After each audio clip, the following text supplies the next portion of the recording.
Level our weapon, kill Ghost Flame.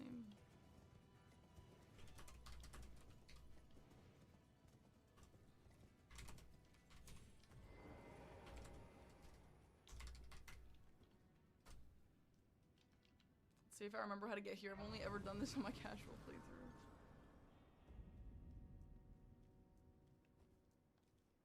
Okay. I think I remember how to set things up. I'm a professional streamer or something. I think we're good. Maybe. Revelation was first. God, this is really scary. Revelation easy first. Yo. Yo, thank you, thank you. It was a good trip. It was a fun trip. I should probably like... Please let me warp. I saw Aggie pinned our run at the top. You know, I'm gonna do that too. I'm gonna pin the run.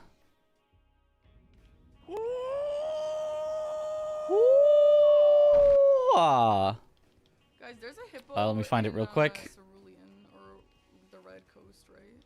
Pretty easy to find because it's, you know, I think still the second most viewed So too. run of the event, just behind 8F's Balatro, which was also incredible. Okay. What's up, Maxie? Copy. Yeah, hell yeah, you too, man. Slash pin. I know there's one in Raw, but I'm thinking... The commentary for AB4P was so good. Thank you. It was a lot of fun. It was a lot of fun. It was, we worked really, really hard on it. So it went off without a hitch, which was a problem because people paid for there to be hitches. So it was a little too good, if anything. Aggie especially did a horrible job because he did a deathless run, which doesn't show off the death link at all. So, the heck, Aggie.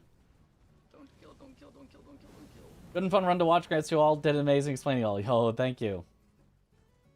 Please keep self-promo in the self-promo channel. This is the self-promo channel for me. It's my self-promo. If you missed our SGDQ run of AB4P, you can find it here.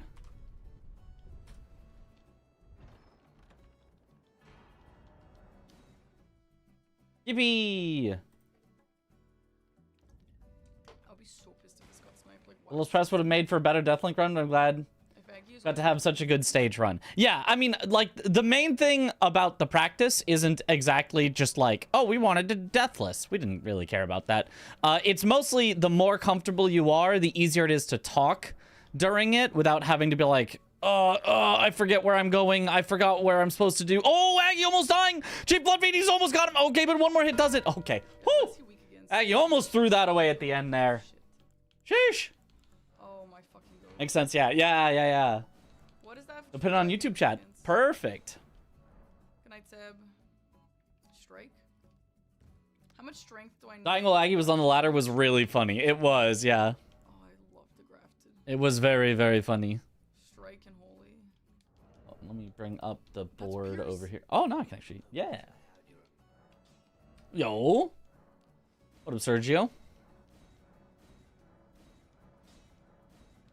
Yeah, honestly, it would have been very funny if somebody died a second time while Aggie was on that ladder.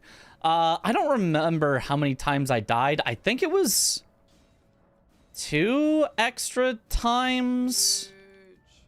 Other than the required one. One, which was the required one, but I messed it up, so I had to redo it a second time. And then Letta? Letta killed me. Maybe there was another one after that. I don't recall. All I remember was it was good. It didn't feel like any of my deaths were like egregious or like bad and like put everyone far behind. It felt like they were all very, you know, whatever.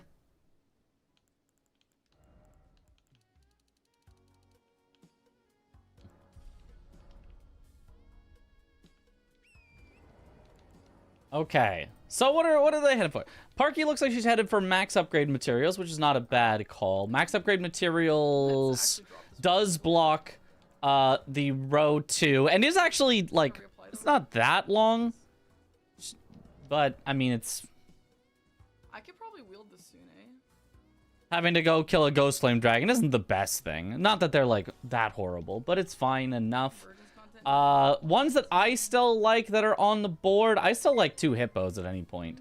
I like going to Falling Star Beast, Secret Right Scroll, level 9 Skidoo. Not exactly level 9 Skidoo, but like in that direction. Golden Braid, stuff you can get to quite easily and quite quick. Yo, Shade Wolf, thank you for the raid. Welcome on in, Raiders. Those are some things that I'm seeing and starring as, like, you could get there pretty easy. I'd want to go in that direction, which it looks like is what Aggie is doing. He's going into the backside of Shadowkeep. Now, that's going to make it quite tough for Parky here. Parky has already gone a bit into the backside of Shadowkeep, where she got one of the max upgrade materials, but Aggie is now gaining all of that progress back that she had over him, while she is just having to fight this Ghost Flame Dragon, which, it doesn't have, like, that much health, but, like, you can see that's not a lot of yellow damage. That's not so great. Ooh, and she gets really hurt. She does not feel very powerful right now. I wonder what her setup is. I can see Blade of Mercy on her bar, which I do really like, so once she gets a stagger, she will do a ton of damage. She might be able to kill it in, like, 2 staggers, actually. Maybe this isn't that bad. That roll, unfortunately, lost her some stamina, so she won't get as much damage in here. She definitely could have gotten at least one more R1 in there. But yeah, I think a second stagger pretty much does it.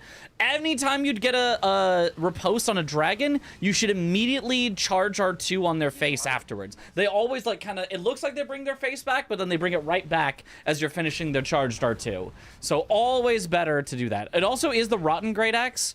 So she does have rot on the dragon, so it's not going too badly. It's just, yeah. By the time she finishes this, Aggie will be close on progress and backside. So she really, after this, is going to need to go immediately. Probably, I would say Golden Braid first, because it's directly with Falling Star Beast. I'd go Golden Braid, then Secret Right Scroll, then Falling Star Beast if it were me. I think that's probably around the order I would do.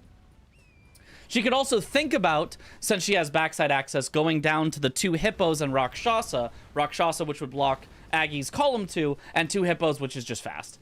It's not like the best spot on the board, but like, those are the things that I'm looking at for a possible Parky play next. Aggie, honestly, same plays. Just go backside. It's got so much stuff there.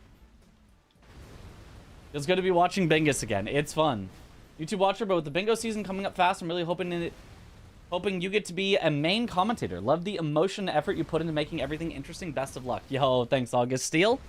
I hope so as well. I really like commentary. I think it's so much fun, and I'm, yeah, willing to put in a lot of effort into it. Looks like Aggie is maybe going for, what is this, Hanging Pot Bell Bearings?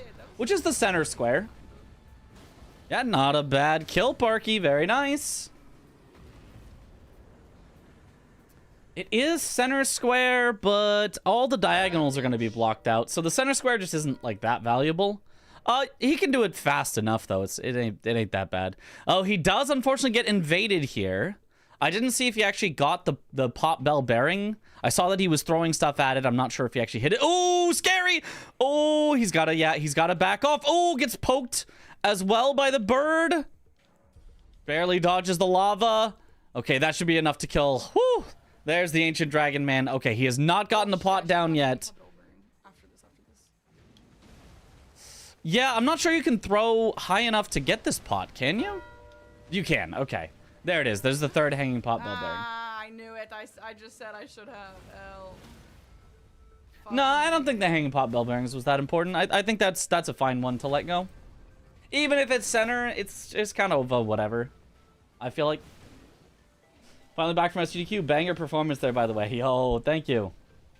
Row 4 horizontal looks pretty easy and quick. Revered Ash, yeah. Hippos, Golden Braid, yeah. But I don't know why... I don't like Parky going through Hippo. She already had backside access all the way into Church District. I think this is a complete waste of time to go through the Hippo here. Now... if you wanted to do it as your ending level 9 Skidoo and you just needed 2 more, I could, like, kind of see it. And there's, like, the minor synergy with 2 hippos. But given that you have to do a full 2nd hippo anyway, and Rakshasa's on the board, I would much rather just go continue backside, go down, and get the hippos there. And that's exactly why. No, a death. That stupid roll move. That is why you never, ever, ever go through Golden Hippo That unless shit would it's happen. necessary. And it's super not necessary on this board. Yup. So you're told 1,000 times, but congrats on the GDQ. The way you talk and explain while playing is so natural and so entertaining to learn. Let's go. Thank you, Big Bobby. But yeah, I mean, absolutely, like row 4 has good synergy with each other with the hippos at Rakshasa. If you're backside already, you've got Golden Braid. Forges isn't really synergy, but like it's not too slow. And then Revered Ash kind of has some synergy with backside. So yeah, definitely I do agree that's a pretty solid line that somebody could go for, but I don't think either of them is. Aggie's actually going through Ancient Dragon Man, so he's probably going Deathrite Bird. If I had to guess. What else is even down there? PK? What is he going there for? I don't know why he's going there right now. There's no Kindred Cookbooks. There's no Forges. There's no Catacombs. It's not an Iris. I guess there's a Nameless Mausoleum down there eventually. I don't really see the point in going past ADM at this point. And then he pivoted out afterwards anyway. Weird. Want to see Mitch compete? You know, I had my time to compete last season. Did pretty well, but did not end up winning at all. And if you don't win it all, then is Rakshasa behind ADM? No, it's in Shadowkeep, which is where he's headed to now, and he's actually going to be ahead of getting to them because Parky went through the front side with Golden Hippo. So if Parky had continued along the backside, Parky would be way ahead right now of Aggie on everything that's important. I actually would say Parky was winning this game. 100% was winning this game, despite being two squares down. Yeah, maybe not definitively winning, but like could have been winning or very close to it. But going through the hippo here at the main entrance has slowed her down so much that Aggie now has access to the south. He now has more access into Shadowkeep. Like, it's kind of a disaster for her. Did you get any ears pierced? No. Not ears. No, absolutely not ears pierced. You could see. I don't know if you can see, but oh, no. Normal ears.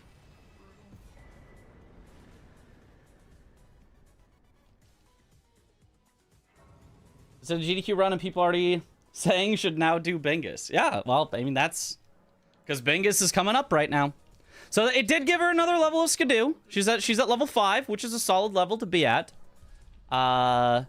And she now has an access to get down to the other hippo, Rakshasa, things like that. But it just took so long and is so unnecessary when you can kill the mini hippo in 1/10 of the time. Maybe not 1/10, but like, you know, some small fraction of the time.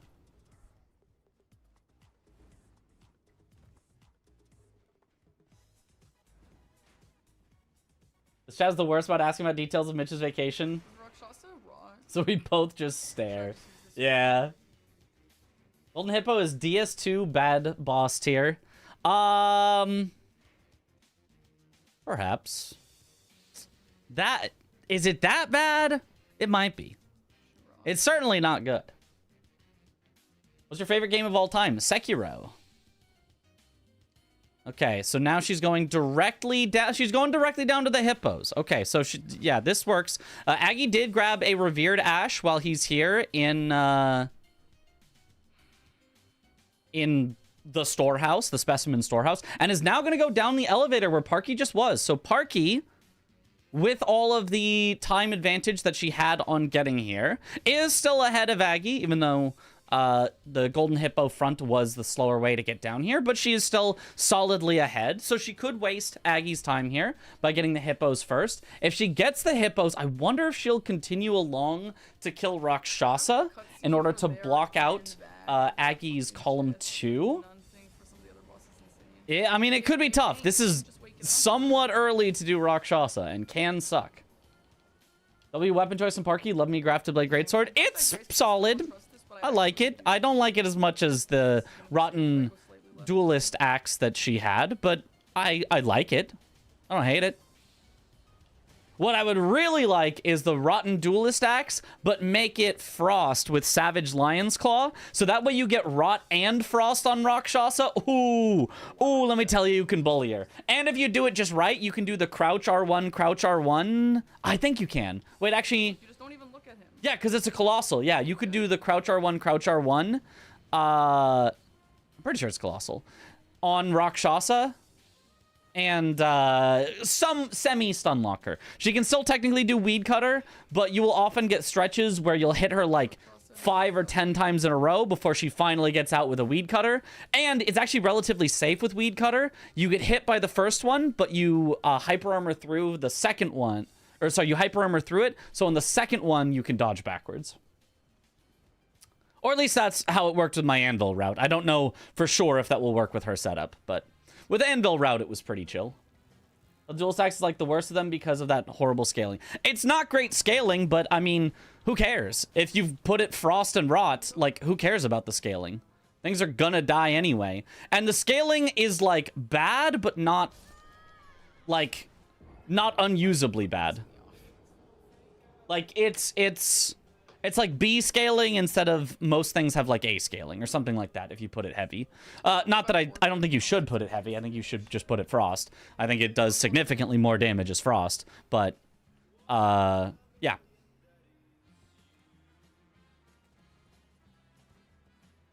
The bosses in Elden Ring have a move that is BS, and the boss would be better without it. Hippo has Quill's Explosion. There's also Water Dance, Elden Stars, etc. Yep.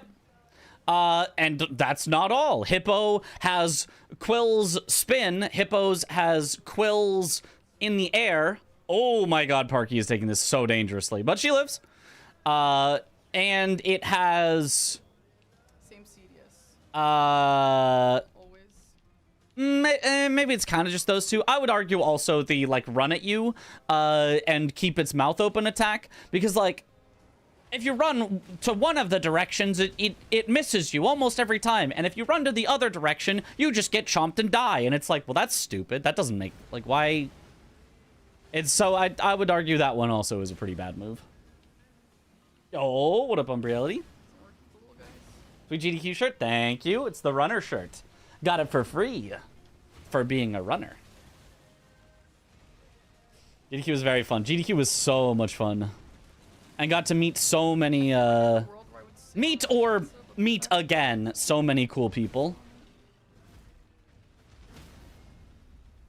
Free merch, heck yeah. Parky, it's, oh, the rot's gonna get it? Okay. I was like, it's not dead yet. Nice. Can I get to Rakshasa from home? Now you have to warp back. I don't think so. Oh, it's gonna be a race. It's gonna be a race. They're both going for it. Someday you'll be in that streaming GDQ crowd. Let's go. What was your favorite run? 8F's Balatro run. Easily 8F's Balatro run. It was so good. It was so good. I missed the very start of it. We were like rushing to like get I think it was lunch. I think it was lunchtime, and then head to his run. And we saw most of it. We missed the very, very beginning introduction, but then I went back and watched it on YouTube, and man, just start to finish, that was a banger run. 8F's run was brilliant, yeah. Insane run at GDQ, your commentaries are always on point. Yo, thank you, Gabriel. Just watched that today on YouTube, was wild. Yeah, yeah. It was so good. The drama. It was seriously like, wait, actually there's just no way this works anymore. It's cooked. And then it was like, nope. Not cooked. It was actually fine. Okay, looks like it's actually not going to be a race for Rakshasa. Aggie is instead just going through the backside further in order to go to Falling Star Beast and Golden Braid. So, Parky, I do think, got the most important thing here, the two hippos. I think both of them recognized that was a very nice thing to get. But Aggie is going to get a lot of very, very quick squares here as well, so... Parky, still a little bit on the back foot, I would say. Being down 1 square, and even though she's probably going to get this square here, as long as Rakshasa does not do something incredibly funky, which Rakshasa does very often like that. Oh! Okay, she's alive. Stop freaking out, guys. Stop freaking out. She was fine. Oh my god, I cannot believe she got 2 heals off there and lived. I was like, she did 2 heals. She's definitely getting hit for that. Okay. She's fine. And Rakshasa doesn't have any heals left, and she can catch her out of the air. This is nice for Parky. This is a good setup. Yeah, Parky going no greases should definitely be making her weapon frost and not heavy. I mean, unless she doesn't have the money for it. If she didn't have the money to make it heavy earlier, then I can see it. Just make it heavy with Savage Lion's Claw, because naturally it can make heavy. But frost would be so much better right now. Very nice kill on Rakshasa. She should also put on the full armor set of Rakshasa as soon as possible, because it increases her damage dealt. Very, very powerful set. Easily the best set of armor in the game. So now it's 4-4, and she's maybe stronger at this point. She just needs to snowball this. Parky, why are you going back to Churchwater? It would be faster to just go up the elevator from Hippo, because you have to ride up an elevator anyway here. Oh my gosh. This is not the optimal way for her to get to backside of shot. Or no, because she needs to go backside. You're right, never mind. What am I saying? She does need to go backside. Good thing, this is why we're practicing commentary. But yeah, she should go backside. But she's so far behind now, because she could have just done this earlier and not had to kill Golden Hippo and just bend down to the watering hole literally like 3 minutes faster. Maybe more even, because of the Hippo death. So, man, this is unfortunately a very inefficient overall routing. This is what she has to do right now. She doesn't have another choice if she wants to get to the backside where Golden Braid is, but she lost so much time going through the Golden Hippo for no reason. And this armor looks nice, that's true. To be fair, like matting hand or something. There's the Golden Braid. Yep, as expected. Okay, let's grab this Grace and then get out of here. She also skipped the Skidoo there, which is could come back to bite her. Level 9 Skidoo is on the board and might be something she needs to consider for blocking Aggie's column 3. So skipping that Skidoo is actually quite a big deal here. Yo, thanks, Lord Gregory. I was right. The AB4P run was very awesome. Column 4, but he's gonna get Falling Star Beast, I think, unless he sits on it. But if I were him, I would just get that. Do you know which matches you're going to be commentating? I do not. The commentary is not scheduled at all yet. I think the focus right now for Dom is making sure the players like the schedule, and then once the players are 100% happy with the schedule, then I think he'll start asking, hey, commentators, you available this day, you available this day, but he doesn't want to schedule commentators not yet knowing when the matches are going to be, right? Because the matches must involve certain players. There's no getting around that. Whereas the matches could involve any of several different commentators, so commentators are much easier to fill at the end. What's the most annoying imbalanced boss in Elden Ring? And there's the one in Raw Base. Annoying imbalanced. I mean, the hardest boss in Elden Ring is obviously Consort, but I don't know that I would describe him as the most annoying or the most imbalanced, even if he is the hardest. Because, like, he feels like kind of balanced, but just balanced really high, if that makes sense. Like,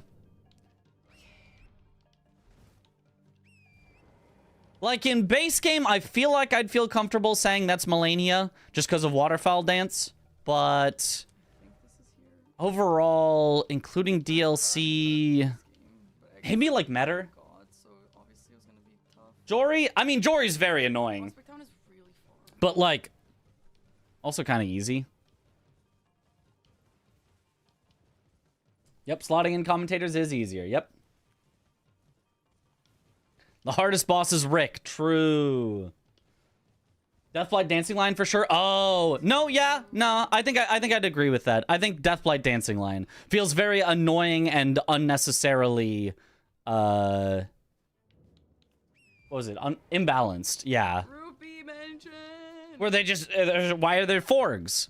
If it was just him with no forgs, the Deathblight phase would kind of be like, okay, that's kind of interesting. Instead of avoiding his breath because it does damage, you want to avoid his breath because it'll build up Deathblight. And, like, it could almost maybe be an interesting, like, I might be your biggest fan. puzzle of, like, he's going to cover certain areas with the Deathblight, so you have to stand in certain other areas. But then when you just have forgs around, so it's, you can't stand anywhere, they're just going to, and you die. It's like, oh, well, that's dumb.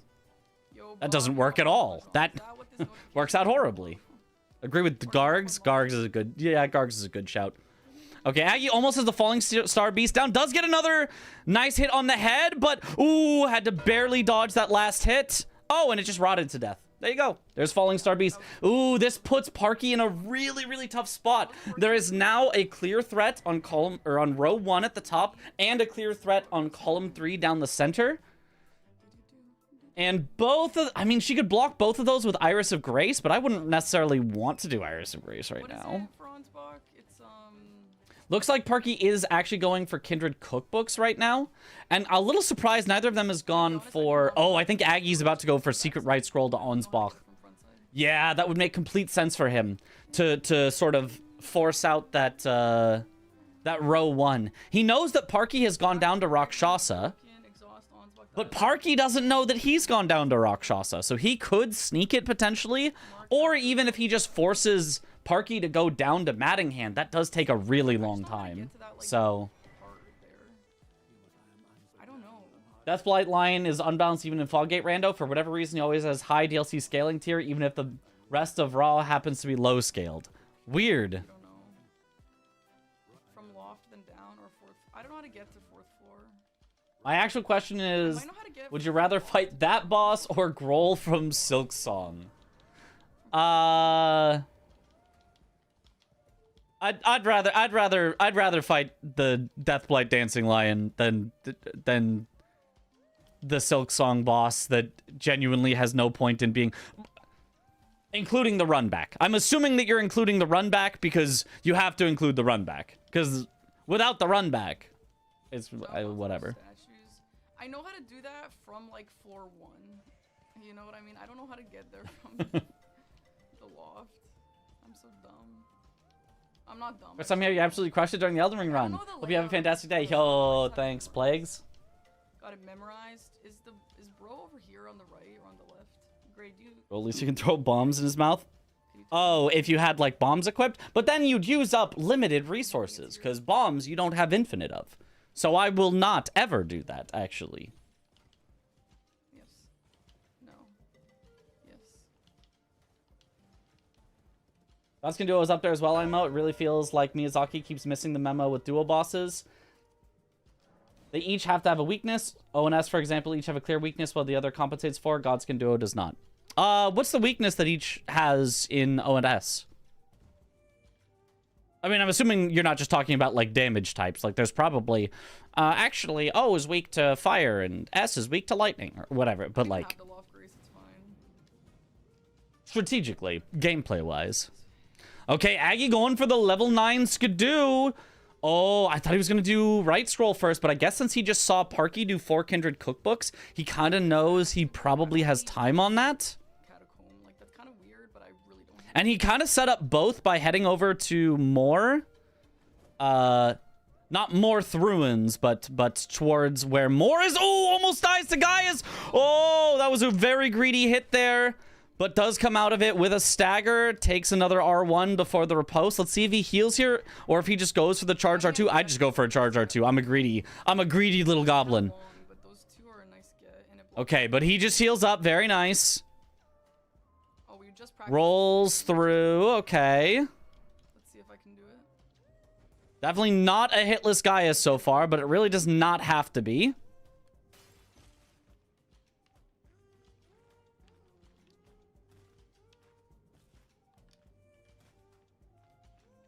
And if anyone in chat is wondering, why are they talking about piercings? There was a group of 6 of us that went to a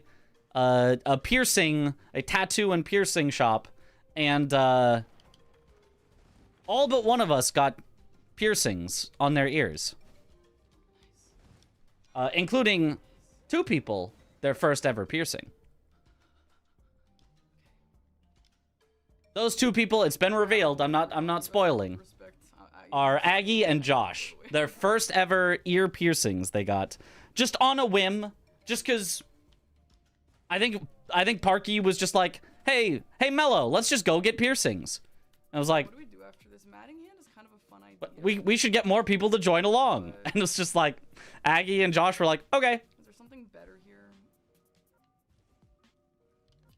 Seen Aggie's? Not seen Josh's yet. Yeah, I'm not sure if he's streamed with it yet. But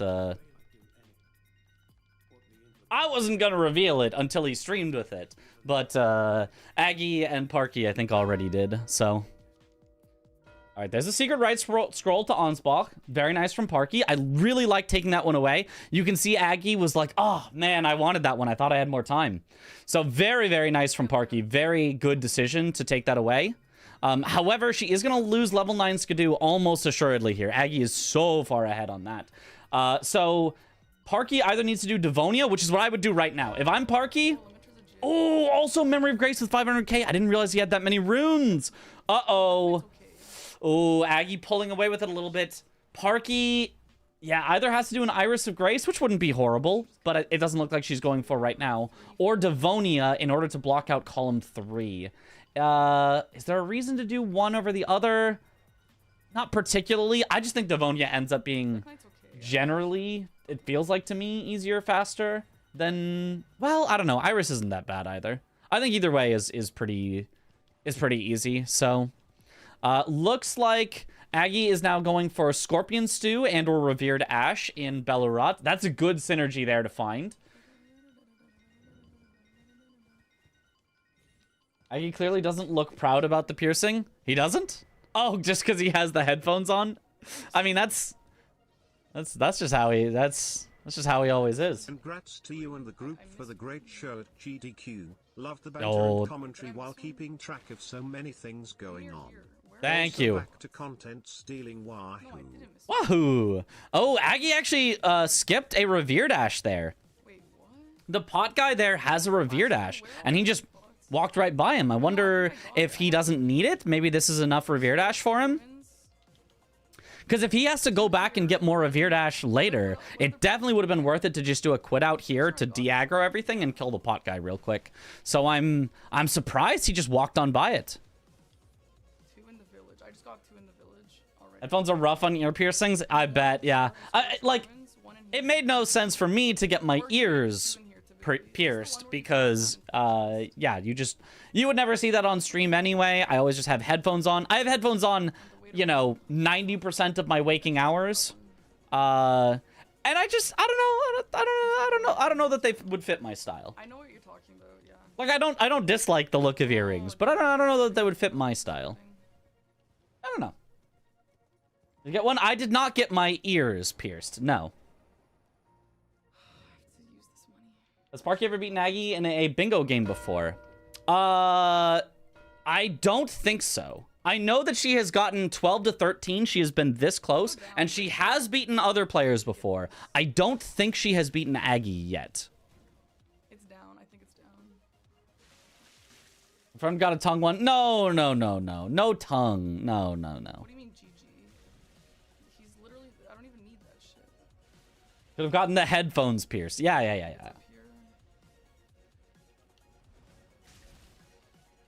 Definitely sound different with a tongue piercing this soon, yeah.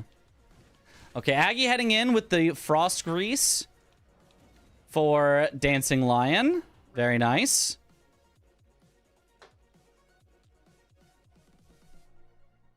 Ooh, does take a hit there, though. Oh, dies! Goodbye, Grease! He's gonna have to do it again here. Yeah, Frost plus Rot is a really potent combination. So Aggie with a good choice for his setup here. He will be able to bring it down very quickly, but he's on to his last Freezing Grease. If he dies here again, he would be out and have to do an attempt without one. So he maybe wants to be a little bit more careful this time. Obviously, it's a bingo. It's kind of a speed run. It's a race. You want to go as fast as possible. But if you go so fast that you die, it can bite you a little bit. Tommy, thank you for the Prime sub. Welcome back. to the bunch. Enjoy the emotes. Also, I missed it a little bit ago. Dr. Ma, thank you for the sub. Welcome back to the bunch. Draco Argentum, he's back. Thank you for the sub. Welcome back to the bunch. Let's go. This game's really close right now. It is, yeah. And Parky just got her 5th Hefty pot. So now it is 8-7. It is very close. But Aggie is ahead here on the Scorpion Stew. So it might quickly turn into 9-7, which is definitely not, you know, an insurmountable lead, but is a definitive lead. I didn't see if Aggie just, or if Parky just picked up the Iris of Grace. I will assume she did. Especially if she's skipping this Grace, she must have picked up the Iris of Grace on the way through. Looks like she's headed for Devonia, which I do like. I do like going for Devonia as a block on column 3. Once she gets that, it will be down to majority. So she will be in a very, very solid spot. Aggie doing a much better job with Dancing Lion this time. Oh, that's kind of weird. I hate when he floats in the air like that. Oh, good job. Oh, I didn't know you could just walk around the lightning like that. That's actually quite nice. Ooh, goes for the Savage Lion's Claw, but unfortunately, the Dancing Lion backed off. Gets it this time. There's the kill. Now he just has to go back and kill the granny. You actually don't even have to pick up this this helm, by the way. You can pick it up if you want to use it, but you don't even have to pick up the helm. You can just go back to the grandma and kill her after Dancing Lion is dead, and that would work. Actually, I can see Midshire with eyebrows pierced. Can you? Oh, yeah. He's got base game unlocked, but DLC is just so narrow, it's so much harder. Yeah, I mean, regardless, it's... Yeah, both, I think, are very, very hard. Definitely has progress on Iris of Grace. Obviously. Yeah, that's the one thing is Iris of Grace. Oh, there was so much synergy in Bellerot that I think Parky maybe missed out on a little. Because she was like, oh, don't care. I didn't care about the Scorpion Stew. But it's like, there was Revered Ash, Scorpion Stew, and Iris of Grace over there. So Aggie did find a very, very nice synergy play there. I kind of like that duo square. I'm in my alt era. Yep, you know it.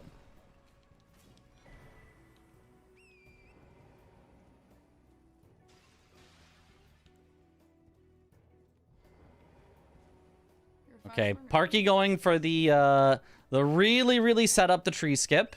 Okay. That almost looked too far left to me, but she gets it. Chick-fil-A, actually. Bad. I was trying to eat healthy, but I drove by Chick-fil-A today. What was I supposed to do? Not have it. This is a really small nose piercing. Yep, that's definitely it. Okay, looks like Aggie's going for the Skidoo and Iris here, kind of at the same time with the Queeline Church. So some nice synergy there that he has found. That is his first Queeline kill. But that may just be enough for level 9 Skidoo. Okay, where is Parky headed? I need one more Skidoo, I think it's... Oh, she was headed for Skidoo, but she got sniped on it. Oh, that is unfortunate. I was at 8. She was at 8, Skidoo? Holy, wow, she was way further along with that than I thought. I was like, oh, Aggie has the Skidoo at any time. But no, wow, she was really close. Rough snipe, yeah. That's a tough one. That is a tough one for sure. Ooh, and now Aggie's headed for Devonia, so Parky's gonna need to kill Devonia pretty quick here. He does not have time to die more than maybe once or twice at most. Said she needed one more apparently, so the one she skipped made a difference. I don't think she means literally one single more. I think she meant one more level, which was why she was headed down to the church. She should equip the full Rakshasa set here, by the way. There's no reason not to have the Rakshasa set on at this point. It's your most efficient way. I mean, obviously, if you're going to be heavy load, you can't. But, like, you should get enough endurance that you can wear the full set. Because it is that powerful that it's super, super worth it. Devonia has synergy with Iris, too? Kind of. Like, a tiny bit. Like, you do go kind of to Devonia in order to grab the Iris. But not particularly. Like, grabbing the Iris takes, you know, 30 seconds on the way to Devonia, so they've got 30 seconds of synergy, which just is not that much.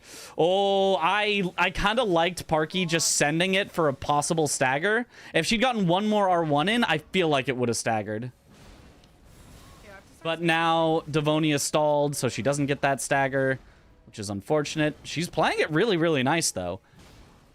One more. Nice. Good kill by Parky. 10-8. It's still a big enough advantage for Parky that Aggie's going to have some trouble here, but... Or sorry, that Parky's going to have some trouble here because Aggie is still ahead by 2. But, you know, she's definitely fighting to the last here. She has to get 5 squares before Aggie gets 3. Column 1 is viable, honestly. If I can get this and Deathrite Bird, I definitely win Matting Hand, unless he's going Catacombs. Yeah, Parky is not making this and I keep saying that, easy for Aggie. This is not an easy victory. If she had sniped him on the level 9 Skidoo, it would actually be perfectly tied. It's just a little unfortunate that I think she didn't quite realize how close she was on the Skidoo, so she didn't, you know, send it for that a little bit earlier. Otherwise, we could have a perfectly tied game. No more lines for Aggie. That's right. Has to be won on majority by both of them. Technically, Parky can still win on a line on column 1. Which, honestly, she's currently headed for a forge. No, Aggie's about to get Deathrite Bird. So it's not really going to matter. Do you think the Golden Hippo route costs her the game if she loses? It's very possible. It is very possible. You know, it's kind of a... There's 1,000 different ways that everything could have shaken out. But... if we were to say she was going to do the exact same things in the exact same order, but she just skipped Golden Hippo, she would have had Skidoo 9 in time. Even though Golden Hippo does give 2 Skidoo, it's just not a time-efficient Skidoo. It's much better time efficiency to go get the 2 from the church instead, and to just kill the 2 regular Hippos. Because then you get 3 total Skidoo instead of 2, and you get them in less time.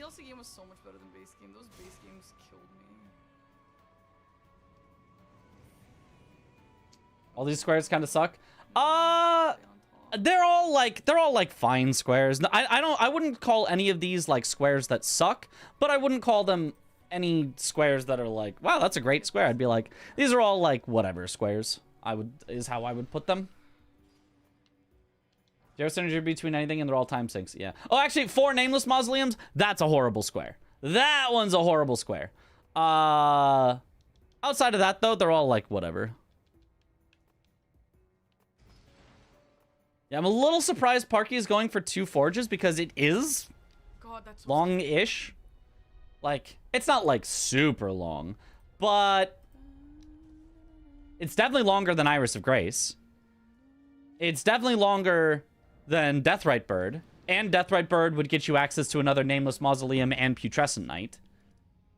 It's maybe not longer, but about as long as getting to Matting Hand, but Matting Hand also gets you a Catacomb. I feel like Forges was unfortunately the only bad square to go for on this board at this point.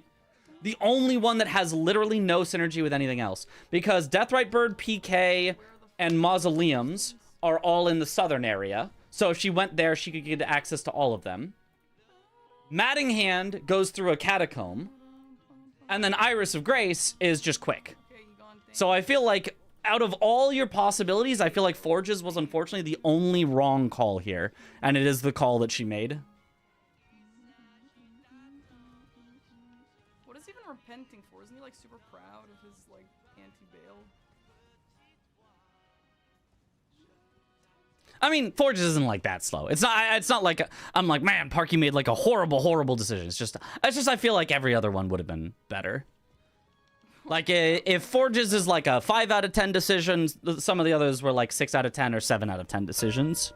There's nothing on here that's a 10 out of 10 decision that was like a super obvious, you should do this, but I just feel like everything else was just a little bit better. 2 more to win. I feel like I've been playing so well. Yeah, Catacomb to Matting Hand I think would have been fine to at least have the priority on Catacombs as well, even if Matting Hand does take a while. Watching Aggie this whole time. When did you start watching? Must have missed it. Switching to here. Love you. Yo. Like half an hour ago we started watching. Or 45 minutes ago, according to my stream uptime. 45 minutes ago we started watching this one. So I did miss the first 15 minutes, but... Death.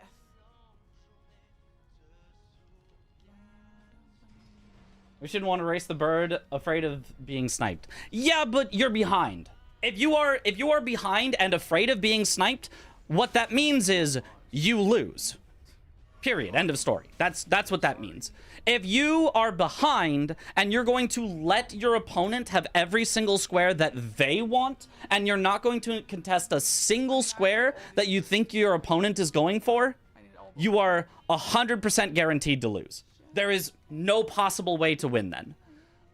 So you have to be willing to be sniped, because you also need to try to snipe your opponent in order to make a victory from coming from behind. Like, if you've watched any of the big comebacks that happened, like, you know, Blanks versus Tom, Tom went to exactly where he thought Blanks would be and found a way to just get there slightly ahead of him each time. That's what you have to do if you are behind. So it's just a different mindset. You know, early on in the game, if you don't want to get sniped, I also think that oftentimes can be a weakness. But, you know, there's arguments. You know, it's okay. But late in the game, if you're behind, you have to challenge. That's the only option. That's the goal. That's the goal, Dwayne. That's what I'm thinking. What I'm hearing is the aggressive Garfield gets the lasagna. So true. So true. And there's the iris that Aggie has now given, so... Yeah, Parky getting all of the rest. I mean, Aggie can just go to PK. Like, Parky has no access to PK because she didn't go down there. She did the no synergy play, so she just has no access to anything left out of all of this. It's hard to know, Dwayne. I thought the same thing. Gotta think like Aggie. No. No thanks. Your thoughts on the thing I asked above? Let's see here. This might sound dumb, but let's say there isn't a lot of killing on the board and there is a forge square. Is it worth it to save money and pick up stones from forge to level instead of getting a weapon? It could be. Yeah. That's possible. I would say 99% of the time, no, but I'm not going to say that there's not a 1% world that exists. The reason that 99% of the time it is not worth it to do that is just because Forges itself is a slow starting square. 99% of the time, it will be more worth your time to, let's say, for example, oh, go kill Red Bear because he's a square, and then Red Bear gives you more than enough runes to level your weapon.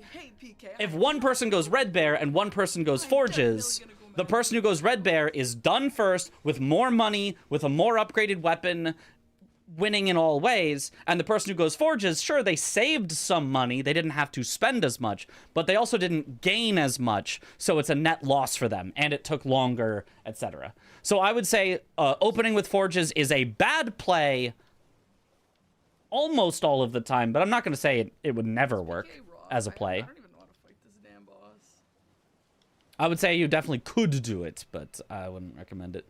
Interesting. Parky going down through the river to get to PK and Nameless Mausoleum. I guess. I actually don't know if this is... I know, the 9's... No, this is faster. I know for sure this is faster because in AB4P I do exactly this. I do exactly this in AB4P because... Yeah, decent game. Like, I would be happy with this. Chris is going to do Deathrite Bird and the stuff up there, and so we did find that it is actually very slightly, but slightly, faster to go down through the river than to go through ADM if you're going to PK and over to Dancer. By which you can always be cute. So true. Using the Mitch path. Yeah. So, yeah, smart play by Parky. I would have gone through ADM. I wouldn't have even, like, taken a second guess. Just in my mind, when I'm playing bingo, oh, PK is past ADM. That's how it works. But it doesn't have to be. It absolutely does not have to. Where's Parky going? Parky, where are you going? Why is she, like, taking a giant detour instead of just jumping down? Okay, that might be something I have to point out to Parky, that her pathing there was very bad.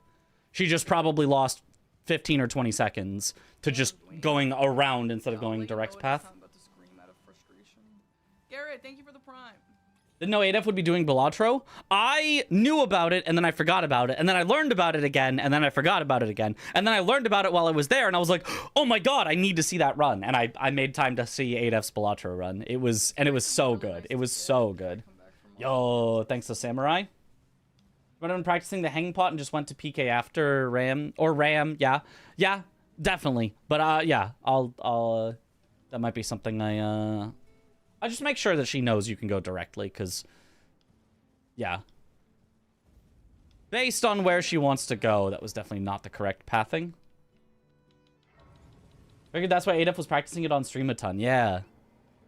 ADF usually does not stream when I'm awake, so I do not usually get to see much of ADF streams. I just realized this Balatro was really cool, yeah. Max material here that I should have gotten instead. True. Something else that I got. Enjoyed you guys running GDQ. I'm biased, but it was the best run of the week. Oh, thank you. But it wasn't. ADF's run was the best run of the week. But we'll take second place. I'll take. You know, if you want to say our run was second best of the week, I'll take that. I'll accept that compliment.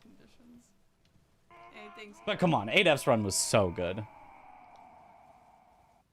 Yo, what up, Gray? Long time no see. Yeah, been away for a little bit.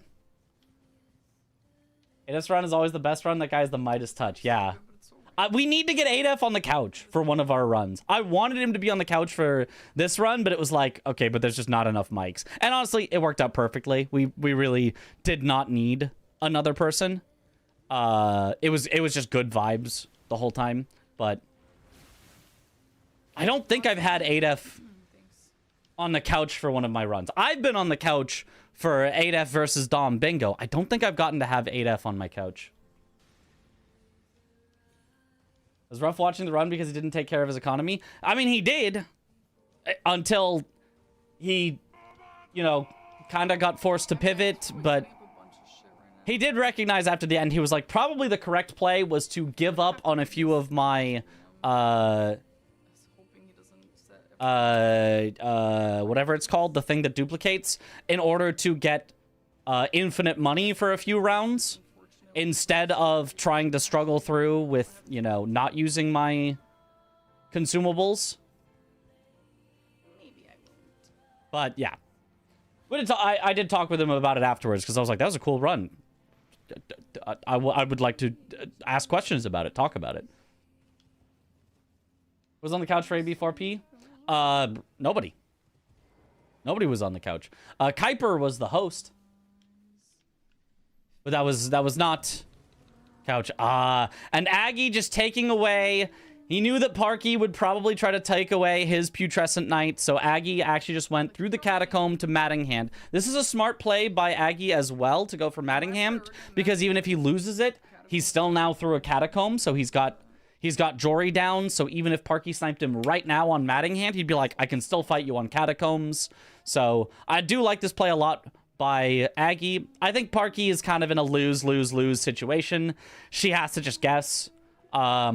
And I think PK is not a bad guess. Yeah, she had to come down here at some point anyway. I think once it got to 12-9, I think it was a 100% guaranteed Aggie victory. He just had too much progress around the map that Parky did not have and had to come back from.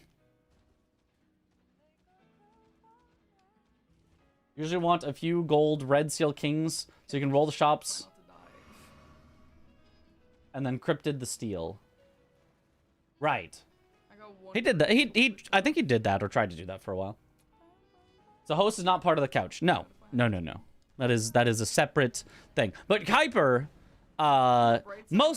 usually your host does not know the run and is just there to read out donations and things like that. But Kuiper did know our run, so he was able to not only read out donations but also just vibe and banter and all of that. Parky has to do all 4, but Aggie only has to do 1. Yeah, but that being said, it is possible to do all 4 before your opponent does 1. We have seen that happen before, but not in this situation, because Parky doesn't have enough progress towards the different things. Right, oh, and Aggie dies to Mattingham. I think that's the second time. I think he died once already. Lamau? I really need to not die. Did he end up losing his voice? Who? Me? I think my voice is mostly intact. I think. Zeria's so dumb. I wonder if You have to predict which Aggie goes for each time. That's the problem, though, is even if Parky predicted correctly all 4 times, I think Aggie is just too far ahead on them. So, basically, you just have to think about it. Is it possible for Parky to complete all 4 remaining? If it was just like a little blackout board, and they were just having a race to complete all 4 of them, is it possible for Parky to complete all 4 before Aggie completes all 4?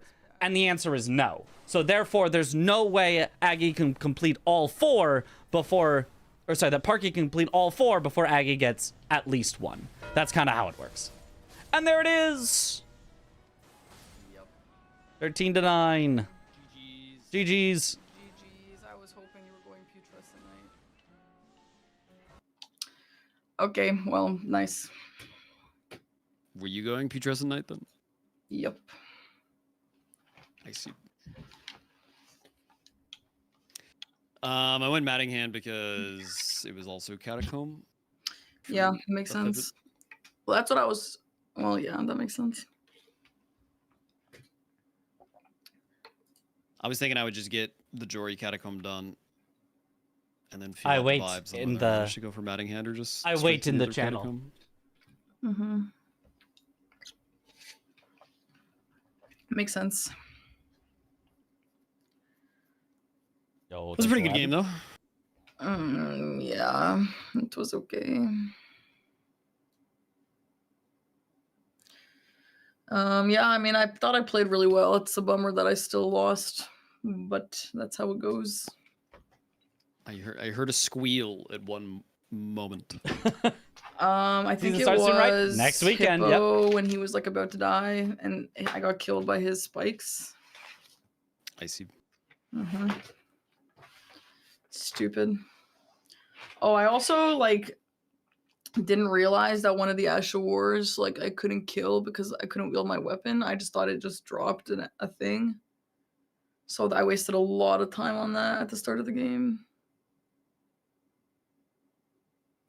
Wait on which one? The teleporting one? The one that you drop down right in front of Hippo. Oh. Oh, Rolling Sparks? Yep. Hello. Oh, Hello. I also was really close to 9 Skidoo and didn't realize it. I was at level 8.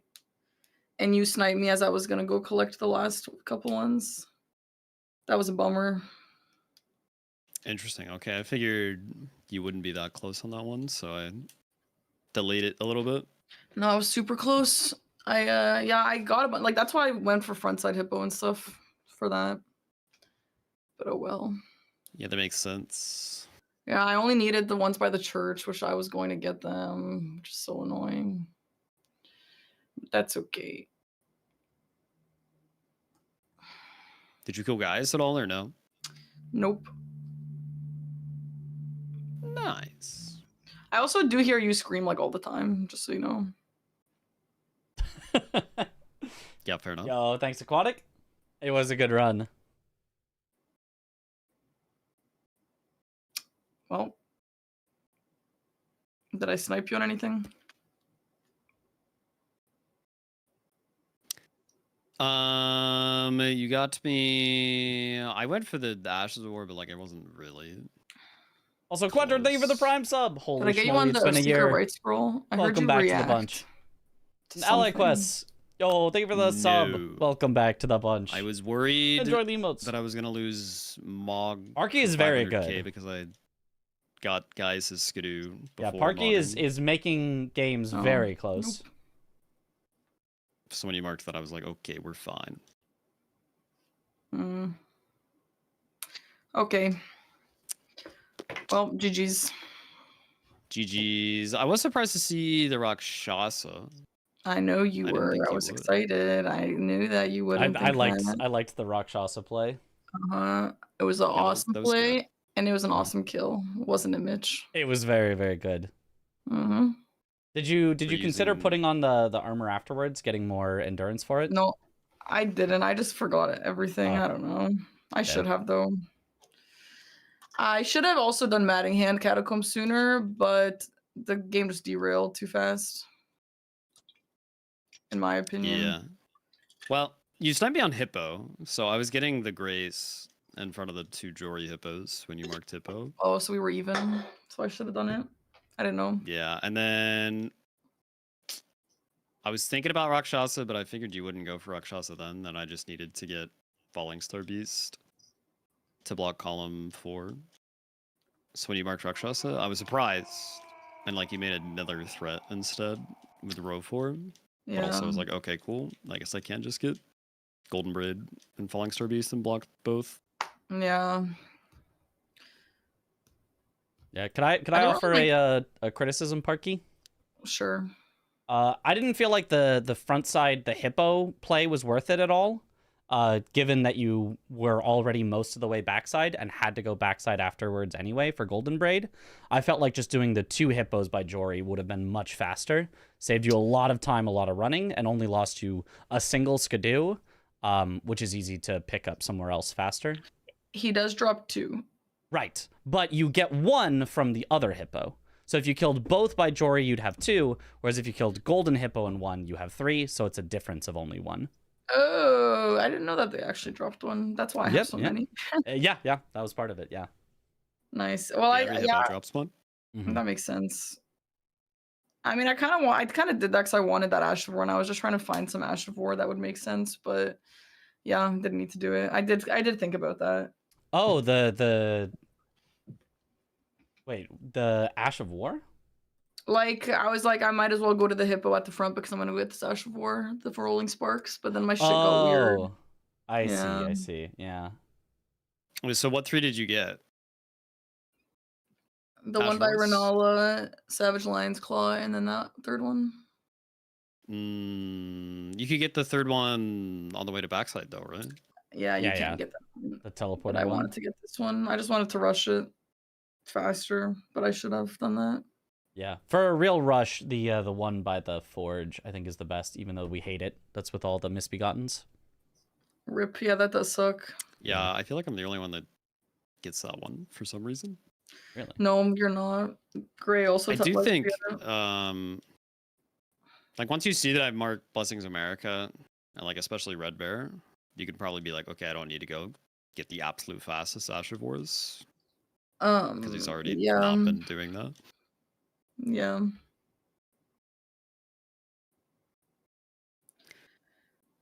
That was a pretty good game, though. You definitely had some line threats that I was worried about. Yeah, I did. I just didn't play them correctly, but yeah, I should have done them a little better. Yeah. We're using Rod and Great Axe the whole time? And Grafted Greatsword, yeah. Okay, yeah. Excited for season 6. Me too. I think I might tell her about the pathing. GG's, bye-bye. Okay, GG's, maybe after stream. Maybe just send her a message.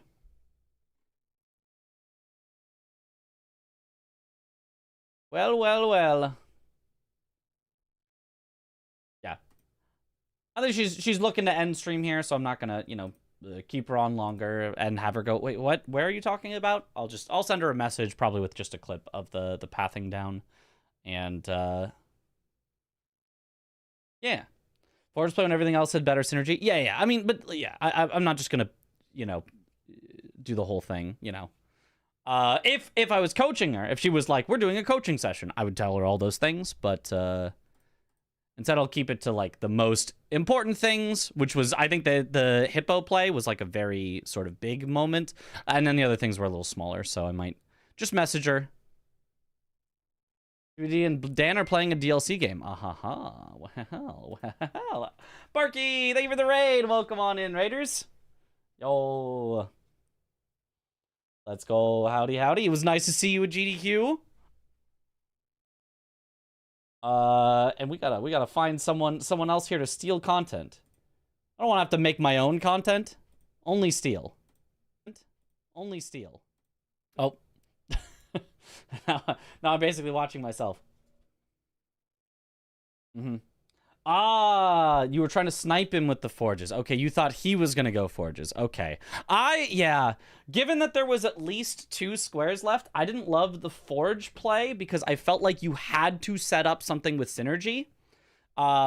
Because let's say, for example, he does go for forges and you don't snipe him, but you can get synergy enough to have progress on everything else, you still have a chance. Whereas if you go for forges and he wasn't going for forges, he's ahead on everything else and you have no chance. So that was, yeah. Easiest thing for him to do, I thought. Yeah, but I think he still needed 2 left at that point. So that's where I didn't love it. If it was the literal last square, yeah, you got to do what you got to do. You just got to try to snipe him. But when he still needed 2 left, when he was at 11, I don't love doing something with no synergy. I would rather give my opponent something with no synergy and try to set up synergy on everything else.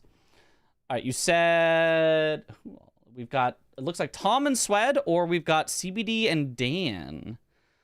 Tom and Swed are both in the season, although I haven't gotten to see Dan as much. I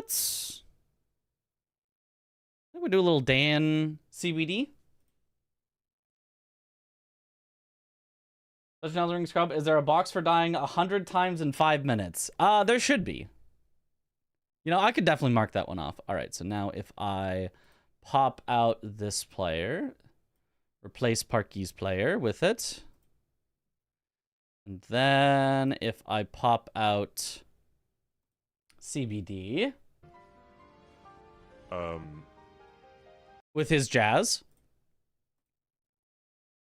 pop it out, put it on the left, and close Aggie's player. Then hey, the perspectives are all switched. Now I just need to swap the board. Heck of a run of GDQ. Please tell me you're part of the commentary for the bingo season. I am going to put myself forward and say, Dom, I will do as much commentary as you want. If you wanted me every single day for the entire season, I'll make time for you. And I expect he'll probably go, great, we'll have you on, 1 week out of the month, and then we'll rotate through with other commentators, because that's how it kind of should work. You shouldn't just only choose me. You should give everyone that likes to do commentary and is good at it a chance, but I will make myself available for as much commentary as Dom wants to put me on. He's on video game playlists instead of jazz now. Oh, that is entirely different. Okay, now I also need to swap the lobby. Lobby. We go here. Copy. Paste. And there we go. And they just started this game too, so this is a fresh one. CBD has Drink Tialier's concoction, and they've both gone backside Shadowkeep. Dan all the way up here at the Golden Braid. Wait a minute. This also gets him closer to Duplicate. Dan kind of cooking. Woohoo, some fresh Bengus. Thank you for the hydrate. Really hope to flip for that prior to GDQ, but I lost power for 95 hours. Dang. Got it back like 5 hours before the run. Dang, that is unfortunate. Of your GDQ all bosses run, y'all put on a great run. Yo, thank you. It was yeah, it was very cool. Dom needs to fix the betting. I lost all my preseason runes and now have 0 and was in 2nd place. What the heck? Is there just no season betting? Did he just take away everything, or? I'll change title. Thank you, Yathlon. All right, let's listen in on for a progression on my own line. You know, is Dan playing music? Is that better? It's in a much better spot. Gets me down towards the RAM as well. I kind of feel like I hear a little, but I'm not sure. It's back up. Everyone that didn't bet has 100,000 runes again. Maybe I do go NPC bosses now. The season's a fresh start for betting, doesn't carry over. That makes sense.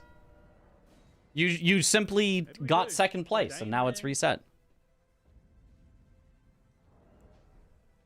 I think there is copyrighted music. It's very quiet in the background, but the automated systems will get it. So we get video game music from CBD instead.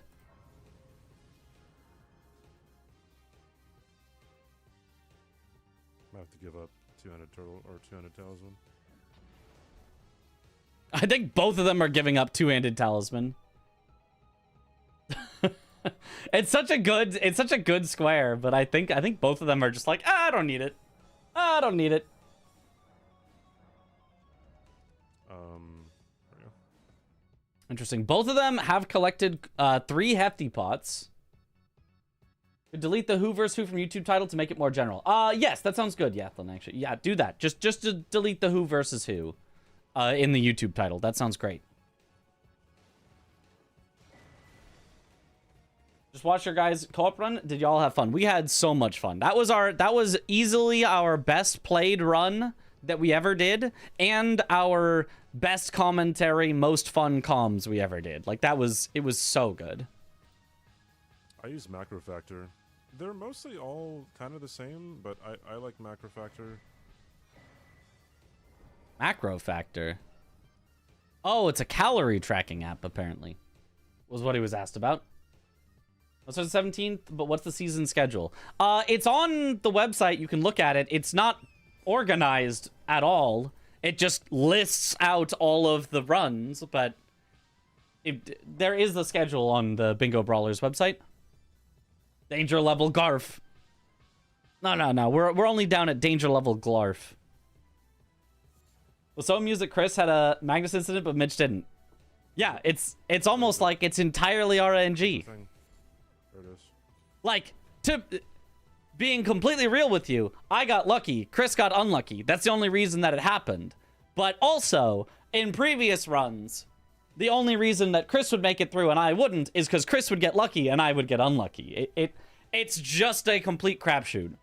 And anybody that tries to be like, oh, well, actually, no. You see, you must be making mistakes to die. I simply wouldn't die. I'm above such things is like just going to be proven wrong. Subscription-based? Magnus is just absurd with the luck that he brings. Now, Heads. you can be a little better, you can be a little worse. I have found ways to somehow make it work despite having horrendous openings to Magnus, but it's weird. Ooh, Dan going for... I mean, is this my NPC style bosses? has a free version, but like if you want more of the yeah, features NPC that it bosses. has, then That yeah, feels very early to do NPC bosses. Second square when there's still like two-handed sword talisman on the board? That's strange to me. 2 hippos I like better. I like Macro Factor. I have not tried my fitness pal. Rolana I like better because you get to just go do one thing. I even don't mind going all the way to Romina, potentially, because it sets up later for like Leda and her allies. 1 Furnace Golem isn't horrendous. Rolling Giant Lightning Ram, I mean, we all hate doing it, but like, it's there. I'm a little surprised with the 3 NPC bosses. Maybe he wants it for the diagonal? Oh, it could be for the diagonal. If he can pressure the diagonal, look at how bad these squares are along the diagonal. Maybe that's why he's doing it. Interesting. Okay, anyway, I'm going to unstar all these and just star the NPC bosses that he's going for. Yo, Dom, thank you for the raid. Welcome on in, Raiders. Let's go. And Vadina's in. Thank you for the 100 bits. I think it should play in just a second. If not, I'll just read it out loud. I was very proud to donate during your run. Less than 3. Yay, GDQ love.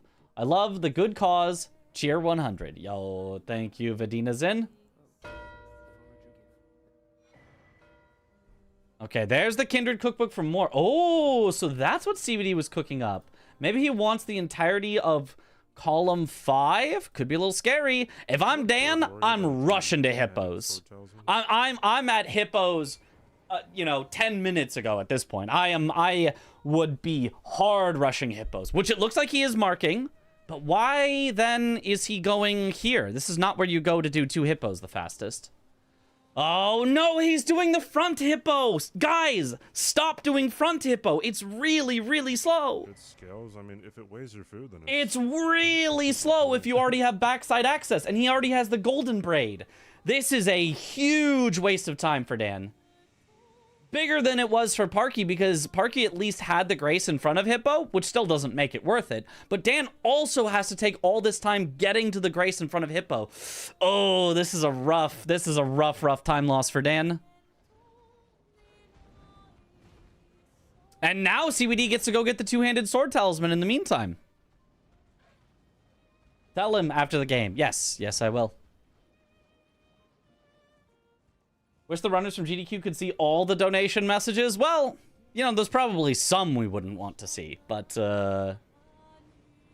yeah, I mean, it's very cool that the messages that, you know, get read, and knowing that there are so many more that unfortunately didn't have a chance to get read, but just like knowing that they exist is video game music very cool.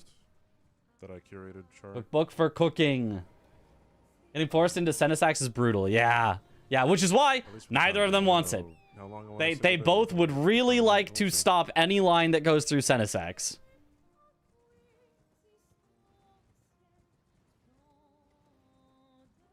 You actually can go read all the donos. Oh, there's like a website. There's like a. Oh, I think you can. Yeah. Maybe, I don't know how long they're archived for, but yeah, I think there is like a. You can just see donations as they come in. And he's great. Yeah, great. Like great, or like Yojo great. You know what I mean? Oh, Dan going for the jump R2, but just misses. Would have gotten the stagger on it, but yeah, not. Unfortunately, you know, the jump R2 was like a solid idea, but doing it after he like runs through you, he's always gonna like rear back to do another like attack. So you just kind of always miss if you go for an attack right then. I could go for a Seni IDK. I mean, on this board, it's also just like in a bad spot for it. Like, what else is out there? User transformation, I guess.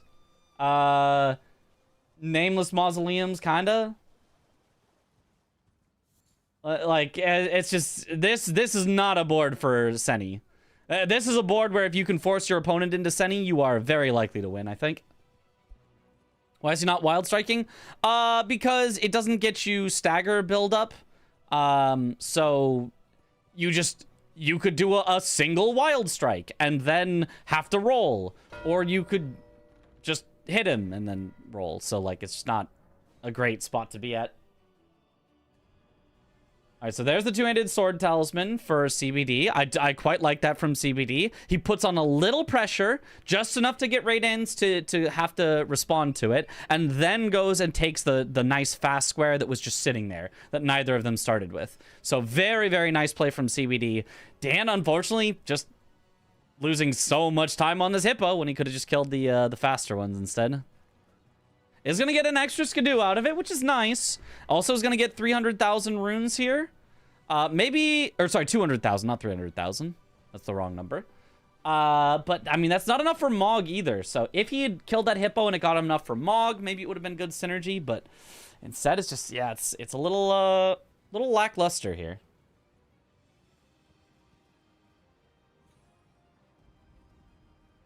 What mouse do you use and how long have you used it for? The side buttons of mine are giving out after 3 years. I'm using the Logitech G502 X. I think I have a G502 Hero as a backup mouse in case this one breaks. I just have a backup mouse ready, but I really like the G502. I think it's a good mouse. I have the same mouse. I like it. I like it a lot. If I ever changed for any reason off of this mouse, it would only maybe be to get even more buttons. Because this one doesn't have, like, a ton of buttons. But I like it not having a ton of buttons. But I could see eventually being like, well, if I had more buttons, I could do this speedrun technique easier. Because I could bind this to here and, you know.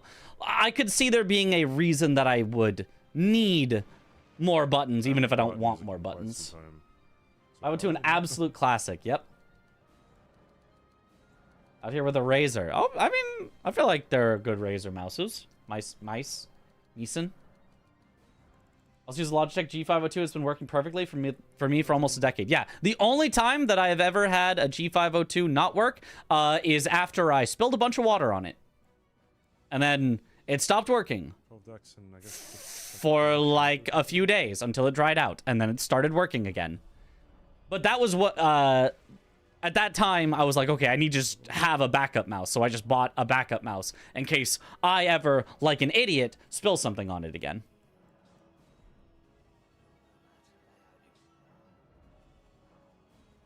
Used to have a Razer, but then you spilled coffee on it. Yeah. What's my keyboard? Logitech G815. It's the wireless version, the wired version of the 915. I like a wired keyboard personally. Your mouse should be here within a month. Oh, nice. Fun fact, in Japan, Logitech is called Logicool. They just thought that would go over better. The Japanese population does not like tech as much as it likes cool, I guess.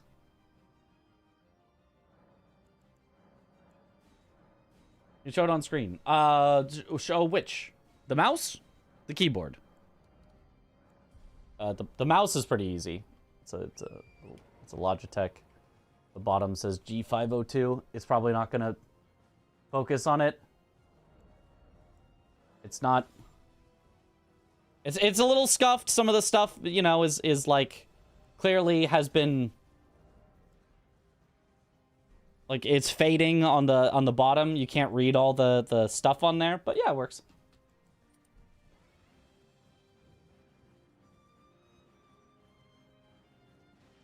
Old G502 I gave to a friend, still works, bought it in like 2017. It's a long-lasting mouse. Oh, so Dan went through Golden Hippo so he could actually do the other one in RAW. He didn't want to go down to the Jory area. Okay. Given that, I still think it would have been faster just to head down to the Jory area. Like, it just doesn't take that much time. But at least this is more along the way than what I thought he was going to do. So this is a reasonable plan, although I do think this is still slower than just killing the two at Jory. Again, given that he already went backside. He also, in the super long run, eventually needs to go down to Jory for all 4 nameless mausoleums, but that is not for a very long time, so it's not like he really has to worry about that. All right, there's the hippo for Dan. Does block out the scariest line that CBD has. He's also going to want to block out, he's going to want to block out row 3, but Yolan Summon, that's not something you can do quick. Leda and Gravebird, that's not something you can do quick. So if I'm Dan, you know what I'm doing? Controversial. I would do Romina into Mog with 500k. Why would I do that? Well, it's actually quite simple. If I Romina, I'm ahead on Leda and full Gravebird armor set, and I might scare CBD off from wanting to do those. It also gives me a remembrance to duplicate. And if I duplicate, well, now all of a sudden he's going to know I'm ahead on Yolan, so I can almost scare CBD off of the line entirely without having to do any of it. All CBD has to do is know that I have access to everywhere that you might want to do for one of the squares, and, you know, then he's just not necessarily going to want to, like, push the line and race me on it. So I think that could be an interesting play for Dan. He's instead here heading for an NPC boss, which is one of the nameless mausoleums, so some good synergy there. And we'll see how it works out for him. The other thing is just Romina plus Memory of Grace is just a good twofer. Like, Romina by itself gives 500,000 runes. If you do the gold scarab and the gold horn tender, she gives like 600,000, I think. She gives a very, very good amount.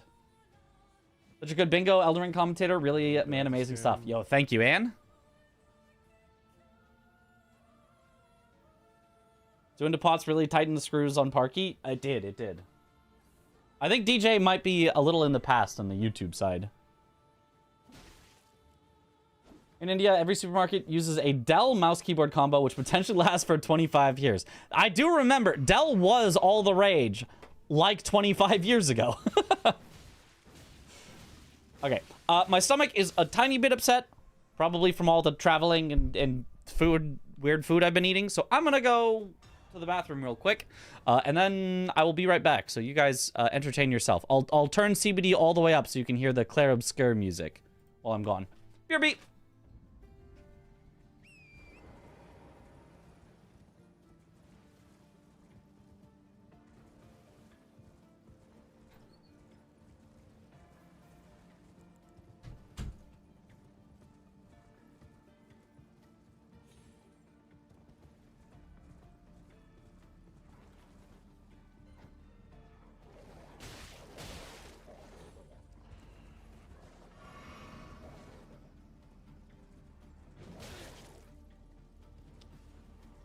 Bad. This is really bad.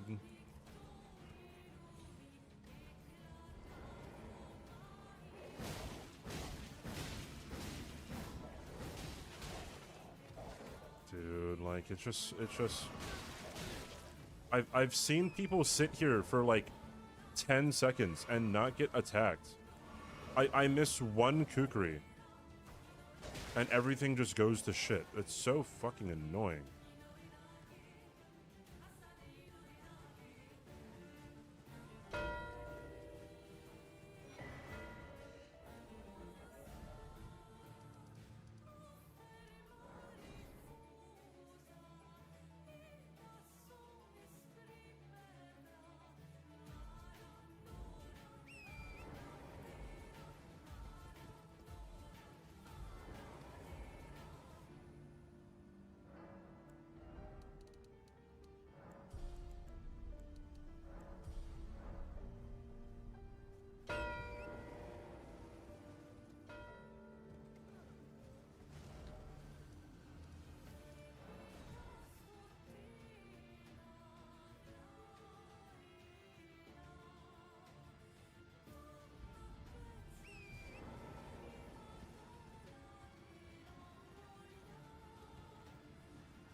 I don't get my jump. It's really fun, really good.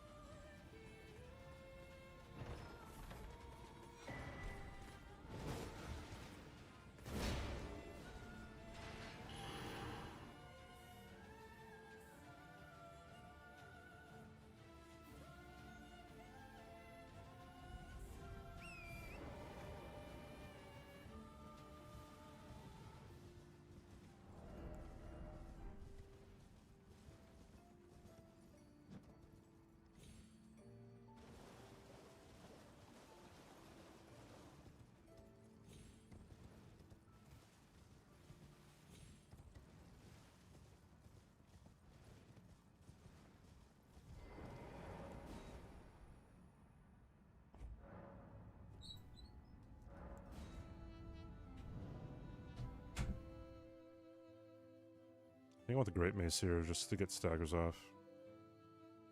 I'm back.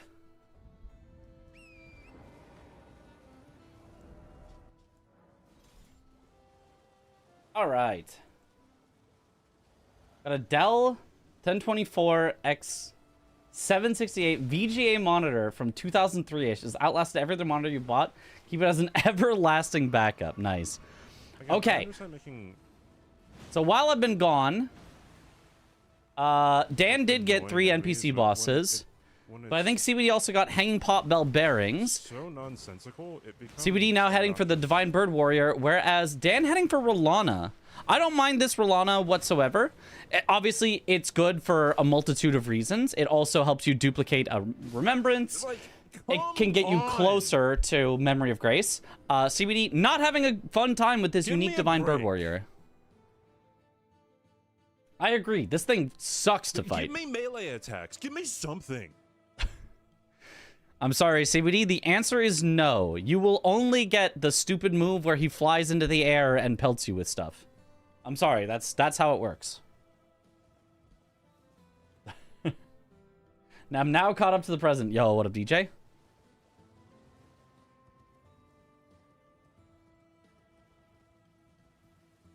I don't understand the speed advantages with blocking while running or backstepping off an elevator is an animation skip or something.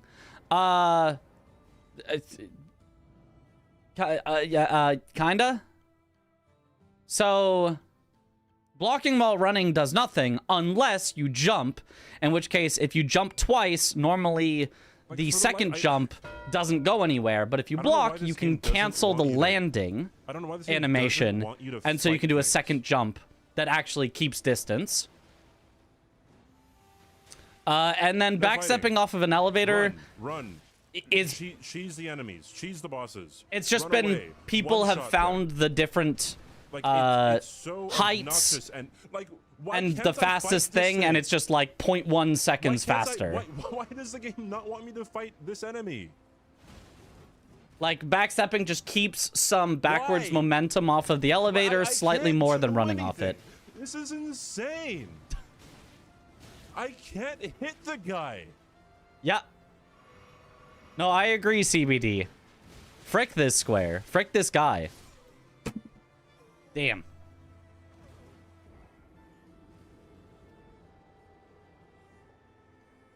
Yo. What up, historic cartographer? CBD having a rough time. Yeah, I mean... Yep. What country is Radiance representing? Australia. I would see more bingo commentary. Yo, thanks, Felix. Finally got to see the 4-man SGDQ run. Crazy good stuff, such good vibes. It was such good vibes. It was immaculate vibes. We've never had that good of vibes, I think, in anything we've ever done. Maybe Archipelagos. Archipelagos also usually have 5 good minutes. vibes. Like, I could have just put down my they have, like, controller, went to fake the bad bathroom, and vibes, Did nothing. but This game's hot dog shit, dude. true.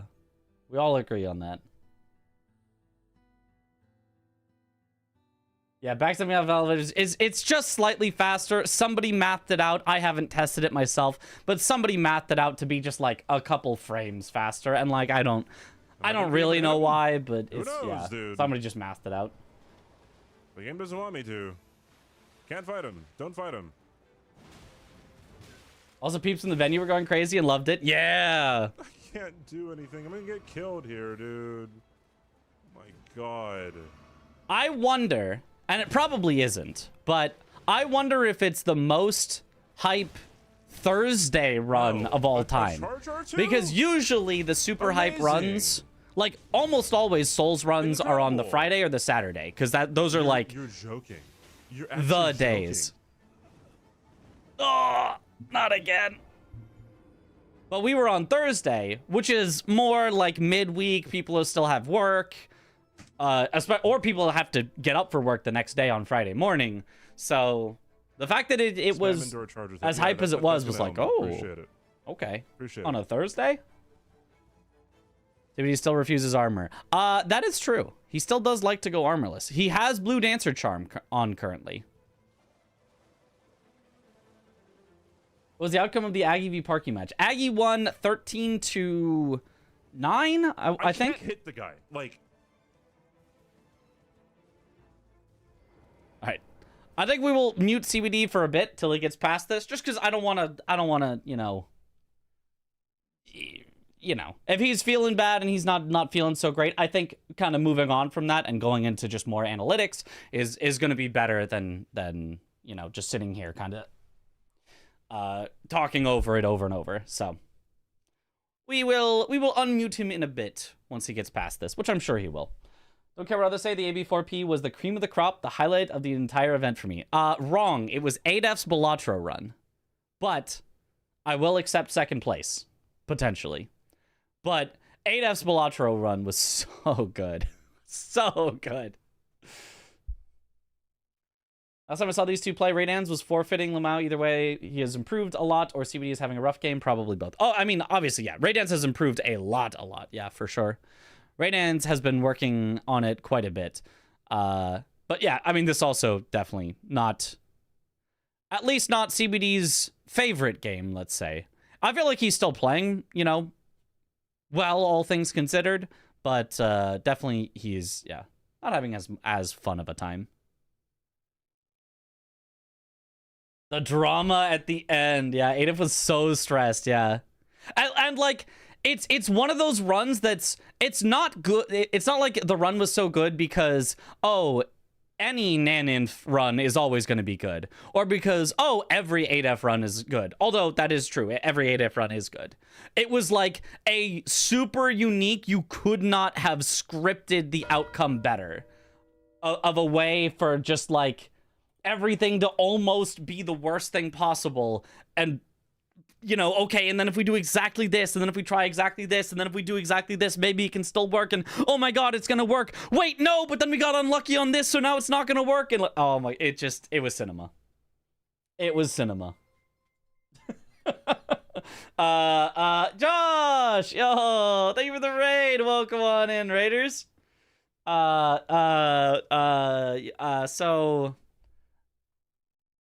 What a strange raid message. That it clearly has nothing to do with anything. We loved your commentary. You had such good explanations. Yo, thank you, Finn the Human. Anyway, how are your ears?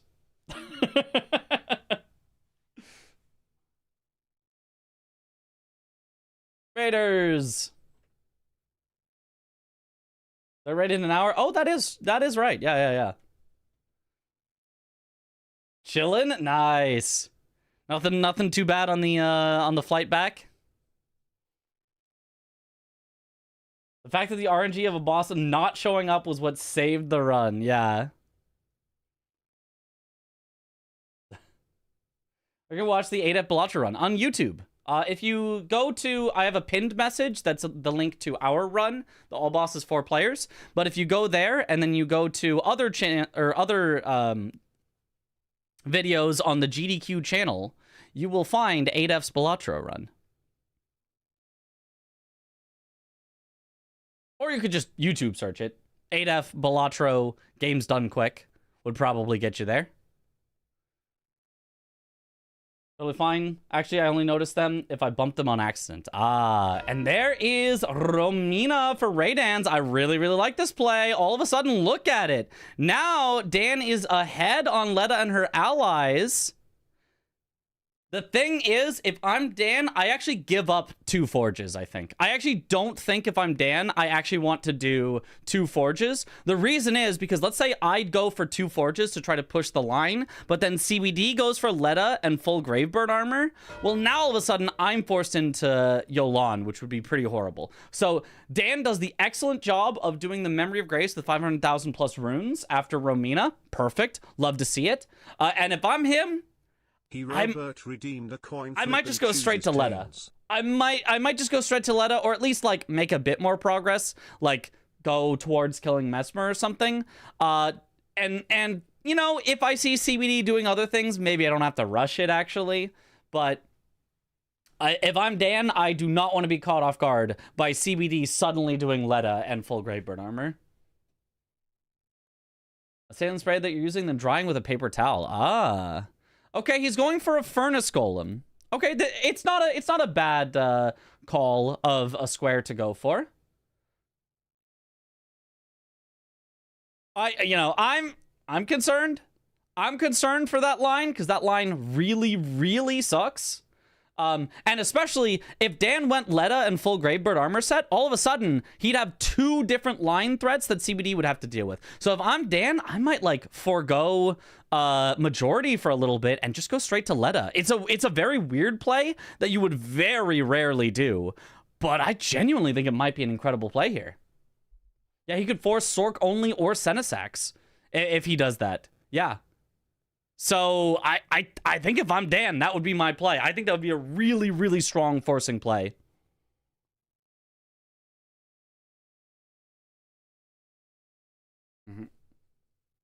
Surely Tails won't fail me thrice. It better not fail me thrice. I don't know what number comes after that. You know, I'm not 100% sure. Okay, but Dan is killing it really quickly here, so he can probably still be ahead of CBD because he can just take the riposte right now, and that'll be enough to kill it. Very nice. There's the Furnace Golem, ahead 7-5.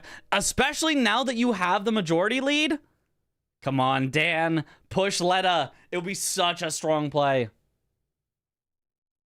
I think Gray might need a confidence boost if you have time to commentate him. He just got back into the Brawlers grind. Oh. Need a confidence boost. Me commentating him would give him a confidence boost? That seems... I feel like most people are like, oh, please don't watch me when I'm just getting back into it. Please don't watch. I feel like it's a confidence anti-boost.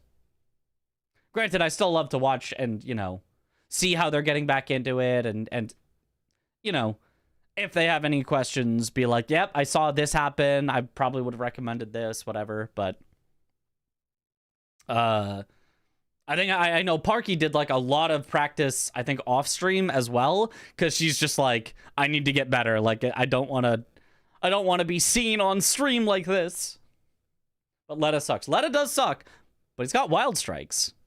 So as long as you make sure that Horn Scent isn't in the fight, which you should absolutely be doing. Dan, why are you grabbing this Gravebird armor right now? Dan, what are you? Where are you going? Oh, it's for on the way to Hefty Pots. Okay, never mind. I freaked out for nothing. I thought he was just grabbing this and then just was gonna like get out of here, and I was like, what are you doing this for? But okay, he grabs it on the way to the Hefty Pots. That's fine. That's fine. I was about to freak out.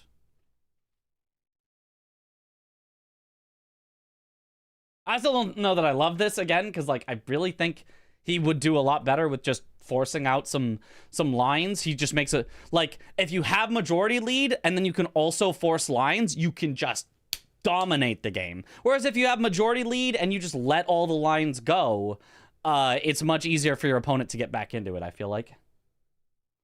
Is it a bit rusty commentating, I see? No, I always do this.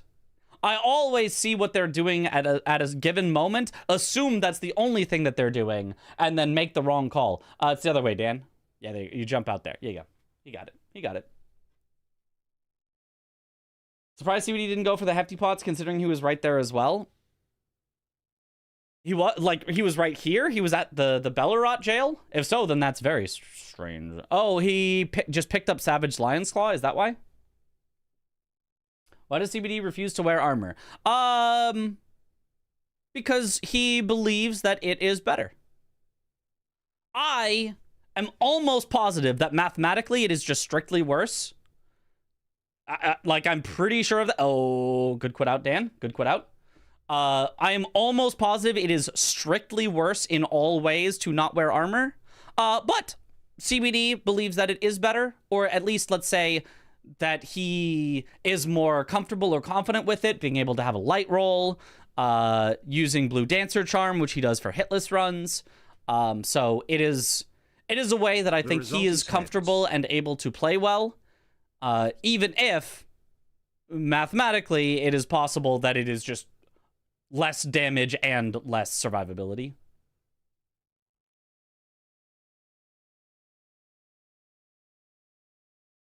He also might like the light roll. Yeah, if he likes the light roll, then, you know, fair enough. I don't find any benefit to the light roll in almost every boss. I think there can be benefit on Rolana. There can be benefit on... Who else is there benefit on? I don't actually know. I never play with light roll, so I don't know. I'm sure there's benefit somewhere, but I do not know what it is. You look good, you play good. Nakey is beautiful. True. It also means you aren't allowed to make mistakes in fights. Right, which I believe is guaranteeing you will have slower fights. Because if you are not allowed to make mistakes, if you have to heal more often, if you have to double chug instead of single chug, all of that loses you time. So I believe that CBD would have faster fights with armor, but you know, this isn't something that I can be like, oh, it's mathematically true, therefore, you know, CBD is wrong and stupid for not doing it or something. You know, that's just not how it works. Like, it's just, at the end of the day, a lot of stuff is sort of calls of what you're comfortable with. And so even though it's not the call that I would make or the call that I think is very good, if it works for him, it works for him. Now, CBD is going for Letta and full Gravebird armor set. So now, instead of Dan having a double line threat, Dan will have basically no line threats. I mean, technically, he still has the possibility for, like, row 5 and stuff, but he will have no immediate line threats, and CBD will have a incredibly powerful line threat. So this could flip around on its head very, very, very quickly here, because Dan just did not respect going for lines here.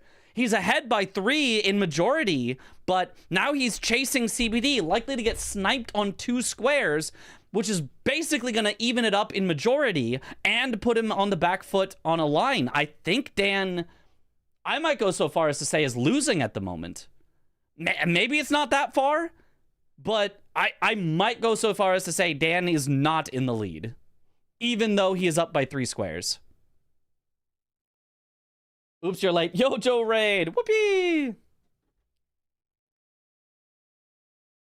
Oh, barely avoided that from CBD. Got it very, very careful there. Does CBD have Romina dead? Yes, I believe he just did Romina before Mesmer. He also has summoned Hornsent, a very smart thing to do, because now he's not going to have to deal with Letta and her allies. It will only be Letta and her one ally. So very, very nice call from CBD here.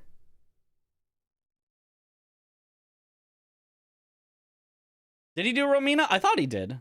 I don't know. Maybe he didn't. So either way, though, maybe it's you know, CBD has to do Romina, Dan has to do Mesmer. Either way, that's very close. Like, I think Romina is generally a shorter fight than Mesmer, but I'm not entirely sure. Mesmer, I feel like, might have less health, but fewer punish opportunities, slightly longer between them, except if Romina stalls forever in the final phase. Ooh, wait, CBD actually not going straight for it. Going into Bellerot. Is he going to go Iris of Grace first?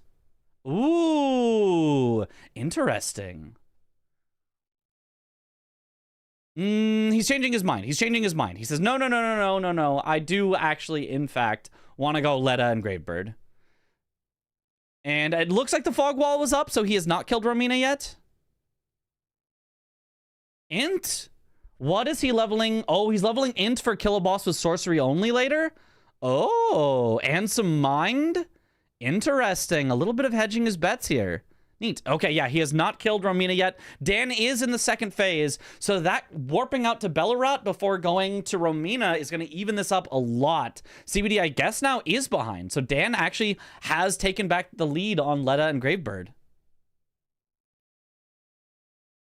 Letta's still easy snipe because Letta sucks and it's easy to die to it. That's true. That can always happen.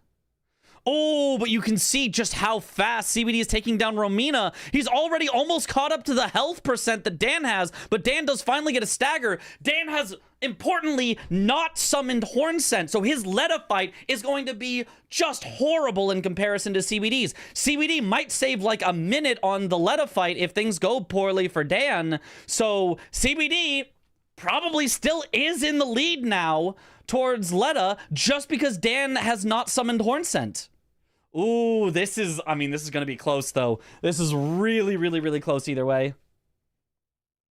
Have either of them prepped for Yolan? Not even a little bit, except that Dan went up the backside to the Golden Braid. Other than that, not even a little bit. And you can see CBD might kill Romina before, or at least at the very same time as Dan kills Mesmer. Yeah, there it is. CBD, I'm confident in saying it, very ahead on Letta right now. Very ahead. He's already there. Dan has to take the time of warping back. Oh, and he's not even going straight for it. Dan, please do not go for the Gravebird armor set first. Please do not do that to me. Dan, what the hell are you doing? He is... Oh, this is just not the efficient way to do it. No, Dan, no.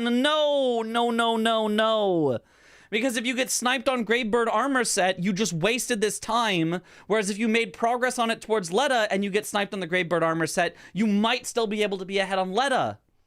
Oh, this is disastrous for Dan. If he gets sniped on both here after having spent this time, oh... Commentating is so good, reminds me of pro Dota casters. Yo, thank you. Going for the diagonal? I mean, he should. But the way that... CBD is doing the same thing! What are you both doing? Why are you both doing this same thing? Just go... It doesn't even, like, save time for... It especially doesn't save time for CBD, because he was literally in Anir Ilum, has to warp out, and then warp back. That's... Oh, that's so much time lost for CBD. I hate that both of them are doing it, but I hate even more that CBD is doing it. Dan is going for the grace for the forge. Do that after you do the Letta things. Because he could have killed Letta first, grabbed the Gravebird armor, then grabbed this, been right at the forge, and not only been more synergistic, making sure he's not losing all of his progress by being sniped, but also saved an entire warp. Or maybe 2. I'm not sure. I'd have to count. I hate this. Did CBD already pick up the Gravebird shoes? I'm not sure. They both have marked 3 out of the 4, so I'm gonna assume both of them only need the one left in Anir Ilum. Ray knows he didn't summon Hornsen, so it isn't worth killing Letta. I mean, if you're going there anyway, why would you not? I don't... This makes no sense. This makes no sense. This makes no sense. But we'll see. I think the best bet for Dan is they split 1-1. That CBD just ignores the Gravebird armor set and goes straight to Letta, which I do not think is what's going to happen. I think CBD is going to grab the Gravebird armor set on the way to Letta, mark it, continue up to Letta, be there still before Dan gets there, have an easier fight, get both of them, and Dan is going to be in the back seat. He is no longer going to be driving. He will be in the back seat, trying to give directions. No. CBD, we should... No, go somewhere else, please. CBD likes to split progress, I find. Sometimes he does, yeah. That's more of a, like, super late game thing, I feel like, than, like, a mid-game thing. I feel like early game, you can split progress a bit, because nobody knows where anyone is. Late game, you can split progress because you know exactly what your win condition is, and you just have to play around that. But in the mid game, there are just obvious squares that both players have to go for and race. And if you're splitting progress while the other player is racing, you just lose. So I would not expect to see CBD really split progress here. CBD, I'm assuming, has been streaming today for a while. You know, I could check. CBD has been live for 3 hours is what it says. Maybe he ended stream and started again. I'm not sure, but it says 3 hours so far. I like that CBD is wearing armor, so it's easier to see he has it. No, it's hard for him to equip armor. Yep, very hard for him. CBD picked up the Gravebird armor in Rao base while Dan had to pick it up from near Bellerot jail. Ah, yes, because he did it while doing the two-handed sword talisman. Yep, and there's the Gravebird armor set, and now Dan completely wasted his time to go pick up pieces that didn't matter because he's just got sniped on it, and so he's just further from Letta than he could have been. Oh, yeah, this is big disaster for Dan.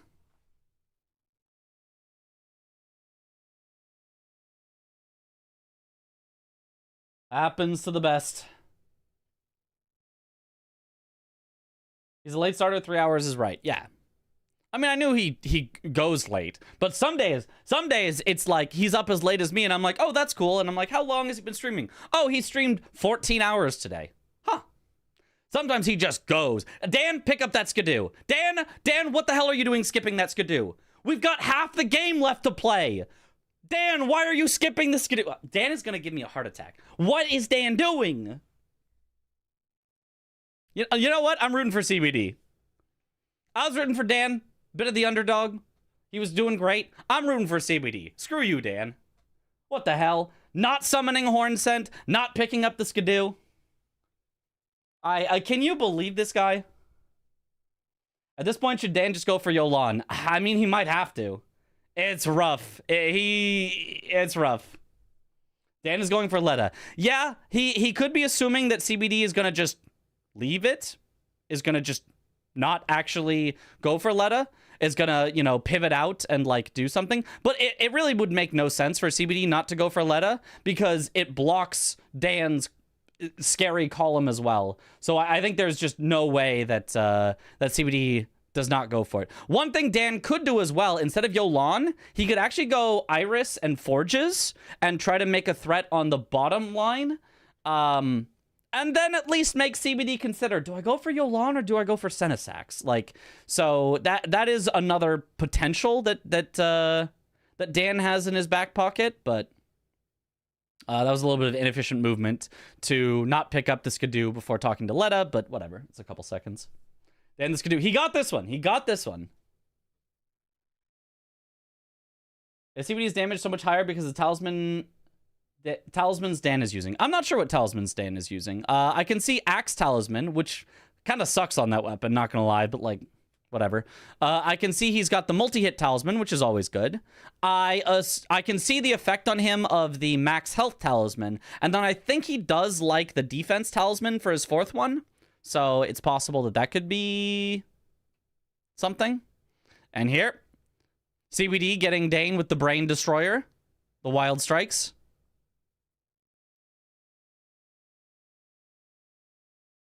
Yep, just keep swinging. Just, yeah. That's how fast CBD's fight is going to be when you don't have Horn Scent.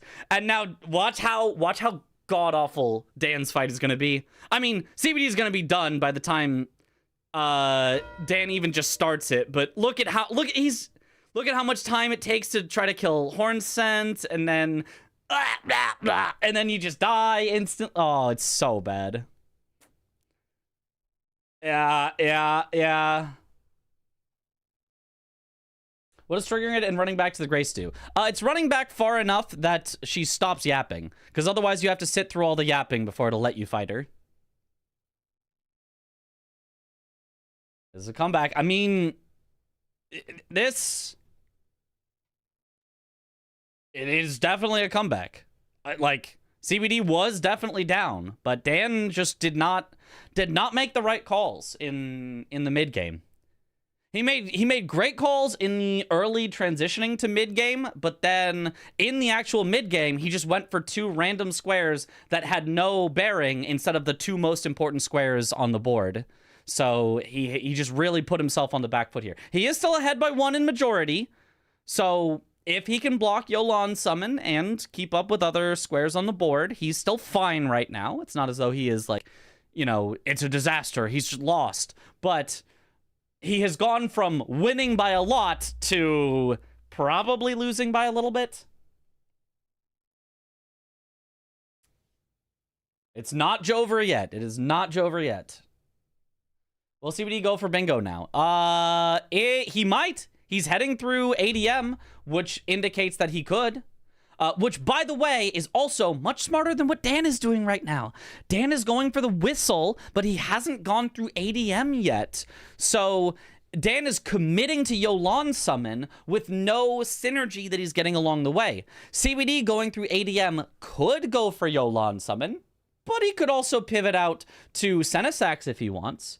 He could also pivot out to Rolling Giant Lightning Ram and get there faster if he wants. He could also pivot out to User Transformation if he wants. CBD has set up for multiple squares, whereas Dan has said, oh yeah, I'm only doing this one, and I'm going to go straight for this one, and if I get sniped on it, you know, whatever.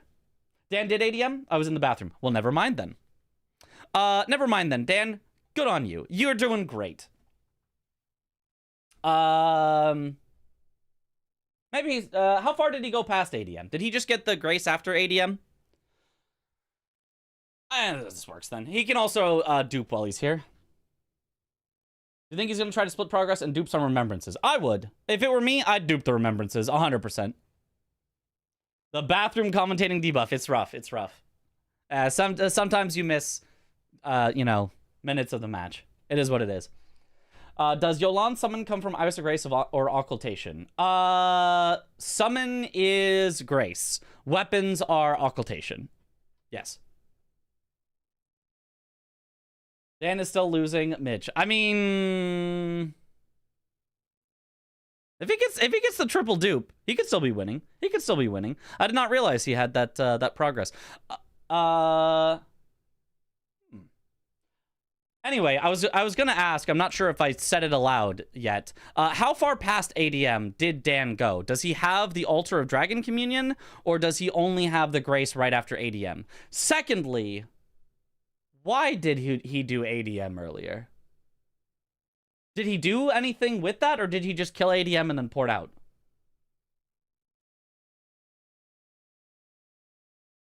Dan doesn't want to take the Yolan risk. I mean, yeah, it's a risk either way. NPC boss. Gotcha. That makes sense. That makes perfect sense. Okay. Makes sense.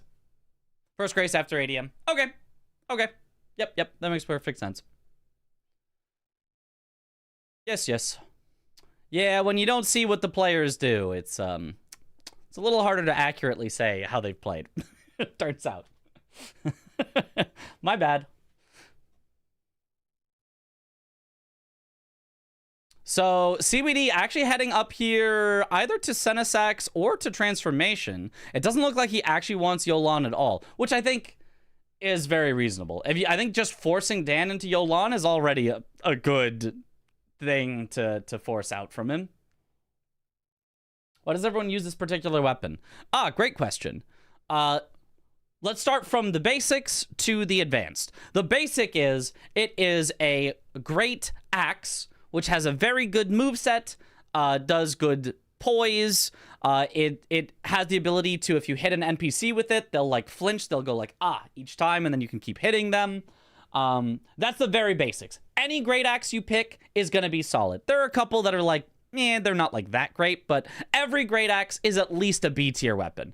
No exceptions. The worst great axe is a B tier weapon. Now, why this particular great axe? Well, reason number 2, it's got bleed on it. It is, I believe, the only great axe, I think, with natural innate bleed on it. So it kind of just is already better than other great axes for that one reason. It's a great axe, which has a great moveset. It's got bleed on it. That's a nice bonus. And then the third reason, it has Wild Strikes as its Ash of War. Wild Strikes is a very high damage if you can keep an enemy still. Sometimes you can't in the DLC. Sometimes it's just garbage in the DLC. But if they stand still, it does great damage. And it can just stun lock NPCs. So for those 3 reasons, this is one of the big meta weapons for the DLC, if you find it. I wouldn't say it's the best weapon for the DLC, but it's up there. It's a top 5, probably, around there, around 5th. Wild Strikes is just straight cheating. It can do so much damage. Great Omen Killer Cleaver. My greatest love. Yep. It's a really, really, really good weapon. Not taking a toilet break before commentating was clearly an optimization issue. Now the other commentator might snipe you on the bingo. You're so right. You're so right. But the thing is, you guys didn't see because you were going to the bathroom. I did go to the bathroom before starting commentary. My stomach's just a little upset.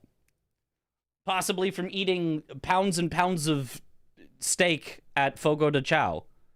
Not as much as Chris, though. Chris just devoured everything, but more than I should have still, probably. Oh, great SGDQ vid. So fun. It was so good.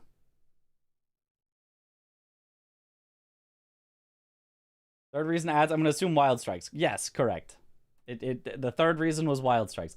Maybe you're still in ads, so maybe you still didn't see it. No steak skipping. We did not skip the steak. What is better, FP to damage ratio? Wild Strikes or Bloodhound's Finesse? FP to damage ratio? Wild Strikes by a lot, I'm pretty sure.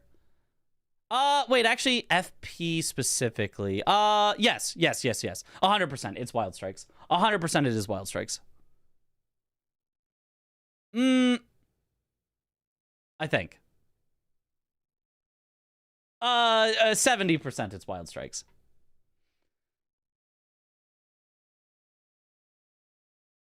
But damage per second, it is not close. Wild Strikes clears Bloodhound's Finesse. Bloodhound's Finesse is solid, but like...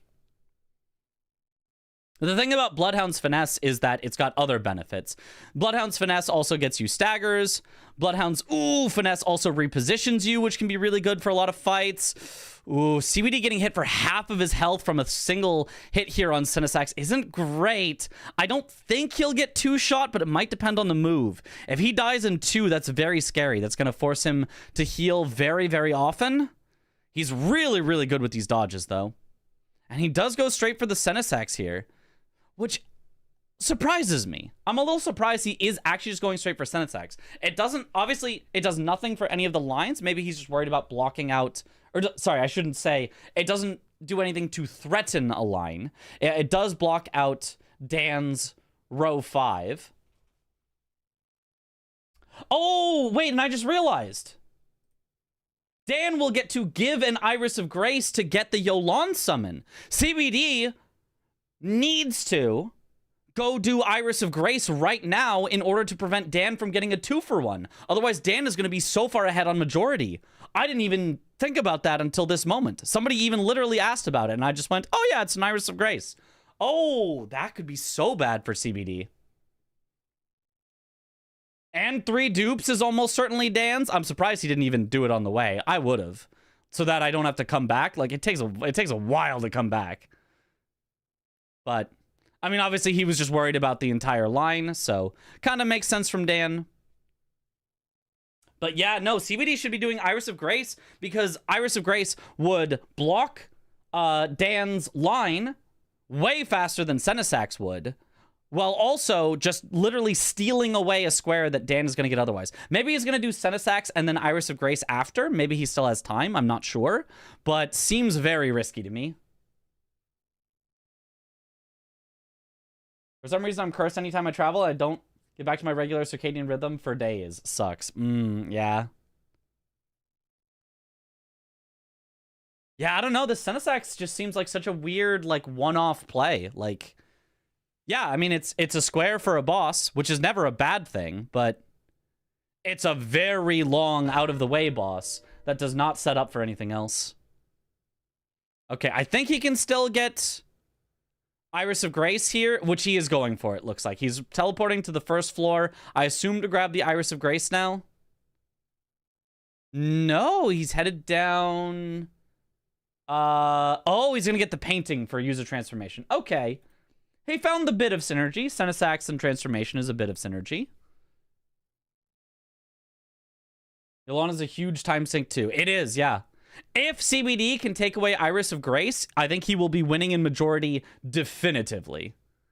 But if Dan gets the double Yolan with Iris of Grace, I think Dan will be winning definitively. I mean, either of them is only going to be winning by 1 square, but I think it's whoever gets Iris of Grace is going to be the person who has the advantage in the match.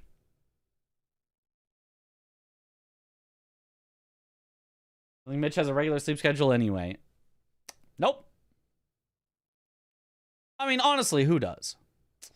Ooh, Dan really struggling on the Metter fight. Already down to half of his heals left when Metter is at half health. Usually the first phase, you take less damage. So this is really, really rough. Nice dodge on that, though.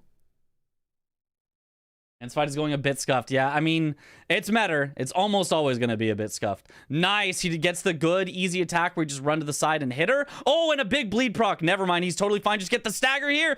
Stop going for the jump R2s. They're ass. They're such bad attacks. Just, okay, there you go. Just go for running R1s. They're just faster.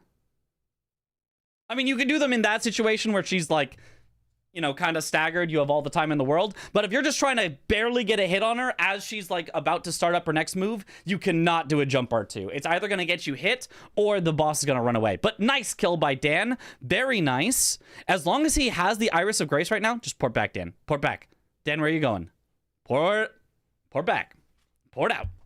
Port. Go away from here. Don't be here. Good. All right, there we go. Whew. So the win hinges on Iris of Grace. I don't know that the entire win, but whoever will be winning within the next 5 minutes will be who gets Iris of Grace. Stresses us out. I know. I know. And this is the kind of things that I would not say on official Well, I might say a little bit on official bingo commentary, but yeah. It's like, obviously you don't want to just, you know, be talking down on any of the players at all. Except here on my own stream, where I'm just having fun. And hopefully you guys all know that and all that. But it is stressful to see players just sit around not doing anything, and they're like, Not even Chris? Okay, well, Chris, yeah, no, we would for Chris. Yeah, we'll make fun of Chris. What else we keep my schedule without a stream at 7 a.m.? I would never get up so early. Yeah, you're welcome. Now, against an NPC, I would just Wild Strikes here. I would just Wild Strikes on Ymir, but honestly, it also has a good R1 for it. Like, he's fine either way, but oh, easy kill, easy kill. All right. Now I believe you have to quit out to get Yolan to show up. And he is. Good, good. Do you prefer the strategy and metagame of base game or DLC bingo? I like DLC bingo more, but I have not played base game bingo pretty much at all since Season 1, so I'm not super informed on it. Use Iris of Grace. There's the give. And now he has to wait till he actually gets the summon. His Lion's Claw, not Wild Strikes. Oh, right. Well, I guess if I were him, I would have unequipped the Lion's Claw then. Maybe it wasn't worth the time. But you're right, you're right. I prefer DLC also. I think DLC... I don't know why there's been this, like... It probably hasn't been a full movement, but, like... Aggie and Parky, who are probably the people I watch the most often because I really like watching Aggie and Parky just for the vibes, just for hanging out, seem to both, like, really hate DLC bingo. And I'm like, I think DLC bingo is so cool. Did Dan already dupe at the church? I'm not sure. I don't remember him duping at the church, but... Oh, Dan, go down! Missed the skip. Death Knight with sorceries. You know, you... could. I don't know that I would. Where is Dan going? Where is Dan going? Rolling Giant Lightning Ram? Where CBD is headed? I think they're both headed to Rolling Giant Lightning Ram. Okay. Dan, this skip maybe is not... it's not working for you. You'll see 2 snowbally for Aggie. So is base game, though, I feel like. I feel like the thing about DLC, and part of it's because I'm good at it, and I will fully recognize I like things that I'm good at, or maybe it's I get good at things that I like, or whatever, you know, combination of the two, is that I feel like in DLC, if you... the person that finds the better plays on the board wins so much of the time. I feel like if you understand what to do in DLC, you can get to the right places. And I feel like a lot of the snowballing that happens in DLC is because somebody does not set themselves up for victory. Like if your opponent has backside of Shadowkeep access and Southern Coast access, you know, and they've gotten over towards Romina, and you grabbed, you know, 4 squares that had nothing to do with those areas, and then they start bulldozing those areas from you because you didn't recognize that those areas were important, then yeah, it's true. You're going to get snowballed on, and you're going to feel like I have no way to come back into this because I don't have access to the areas they do. But it's because you made the strategic mistake of not recognizing how valuable they are. Not because, like, there's some inherent, like, oh, whoever gets a square in DLC bingo just wins. First square wins the game. Like, it's just a very, like, you have to understand when and where to unlock the map. So, I like that. I like thinking about the areas of the map and what I do and don't need on the map. I think it's very interesting for me. Whereas in base game, and I haven't played it as much, it feels to me like, well, I can go anywhere at any time. It doesn't matter. Oh, literally as he gets the killing blow, CBD marks it. Oh, that was close. That was so close. Holy, they were neck and neck. I thought CBD was just gonna get it way before, but Dan actually made up so much time, but not quite enough.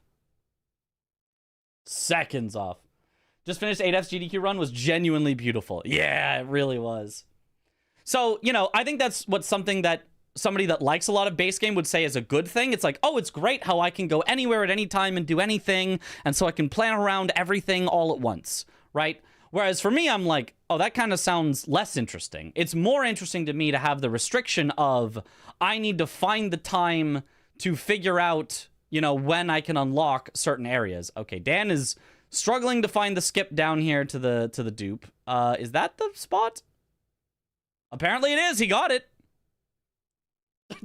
That looked so wrong, and yet he got it.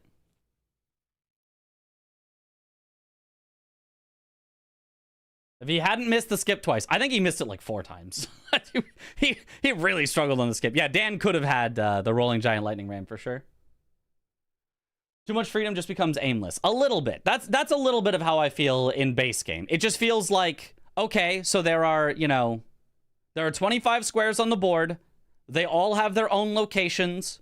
These 5 have synergy with each other, and the other 20 are you just go to one place, do one thing. Go to one place, do one thing. Go to one place, do one thing, and I just pick, out of those 20, what's the fastest one? It's this one. I'll go do that one next. And then I'll go, what's the fastest one? It's this one. I'll go this one next. Uh-oh, my opponent has 2 in a line here. I'll pick whichever is the fastest of the 3 they haven't done. It's that one. I'll go do this. That's how base game feels to me in comparison to DLC.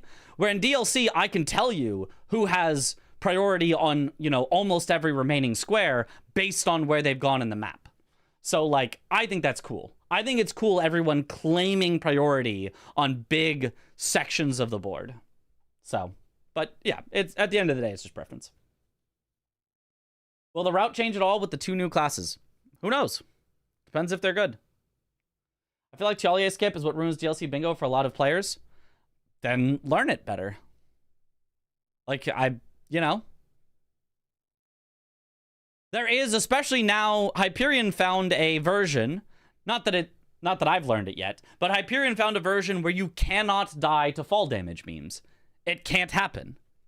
There is no longer the spot where you can land where it doesn't count you as landing. You instead land in different spots that it always counts you as landing. So, if it is just, oh, I hate Tialier skip, if you practice it for another hour, just 1 hour of practicing one skip, and you practice it the Aggie Hyperion way, you'll never lose to it again. And if that was your only problem, then I think problem solved, you know? So, Aggie did get bingo twice in base game. This is just more board dependent. Oh, not that you can't get bingos in base game. You can totally get bingos in base game. It's just, yeah, like, I feel like you can still snowball a lot in base game because one player can be more set up than the other and just, like, steamroll through things. But yeah, it's much more like kind of one-off things. The way that you get a bingo in base game, a lot of the times, is by sniping your opponent and then sniping them and then sniping them again. Because everyone can go everywhere, everything that you do is a guess, and so everything can be a snipe. Whereas in DLC, you might get sniped, especially early. Snipes early happen a lot in bingo because you have access to fewer things. But in the late game, if you get sniped, you probably knew you were likely to get sniped because you're like, I know they have access to this area, but I have to try anyway. Whereas in base game, you just have to go, I don't know what they're going for. I'm just going to go for this one. That's how I feel. Is Dan heading for Death Knight? That's what it looks like. I don't mind this. Just kill a boss, get a square. Love it. Whereas CBD headed for Forges, which I believe Forges... honestly, Forges isn't too slow either. I think both of them are doing solid plays here. CBD is definitely ahead on Transformation. So... all 4 Nameless Mausoleums is going to suck regardless. And Kill a Boss Sorcery Only is going to suck regardless. But it's going to come down to those 2. Because Dan should get Death Knight. CBD should get Forges. CBD should get Transformation. And then it's all just can Dan get either all 4 Nameless Mausoleums or kill a boss with sorcery only? Oh, never mind. He pivoted out. Okay. He's also going for a Death Knight. We've got ourselves a Death Knight race. Ooh. And CBD is a few steps ahead. Just a few steps ahead. Started watching Bingo during DLC 1v1 season, and the competitive nature of it feels a lot better. The openness of base game makes things a bit more random, while DLC has more equal footing. That's how, like, I think DLC is very, very strategic. Not that base game isn't, but I really, really like DLC. And I know that DLC can feel really bad. If your opponent is a little bit better than you in DLC, it's very possible for them to just beat you because they are better than you. But I also think that's kind of cool. I want to be the person who is better, and I want to beat people by being better. So, I don't know. He saw the mark, then pivoted to get Forge progress. Ah, he saw the mark on the dupes and pivoted to Forge progress because he figured he still had time to win Death Knight. He might, but it's going to be close. Oh, Dan going with a colossal weapon with fire. I actually really like this from Dan. So if you don't know, a colossal weapon like this, if you hit the Death Knight, it acts the exact same way as the Anvil did in our all bosses 4 players run, where it's just going to fully stagger him out of what he's doing, aside from a few hyper armor moves he has. So Dan can actually save a lot of time on the fight with this weapon, whereas CBD using a Great Hammer, also very good weapon, but is not going to flinch on every attack. So Dan actually probably will have a faster kill here. Do you think the shop needs adjusting price what's available and maybe drop starting vigor by 10 or 15? Honestly, to be perfectly honest with you, no, not really. I think it is still cool as it is. I think people do absolutely still struggle on bosses enough that like the notion that, oh, it's too easy and like everybody just gets free kills on everything in the DLC, I feel like is just patently false. Ooh, CBD having a really, really good fight here. Like, I think it would be okay if you adjusted the power of everyone down. I'm not saying that, like, that would be a horrible thing, but I think the idea that it's like super necessary and that DLC Bingo is in such a bad spot because you can get too powerful, I think is false. I think it is still tough in the early game, but becomes very easy in the late game with a bunch of Skidoo and stuff. But at low Skidoo, man, let me tell you, low Skidoo, Rolana sucks. Low Skidoo, if you're trying to do even like Death Knight early can suck. Like there's a lot of bosses that can be real tough. Ooh, CBD only a hit away. If he doesn't charge R2 here, I think it just wins. Even a tap R2 does it. Bang! Double snipe here. Now all of a sudden, CBD is actually maybe in the lead here. He's ahead on Forges. He's ahead on Use a Transformation. And Dan, it would have been faster to kill the Death Knight. No, Dan just... Oh, never mind. Wait, he didn't grab the Grace. I'm stupid again. I thought he grabbed the Grace inside, and I was like, he has to take the elevator up. Good play, Dan. Dan keeps outplaying me. My commentary wants to be like, no, that's the wrong play, but he's doing the right play. He's Skipper. Never mind. Dan keeps baiting me. Dan keeps doing exactly the opposite of what I would be doing, and it keeps throwing me off. One of the times where skip it a Grace saves a lot of time. Saves a lot of time to skip it a Grace. All right, now he's going for Forges. Ooh, well, see what he's going for Transformation. Wait, Dan could actually get ahead on Forges now. Oh, it's gonna be close though. It's gonna be another race because User Transformation does not take very long. Uh-oh, he's right back into a Forge here. Oh, Taylu's ruined Forge. They're both in it. Uh-oh, it's a Forge race.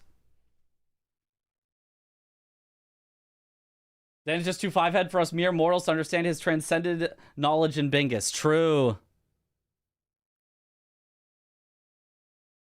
Dan needs to use resin or cold more. I agree. There's absolutely no reason to go heavy if you are not using grease. Frost is objectively superior in all ways if you are not greasing your weapon. Obviously, outside of things that are cold immune. What all is cold immune in the DLC? Falling Star Beast.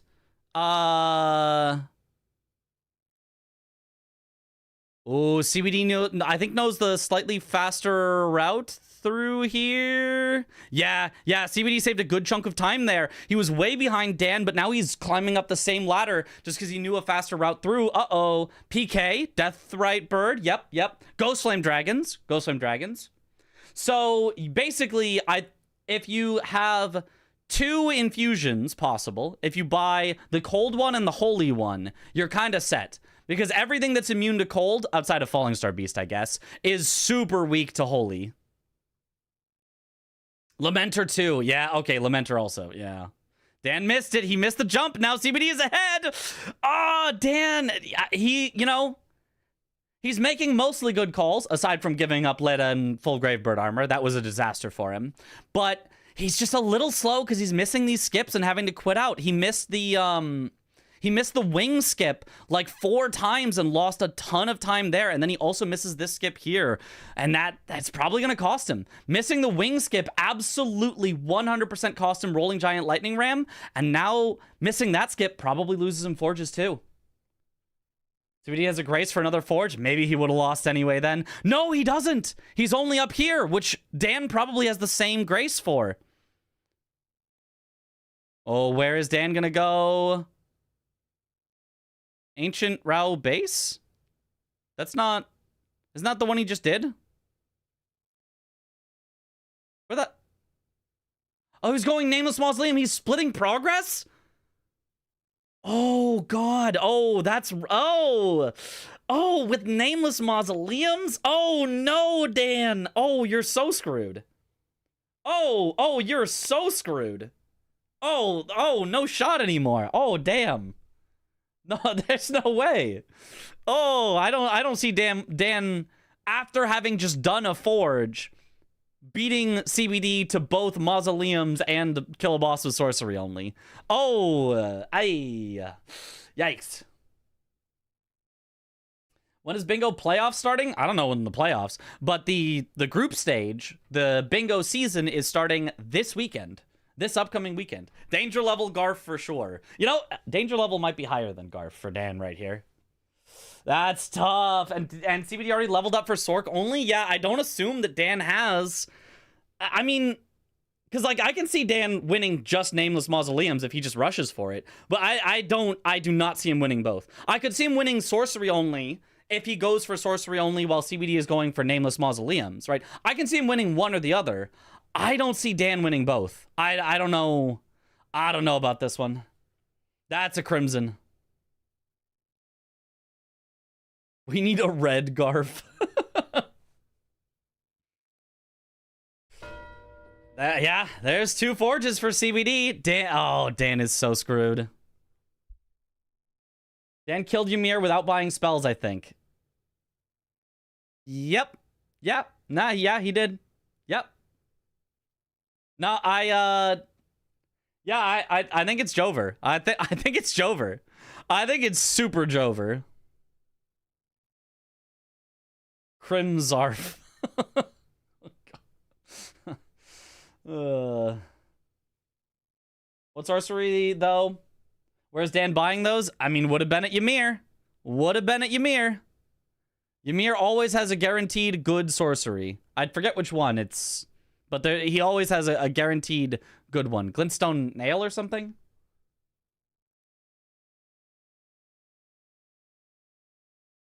Yeah, that is an unfortunate rip. Just a few too many mistakes, I feel like, on this match. Really went from the driver's seat to having no control.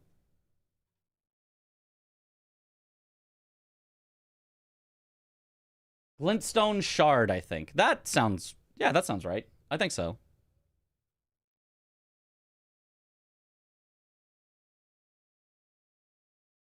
Passenger Princess. I mean, if you go... He does have 2 Nameless Mausoleums right now. So if Dan goes directly for sorcery, finds a good sorcery, I don't know where, but if he just finds one, and gets the kill while CBD struggles to kill Mariga, which he's not going to. He's got Glintstone Shard. I can see CBD has the full setup. CBD is gonna get this easily. But if Dan sniped away sorceries right now, you know, then he'd be in a good spot. But he just good luck with that. You know, good luck with that. Which boss is best to Sork? Demi-Human Queen Mariga is best to Sork by a lot. You can actually even just stand on top of the boat next to her so she can't even do anything, and you can just pew, pew, pew, and just... It's a free kill. It's a very stupid square. It is a very, very stupid square. Okay, will be deleted in 3 seconds. I don't know. Sorceries kind of suck. I don't know that she'll be deleted in 3 seconds, but we'll see. We'll see how much damage CBD can do.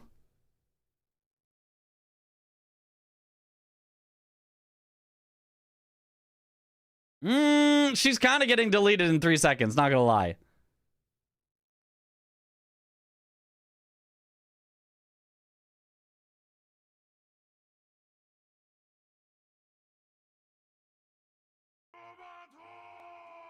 Yeah, and then he's just riding around on torrents so that the little demi-humans won't hit him. Yeah, this is pretty easy.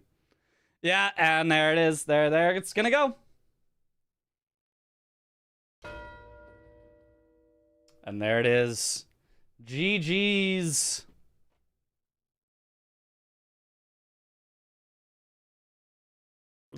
Yeah, GG. Fucking hell. GG. Usually sorcery only. Mariga? Mariga. Oh yeah, I always forget she exists. I was going to do a fucking Black Knight. Lol. Did you buy sorcery before you killed Emir? No, why would I do that for? Do I get his bell bearing anyway? Oh, you did get his bell bearing. Mitch, get out of here. Go away. Nope, I was watching that match. No.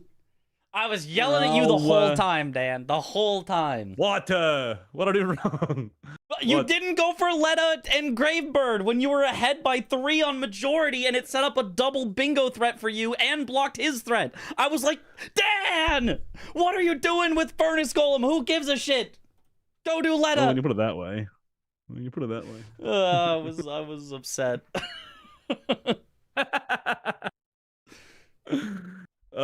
Then I chased the entire way up there and lost the match because of it. Yep. You also went for the other Gravebird pieces before getting the one by Letta, so you couldn't fight CBD for Letta. Whereas if you had went straight there first, you might have been slightly ahead of him once he got Gravebird. Yeah, probably actually. Yeah, at least going at the same time. Yeah. So I always do the synergy first before doing the one-off pieces. Yeah, that's fair. I get that. Mm-hmm. See how close that lightning round was? That shit was crazy. That was insane. I know. Because you missed the wing skip like 4 times. Yeah, save and quit there like 8 times. Yeah. Lol. Couldn't get it. Oh, forgot about that. Yeah, it was like a second on the lightning round CBD. It was kind of nuts. Death Knight was like 10 seconds, I want to say. She was pretty snug. Pretty snug. What'd you do after Death Knight? Did a forge. Also didn't summon Horn Cent. Oh yeah. Well, I did one forge. It's kind of too far behind. Did Red Bear. You marked forges as I was in Red Bear, and then I was just making my way to the other mausoleums. I didn't think you'd do sorcery. I didn't go for row 5. I mean, he wouldn't really have gone for row 5. CBD blocked Senesax very early. Mariga's a thing. Tree Sentinels are a thing. Oh yeah, true. Like the Torch Tree Sentinel would be pretty good for that. Not the other one, obviously.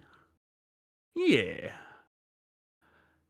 I was like halfway going up to Inner Limb. I'm like, I should just go get Yulan Summon and Iris of Grace. And then my brain said it. My hands just disagreed. I just kept going. I just kept running up. Just kept on chasing. I'm surprised you went for Yulan and not try to get your own bingo. Did I have a bingo at that point? Yes, bottom row. Oh, yeah. Yeah, well, I didn't really progress towards Senesex. I killed ADM and that was it. Yeah, you had ADM killed before I did. Like, yeah. But like at that point, like I didn't know where you'd been. I had no idea. Well, he'd been up to Letta. Because you were quiet for a long time. Like you were quiet for a long time. So I'm like, I Yeah, didn't know how much because- prep you did in your LAN. I didn't know if you were in ladder, blah, blah, blah, blah, blah, blah. You know what I mean? Because you marked Divine Bird Warrior just before I got Ramina. So like, he's at least here. So I didn't know where Yeah, I he was. died like 5 times to the fucking bird, dude. Tough. Tough gig, dude. Good match, though. I like that one. That was good. That was good. I did not like that We got one. hippos? No. Oh. I thought it'd be a really good snipe. I mean, Booger. I guess I was on my, like, I just went down the elevator from first floor. Yeah. Oh, you're going to keep it that Um, way. Yeah, fair enough. My bone dart ram kill won the match. Okay, gotcha. I yeah, just went yeah. it You got a away. I bone threw a dart? Dude. Yeah. Something about that wing I skip, mean, man. Like, whenever I save and quit and end on the wing, 2 weeks ago, I would jump off that wing to that rock every time. Now, Yeah. it just doesn't make it. I don't know what I'm doing wrong. You weren't British on the can't do tip of that. the wing. You were like a little tippy down. top? Yeah, yeah, I'm a little down now because I lost the match because of it. But it's yeah. fine. Also for the hippos, I think if you want 2 hippos and you already had backside access, because obviously you did Golden Braid, I'm pretty sure going front side for hippo is just an objective waste of time, and you would have just been better off going down to the ones on the way to Jory, I believe. Yeah, I just get the 2. Yeah, and you also get a Oh, painting along the yeah. way for potential transformation Yeah. later. You're closer to a mausoleum. Wait, what's Yeah, the that's hippos that true. you do? Yeah. He did The Golden one on the Hippo way in and Ancient Rail. yeah, Ancient Row. Okay. Because I wanted the Ramina play, Interesting. 500k play. There was stuff that I was thinking about. Yeah, yeah. I mean, I liked going that way, but I think you could have killed the 2 by Jory and gotten all the way to Romina faster than going Yeah. through Golden Hippo and the Hippo on the way to Romina. And another mausoleum, too. I Yeah. don't know about that because Golden Hippo is closer than the 2 hippos. And Well, then, given that he already literally went all the way through the backside, he literally had Golden Braid, so he had, Specimen Storehouse. I'm pretty sure going from Specimen Storehouse down to the 2 hippos only takes about as long as it takes, well, probably a little bit longer, but not like that much longer than it takes to travel to Golden Hippo. And then obviously the kills are faster. No, because from storehouse you could just go to hippo. Like hippo's right there. Golden hippo's right there, right? That's Like, true. He instead went of in left, from you the turn front right. though. But yes, if you went from the Okay. backside, I could maybe see it being close. I guess it depends on the board. Like, there was definitely a lot of synergy down there. Like, there was synergy towards Yeah. Ancient Row as well, but there was the progress down there that I was a bit spooked about. Bah. Yeah. Boned Yeah, up, fair. dude, that fucking ram, dude. Oh dear. Dude, lightning trolled me in the first one as well. He got my lightning and turned around. RNGR square. Yeah. Fuck that No, it's a square. great square. Lightning Everyone loves round? that square. Oh, bro, Great he did a random circle without even getting hit by lightning. So I didn't even get the benefit of him getting damaged by the lightning. Like I Just for the shits and giggles, dude. bro. So Just thank God I have not experienced anything like Aggie did though when it gets caught in the rock. He got stuck in the Boys rock. slot machine. He did That was get the crazy. kill still. So, you know. Eh, If you can make that consistent, that'd be pretty good, honestly. So fucking dumb. Yeah. That was like that's that square personified. Just that one clip. Yeah. All right. Well, sorry to leave you content free, Mitchell. I'm gonna leave you alone in the couch chair because I'm gonna do some French now. So No. sorry. All good though. Was a good shit with GDQ by the way. That was sick. You guys Oh, thank like you. PB'd with Deathlink. Shit was wild. Yeah, yeah. Well, it was our Deathlink PB, not like our full PB, but Ah, okay. I thought it was PB. no. We got sub 3 hours without Deathlink. Ah, okay. I didn't know you'd broken that yet. Mhm. Never mind. Dude, I swear to God, and like I've asked Chris and I've asked Josh, and they both said no. I swear they were chanting "Let's go, Brandon" at some point. I swear they were. Like an Who? hour left. Like, Who was? I heard it. The But it GDQ didn't happen crowd. apparently. Yeah, which just makes no sense. It's very anti-GDQ crowd. Like, I swear to God, There's though, it's no way. chanting "Let's go, Brandon." That'd be the most random fucking like. What does Joe Biden have anything to do with it? Like, I don't know. And then I quickly look at chat, and someone's like, "Lol, he's already dead." I'm like, "Are they talking?" Like, anyway, I don't know. I don't know. Bro, dude, you're too brain broken here, Dan. You're too TikTok Yeah, brain. I do. What the absorb fuck? You're American culture. hallucinating. Seeking out the drama. Yeah. Well, GG, CBD. Thanks for the games. That's my 2 for now. We won later tonight with Twisty, I imagine. Doing some more. Thanks for playing. He hates me, chat. Yep. Yeah, I do. I do. It's true. It's true. I was tempted to stay because Mitch was here, but it's not enough. You know? It's not enough. Yeah, What if I'm someone not else enough is for here? you. I understand. That's so sad. Bro, look at it this way. Look at it this way. You could win a bingo game, or you can definitely lose the French run that you're going to be attempting. Ooh. Bro, I love losing the that's French fucked up. one. Yeah. I just clawed my way out of Limgrave. They're not losing this. I spent like 3 hours pulling my way out of Limgrave yesterday and died to the misbegotten, like, the scaly one. I died to that guy. There's a death of a Yeah, so in like the earning. something more embarrassing is going to happen this time. So like, Yeah, it's true. the season's in.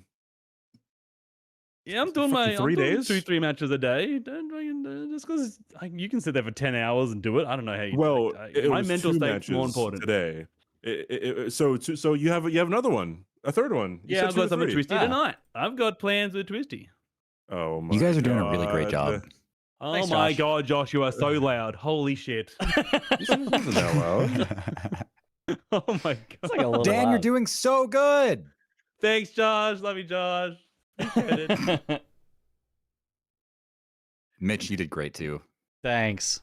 And CBD go. It was great to yell at Dan the whole time. Okay. And then half the time be like, wait, actually Dan did do that. Never mind. I'm just yelling at him for nothing. Dan, why are you? Oh, wait, never mind. It's fair. That's like when you misplace like your phone or something. You're like, who the? Oh, here it is. Oh, here. Yeah. That was me the whole time.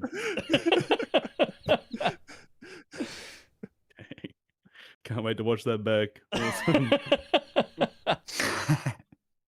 It's just never like rewatched. I've been rewatching like the highlights of the like World Cup at the moment. I know the scores, and I'm still like, please, maybe this time, It's just not. I never do. Rip Norway. Okay, I'm gonna go. Okay, hey, Josh, log in the bingo. I gotta go. Yeah. Bye. Bye, Josh. A DLC bingo Okay, for bye, Josh, friends. right? The one you Yeah. never practice. Oh my god! Hey, I'm gonna spam his chat. I'm VIP, right? Hold on.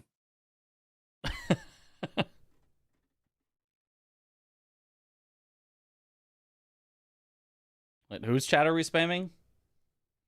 I'm just gonna type a lot of bingo question marks in Dan's chat.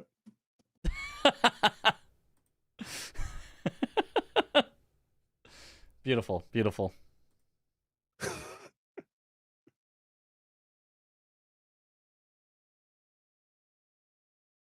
Oh, you and Josh could play DS3 bingo. Perfect. DS3 bingo with the squares that he made that we haven't attempted in like 2 years. Yeah. Yeah. Sounds good to me.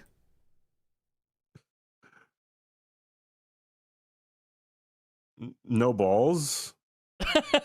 Josh, what if we did a PvP Balatro run?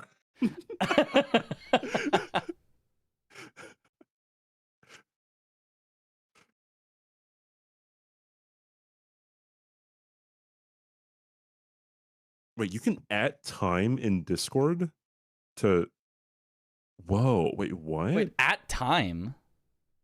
At time, and then like you like write what you want to, like what date you want. But I didn't know that was a thing. Wait, how do you at time refer to a time dynamically? Oh Yeah. my goodness. And you pick a time format. Oh, I thought you had to use hammer time or like the like whatever the syntax is for the universal time thing.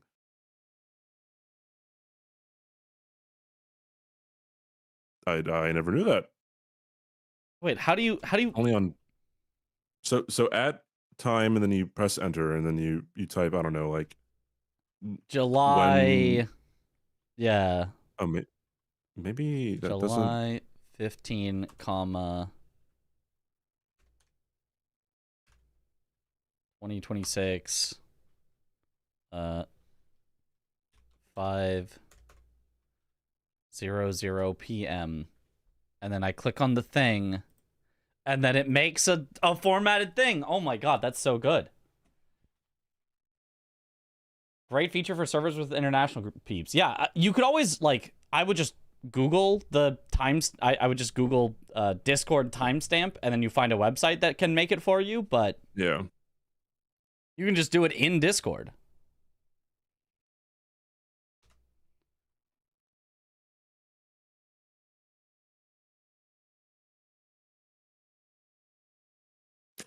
That's wow. Are you going to the in-person finals, Mitch? Or do you think you will be? I mean, if I'm invited to commentate, I'm definitely there. If I'm not invited to commentate, If not, then fuck all y'all. Yeah. Yeah. I mean, I probably want to be there regardless. Like, but I think I want to be there regardless too. yeah, it's definitely going to be, the most fun and easily excusable as a business trip if I'm commentating. Just deliver water to one player, and then like boom, you're there for work. True. Domo has not said who's commentating yet, huh?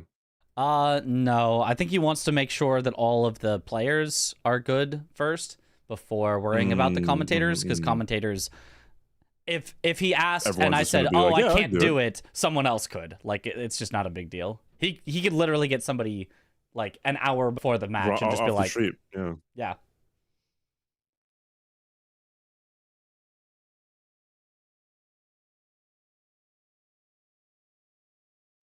Hey, is Sweat around? Anyone seen Sweat? Sweat! Sweat!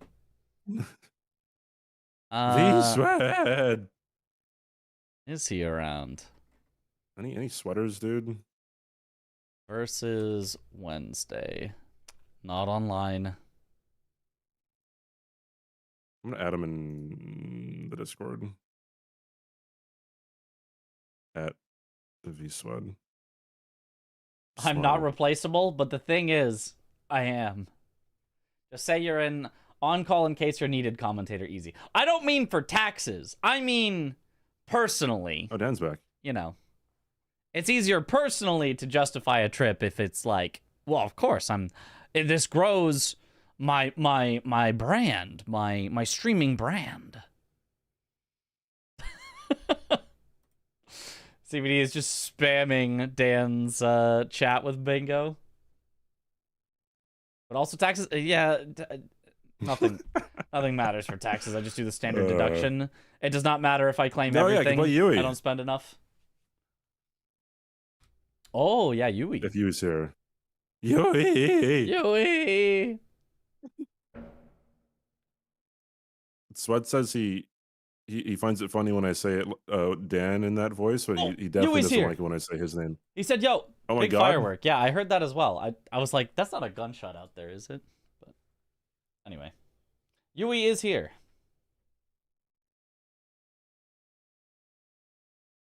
I mean, not in the bingo server, so. I'll go into the bingo club if he wants to play. Bingus? He asked. Yui asked. It sounds like he wants to bingus.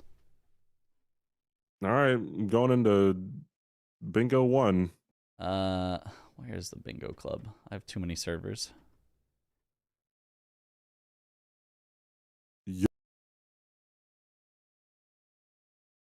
Oh, somebody help me out. I don't remember what the bingo club server looks like.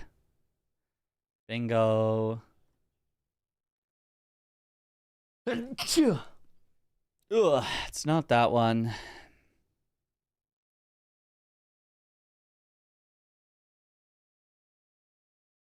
Bless you. Bingo club, found it. We could do a base game to start. You're a base gamer. Little base gaming. Mm-hmm. It's gonna Mitch. Yo. Just got back from my trip. How was it? It was cool. It's always fun. GDQ is a good hangout spot. Luck, Mitch. Never been to a GDQ. I've never really had like much of a reason to. Yeah. I would love to have a 2-player 1 controller in a GDQ at some point, but You could submit it. You and Josh could submit it. I don't know if Josh, like, it's a bit stressful, you know what I mean? I love the stress. True. I mean, I feel like if you practice it and make it a legitimate like speedrun showcase, I feel like it wouldn't even be that stressful. Like, you would just each know what you're doing at any given point.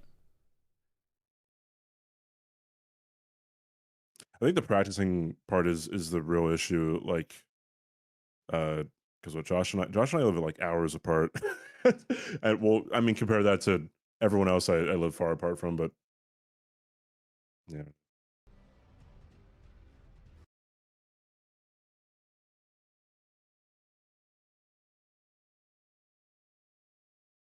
Why is my bingo app crashing? What is this? Right, we're good. Wait, 2 friends where one is calling for the guy playing blindfolded. Blindfolded souls? Oh, blindfolded, but with someone sighted who can talk you through it. You mean? Yeah, I guess so. Yeah, that is a type of run. I know Lobos did that with DS1 years ago. That was one of his like first videos, I think, with his brother, I think. Favorite GDQ run ever though is it was 2-player 1 controller, but it was blindfolded Mike Tyson's Punch Out. Yeah, that's a good one. I remember for some reason, I don't know why, but I tuned into GDQ because I never really tuned the GDQ that much, and then I tuned into that, and it's like, holy shit, they did it, dude. Yeah, that is one of the super classic ones. Yeah, very cool run. I think that's part of the inspiration for doing the Sekiro blindfolded at GDQ, or maybe at least why they accepted it.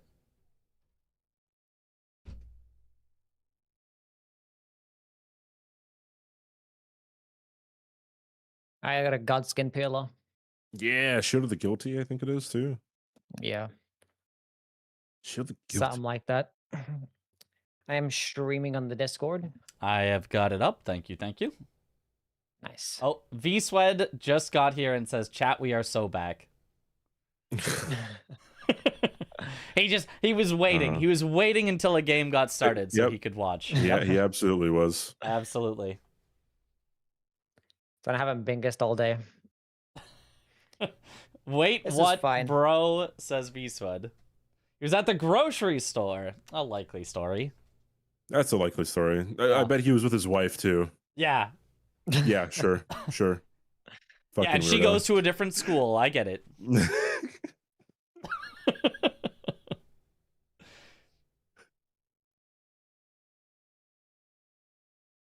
All right, are we ready? Yeah, I'm good. Whenever you are. All right, starting. Good luck. Good luck. Good luck. All right. She doesn't even go here. So I'd pile into comms. Well, that'd be a little harder with the Discord stream. We would have to ask them to fully deafen, which would be rough. Okay, we've got a base game. Ooh, Scarseal Center. That is rushable. That is very rushable. Super duper rushable. Take Raya's Hand, also very rushable. I feel like 2 Duelists isn't too bad to do pretty early. 2 Bell-Bearing Hunters. I mean, 1 Bell-Bearing Hunter is like super quick, but like 2 is, yeah, you could. 1 Unique Red Wolf, I feel like isn't that bad if you need to do it early. I mean, Radon is Radon. Radon is just always good. Radon helps you get Remembrance.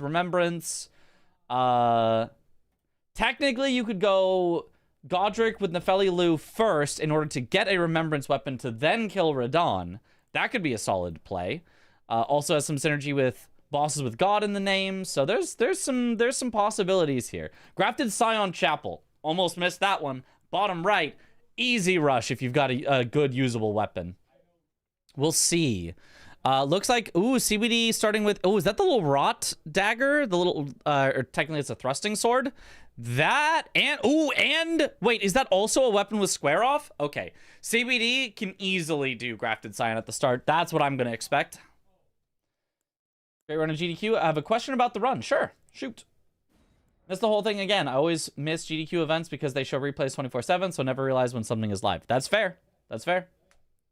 I keep a Hawkeye, track on it because I love watching them live as well. Margo with 6+ parries, never seen this square before. Yeah. Which I should also start because that can also be done pretty early. Oh, and there's Restore Godric's Great Rune. Oh my god, Godric has so much stuff. You know what might be a really, really solid play? I'm going to unstar everything for just a moment. You kill the Grafted Scion at the start into Margit, into Godric while summoning Nefeli Lu into Restore Godric's Great Rune. Bang, bang, bang, bang, all along the way. Thoughts? I think that could be good. I think that could be real, real good there. At one point, Chris made a mention about using a mod to lower Godric's stats. Is that true or was he joking? He was joking. He was joking. That was being silly. That is because we make the joke that, Soldier of God, Rick, is the hardest boss ever made in Souls, undefeated to this day. No one has ever been able to beat him. Which I do think is a funny joke. I wouldn't have said it on the joke? Huh? I wouldn't have said it on the GDQ stage because exactly that. I don't think it's well known within the Elden Ring community, but not within the gaming community, so it's not a joke I would have made. Let me solo her, I think, is something that enough people would probably know about, but the Rick memes, I think, are a little community, specific. So I wouldn't have gone with that one specifically, but I do think it was funny. Reline threats right out of the gate, though. Yeah. Oh, Yui not going for it. Then why did he start with this garbage weapon? Does he like this weapon? The little fist weapon? Maybe the class had good stats. I don't like that weapon. Aside from, if you really want, an early kill because of... Oh, maybe it's for the shield for parry. Parry shield. You're right. You guys are right. So he's actually skipping the Grafted Scion to go straight for the Margit into Godric play. Yeah. Medium parry shield. Medium, it's not as good as light parry shield, but it gets it. Oh, beautiful Grafted Scion kill from CBD. Sheesh. There it is. 1-0 already, and that takes 0 seconds. Really, really nice from CBD. Rick memes are not that clear. A bit obscure, even. Saw Rando race end with Rick as the Elden Beast replacement. Aggie's face as he shouts, "It's Rick!" Yeah. Okay, Yui, a little unsure what Graces to take or not take. He is going to skip the first steps, Grace. He is ahead now if he goes straight into Margit.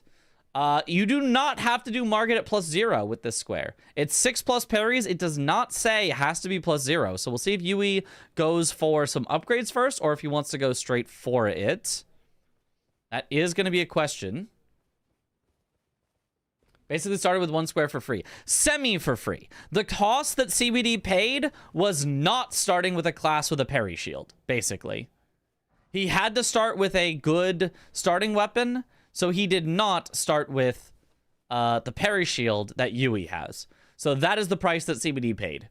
Otherwise, yeah, it took 30 seconds. It is a very ridiculously fast square. SGQ run was so good. I was hyped while watching. It was so good. I'm so glad that everyone liked it because we put in a lot of work into it, and I was a little worried the comms were not going to work very well. I was a little worried the screen switching was not going to work very well, and I think both of them worked way better than my expectations. I think the screen switching, unfortunately, there was tech issues, so it was not as good as it could have been. But even as good as it was, I think definitely elevated the run. I think there were a couple times where it was that wasn't quite the right thing to be showing at a given moment. But I think just the fact that we were able to have switching, I think made it so much cooler. Even if it wasn't 100% always on the right screen, it was 90% on the right screen. And I think that's way cooler than just sitting on 4 the whole time. It was so cool. I'm so glad it didn't go better than it did. Well, that too.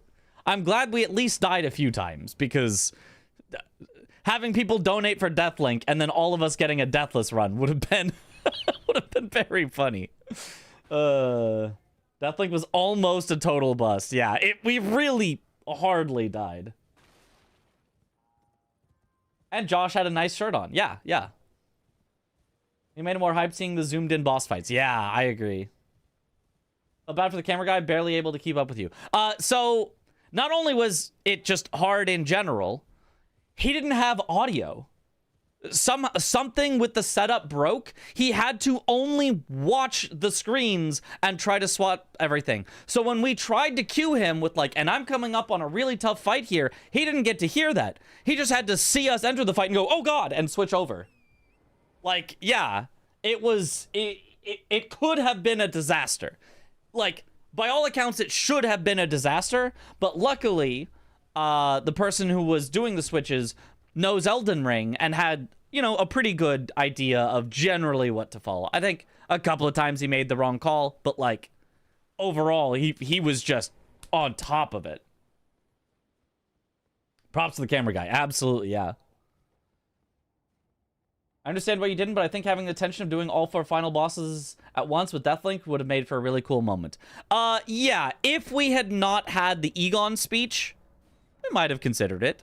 Or especially if we were like behind on time and we needed to finish quickly, I think we could have as well. But I did like getting to see them large as well. So I think both ways would have worked really, really good. But yeah, that was the original plan, was to do that. Oh, his damage, Yui's damage is not good here. I mean, after he does the 6 parries. Oh, missed 2 already though. Oh God, medium parries. Oh, God. Those all looked good, didn't they? Does anyone even know if he was early or late on those? God, parries in this game are so bad. Oh, I hate parries.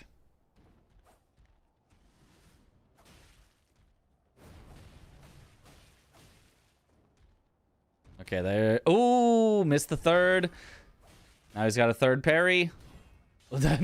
Missed that one. God, parries are so stupid in this game. CBD already has 2 parries. Okay, there's a 3rd parry for Yui. Oh, CBD got a parrying dagger. Where'd he get that from? Okay, 5th parry for Yui. Oh, just needs 1 more. I've not been counting CBD's parries.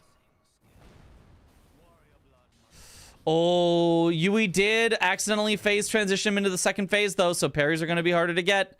Is he going to go for this one? Nice. There it is. There's 6. Okay, now he can just use impaling thrust for the rest of it. Or he can just hit him with the attacks that do 2 damage. Oh, don't die. Oh, my God. Almost died. Oh. Yeah, yeah. Yeah, and now CBD is using square off. CBD is going to get this. CBD is going to get the square. CBD got his 6 parries and now has square off, which is much better than Yui's setup. I don't know why Yui isn't switching to 2-handing and doing impaling thrusts. It would be so much better than this. Uh-oh, uh-oh. And why did you parry PCR? Because it's faster. It is also garbage, but it is faster.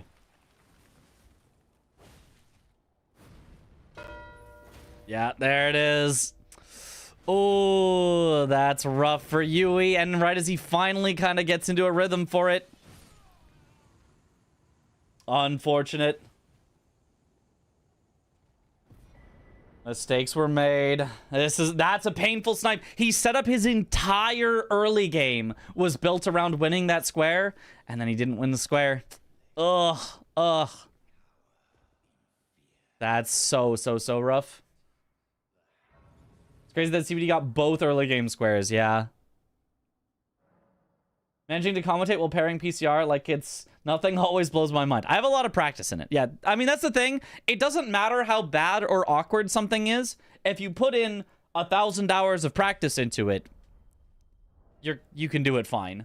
So parrying any boss is bad and is awkward. But if you put in 1,000 hours of learning how to do it, well, now all of a sudden you can do it while talking and absent-mindedly reading chat and, you know, but... The gate! Took a worse starting class too, right? I don't know how his stats were. He definitely took a worse starting weapon. This weapon is... It's not the worst thing. This is not the worst weapon he could have started with. I'm sure there were worse. Oh, gets absolutely blasted by the ballista. He's got to be careful. Oh, he's got to be careful. Careful, SpongeBob. Careful. How to do PCR blindfolded with audio cues only. Well, I don't know that there's enough audio cues. Okay, luckily, maybe for Yui. Maybe this isn't going to be lucky for Yui.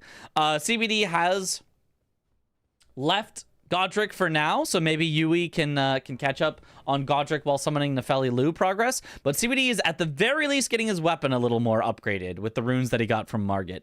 Whereas Yui, all he did was spend his money on levels, and he's trying to go straight to Godric. Really does not want to lose this square. I mean, which makes sense. This was his entire early game plan, but... I mean, at the very least, even if Yui wins Kill Godric and wins Restore Godric's Great Rune, he is at the very least behind on upgrades to CBD. So no matter what, this is not a great start for Yui. Only thing the weapon had going for it was Impaling Thrust. Yeah, and he didn't use it. So yeah, it was a rough one. Is Nightbot dead? Why have you forsaken us? Well, you have to start your question with why. You cannot put why in the middle of the message.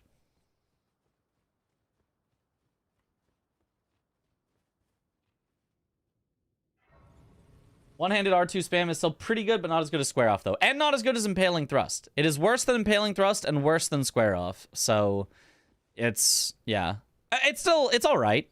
So, what he should have done, probably, is he probably should have just... Once he got all the parries... just made it so he was using nothing in his left hand so that he could still do one-handed R1s if he has a short attack opportunity and then do Impaling Thrust if he has a long attack opportunity. Do you have a favorite weapon that isn't necessarily the best for speedruns? Yeah, Alabaster Lord Sword.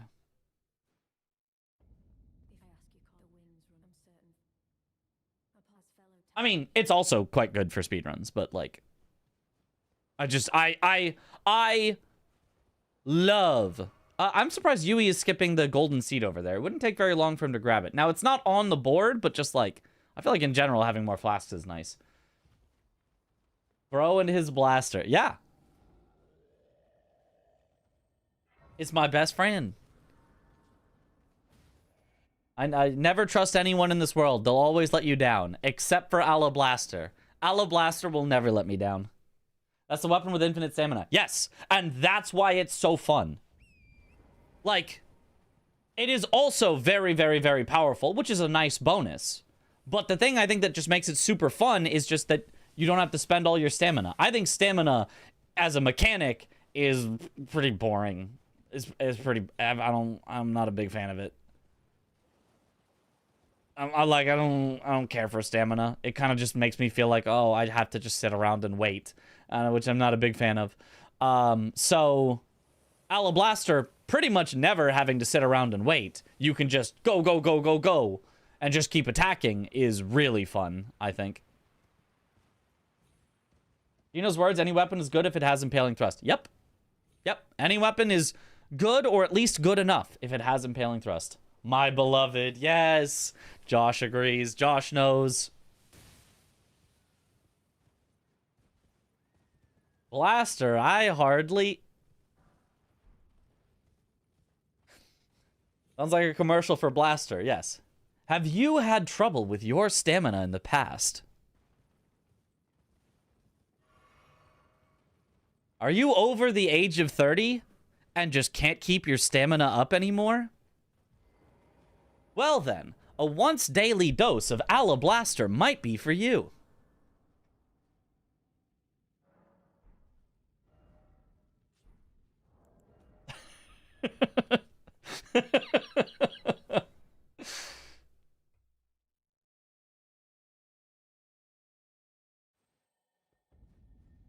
But yeah. Is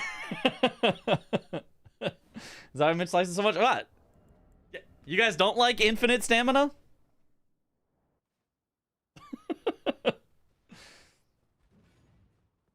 Only DS3 pilled, but I love the Executioner Great Axe. I do like the Executioner Great Axe. That's a solid one. That is a solid. Ooh! Why is Yui's damage? It's not even yellow on Godric.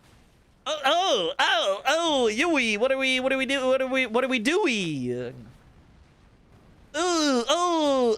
Yeah, I mean, CBD is just gonna have a faster fight, and he's just gonna take this. I can hardly. What? Just like, why is he just not using impaling thrust? I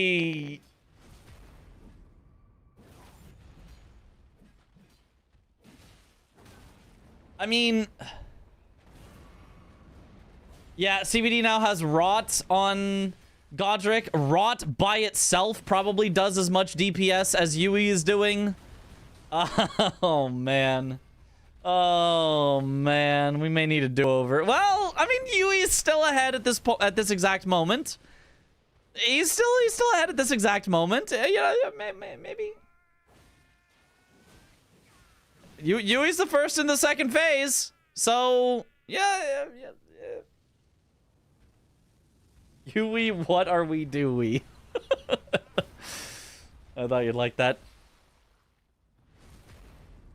Did he not upgrade his weapon? I thought he did. He went around and he grabbed stones, but maybe he didn't have the money for it. This definitely does not feel like an upgraded weapon.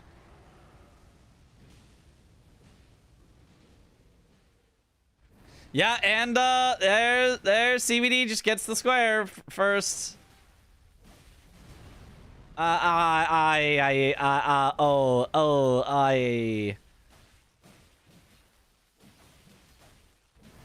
Oh, God. There it is. Ooh. Well, he hasn't said GG go next yet, so Yui, a stronger player than I would be GG go next. Why is he keeping the shield? I have genuinely no idea. I could not tell you. Did CBD get Parrying Dagger from the starting class? If so, it's just a class diff. Oh, did he? I have no idea where he got the Parrying Dagger.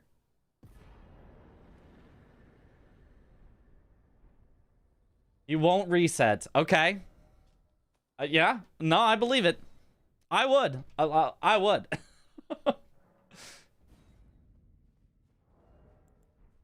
He sniped left and right. Well, actually, they're all on the right side of the board. He's actually getting sniped right, and also right, and then right again. I think he bought it on Kale. Oh, Kale just happened to have it. Oh, hey, look. Bloodhound's Fang. My be-liked. I like that weapon. That's a good weapon.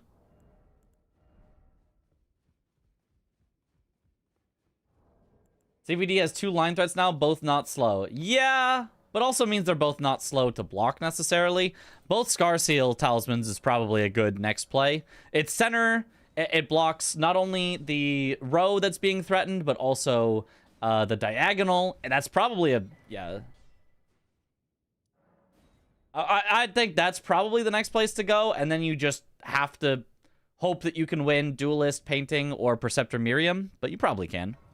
And guess what CBD is going for? That's right. It's both Scar Seal Talismans.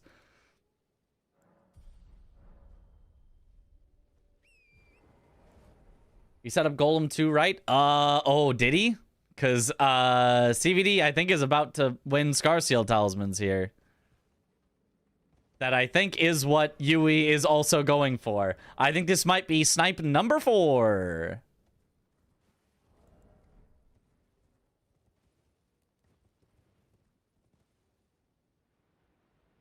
Pain. Okay, that's only the first one. I believe that Yui already has the other one, so maybe he can get to it before CBD can ride through Shifra. Because Yui has already rode through Shifra, so there's a chance.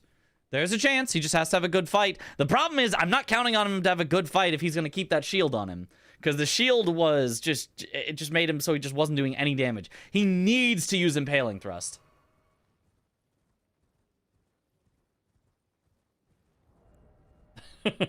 Who is Kara Lamau? Hi.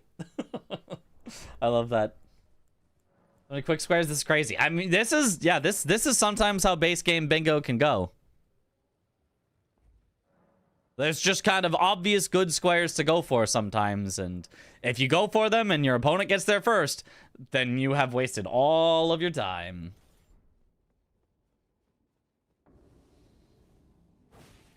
Okay, it's gonna come down to, can CBD pick it up before Yui can do this fight? Oh, wait, the parry! Yui knows parries on Ancient Hero of Zamor. I've never seen anybody do this before.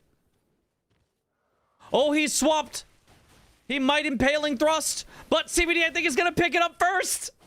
Oh, he's gonna get sniped! Oh, no! He just got the riposte, too, that kills it!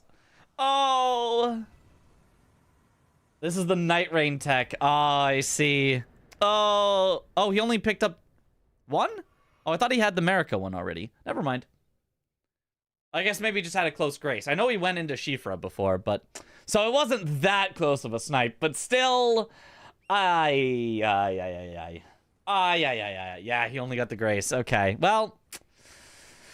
yeah, not sure what he can do here, then. We'll see if he brings this back. Maybe he's the GOAT. Maybe we get him in. Maybe he takes V-Swed's spot. You know, V-Swed gets kicked out and Yui gets added in if he wins this one. CB's probably like, wonder what Yui's doing. Yeah. What weapon did Godric drop? I don't recall. I don't know that. I think somebody checked it, but I do not recall. If so. Excuse me. Okay, Yui's going for the Tower of Return. He's going to kill the Sleeping Golem. I'm sure he uses Impaling Thrust for this. There's simply no way he doesn't. Bless you. Like, because the only thing that matters for the Golem is staggers, and Impaling Thrust is good at staggers. Never mind, he's going to use Bloodhound's Fang. That works too. That works too. That's totally... Yeah, as long as he's not punching with single Katar here.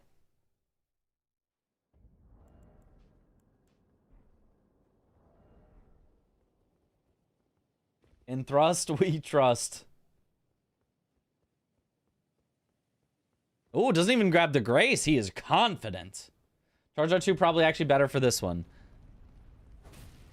Is it? Then Impaling Thrust? Oh, no, you're right, you're right. Oh, and then he swaps to Bloodhound Fang for the riposte. I don't know how much that matters, but... Okay.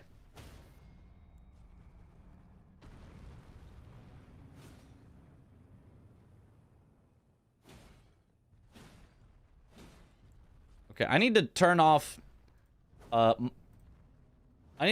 Windows, giving me a little notice in the corner that is the emails that I get. Just being, hello, full name at address. We have successfully processed your payment. Just popping up in the corner of my screen, just like, no thank you. Please do not do that, Windows. Please do not. Luckily, I'm not capturing my screen here. I'm just capturing specific windows, but I'm like, ah! He's on the board. Let's go. And he blocked the row, so very, very nice. Now, CBD doing Rick, Barefist only. Both of them have access to restore Godric's Great Rune at any time, which is what Yui's going to go for now. Great. Take that away from CBD. Take away the progress that CBD... theoretically has. Oh, never mind. He's pivoting out. He doesn't want to do it yet. I really thought that was a good idea, but he does not want it just yet. He thinks he can hold on to it a little longer. So he is in Liurnia. What's he gonna do here in Liurnia? It could be Loretta Blue Spirit, but seems a little awkward to me. I don't know why exactly you would do that right now. Raya's Hand. Raya's Hand is exactly why. That's why. And we can see now he's going directly to Bogart, the Blackguard, Bogart, something like that. Nice kill. In order to get a fist weapon check, Cypher Potta. But also take Raya's Hand immediately. A second column a good bingo.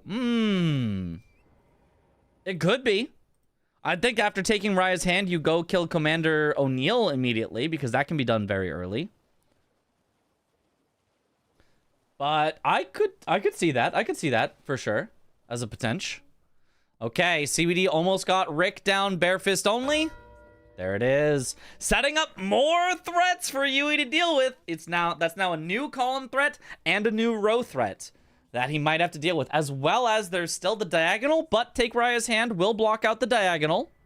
So Yui could go for 3 Knights Cav next in order to further his own line and block the row from CBD. And then all he'd have to do afterwards is, well, Stabs isn't super fast. Dragonheart Boss isn't super fast. Gargoyle's definitely not very fast. But if he got any of those, he'd be sitting a little more pretty in order to block out some of the threats that CBD has. Does Elden Ring have any armor that gives more fist damage? Not that I know of. Otherwise, I feel like I would know about it because it would be really good in Randomizer if you get Iron Balls. Oh, I guess, or you mean like bare fist damage, in which case I also think no, but is CBD trying to make an Amogus on the board? Maybe. He's gonna need to kill Red Wolf too, probably. I don't know about 2, but he could. I think kill a Red Wolf would be fine. You could go Blue Retta and then go Red Wolf right after that. Okay, he's taking Raya's Hand. Godric Memby has Morgott and Melania weapon. Ooh, Morgott weapon is actually really good. I mean, it's pretty high stat requirements. Not as high as Melania, but I do like Morgott's weapon. The Morgott's Cursed Sword. Very, very solid. 23 Arcane. Yeah, it is a lot. It is a lot. But it's good. I mean, it's good. You could even just use it as your main weapon. It's basically Bloodhound's Fang, but with a little bit different scaling and a different weapon art. But, like, it's very, very similar. I was gonna say, you could even jump slop them, but that's banned, so I guess you can't. Not a lot of board relevance right now, IMO. That's true. It's not very board relevant. But you could think about working towards it. Like, I would have just grabbed it there, probably. Well, maybe not, because you do also have Mog on the board. Maybe you would want to use the Remembrance for Mog. Rip, jump attack, slop. Yep. Only 17 Arcane. Okay, that's not too bad. With Scarseal, it's not bad at all. Double Scarseal, even. You could go double Scarseal just to have enough stats to use it, and then use that to kill Radon. Yeah, that could work. That could work. Yeah. Okay, CBD is going for the Knights Calves. He saw the threat that could both be posed by him as well as stopped from Yui if he gets the Knights Calves here. Those weapons are really not worth the stat dump, but Yui is going Dex at least. Yeah. Yeah, I mean, yeah, almost nothing is ever worth the stat dump, but like eventually you just have stats. So, like, you might as well put them in something, you know? So. But, I do see what you mean. Like, if it was not a square for kill a Remembrance boss with a Remembrance weapon only, yeah, there would be not much consideration for Remembrance weapons. My first playthrough, Power Stance, Curse Blade, and Bloodhounds. Nice. I remember all the way back, way back in the day, if Josh is still here, Josh made a route for, I think it was the Sardoche bounty, might have been the Dist bounty, but made a route where he did Power Stance, Bloodhound's Fang, and Morgoth's Cursed Sword, and did a jump attack build. And I really liked it. I tried to do it as well, but I don't think either of us got in the top of that bounty, but it was a cool route that I liked. I forgot about that. Yeah, I did not forget about that. That was a while ago.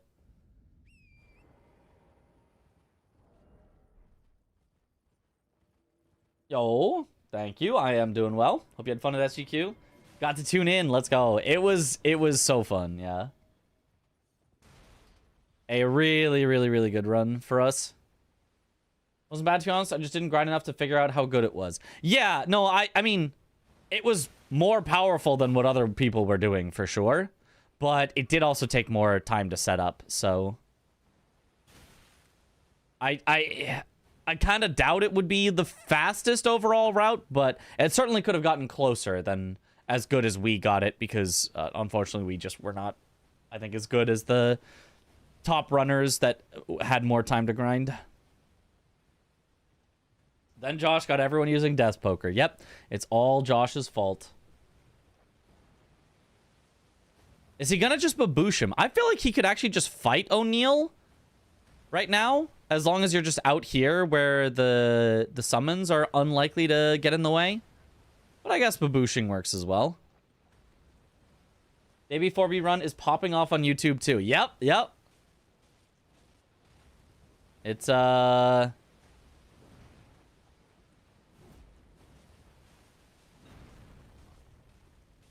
It usually does for Souls runs.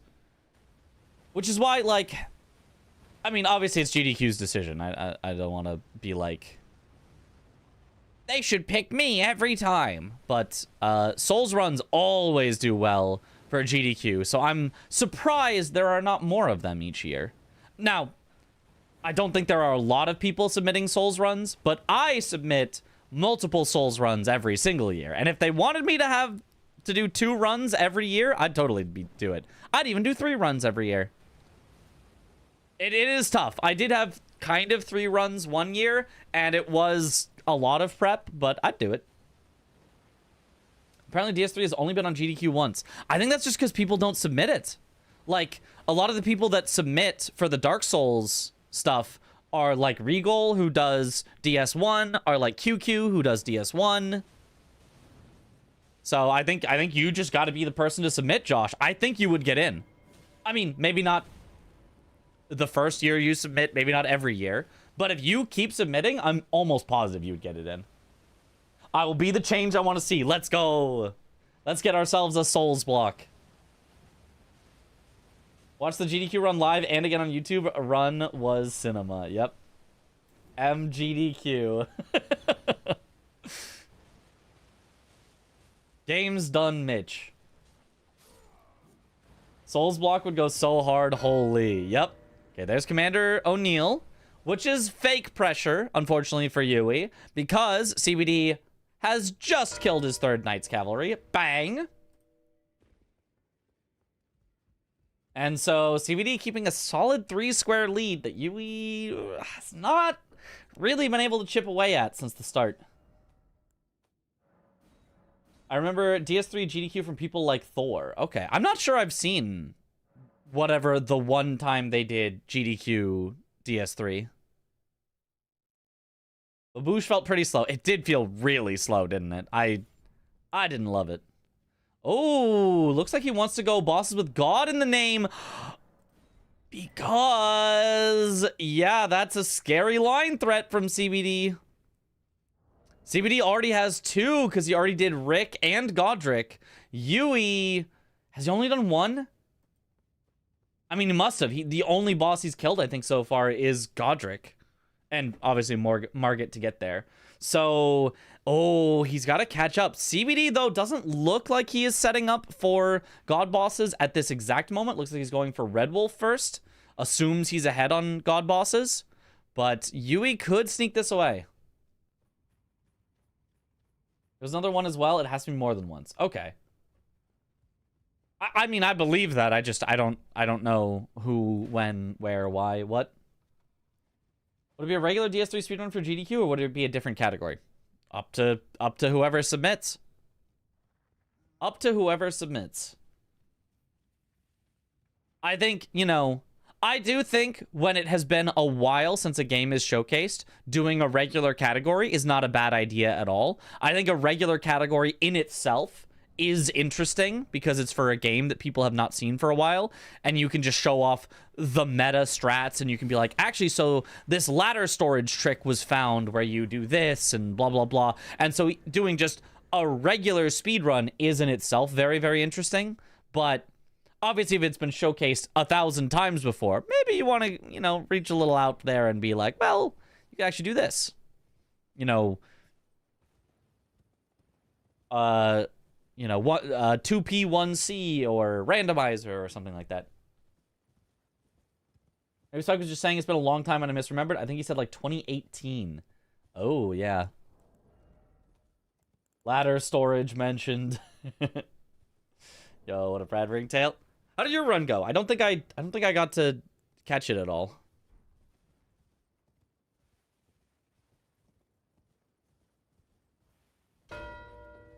Oh, and a Mog with 100k. I didn't even know CBD was that close to it. Holy.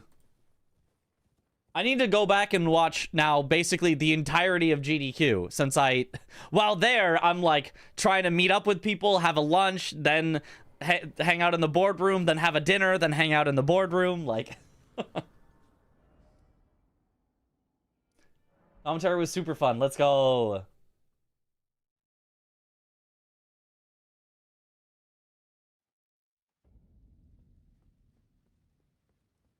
Also a Smile enjoyer. Smile is good.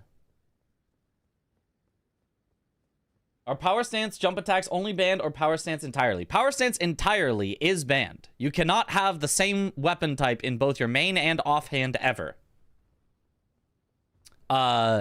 Because Dom is worried about somebody, like, trying to kind of bend the rules, I guess.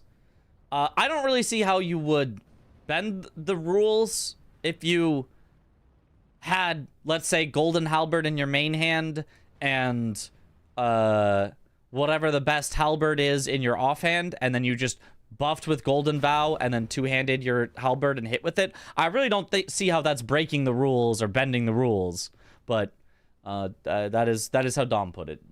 You cannot at any time even equip the same weapon type in both hands, even if you never attack with them.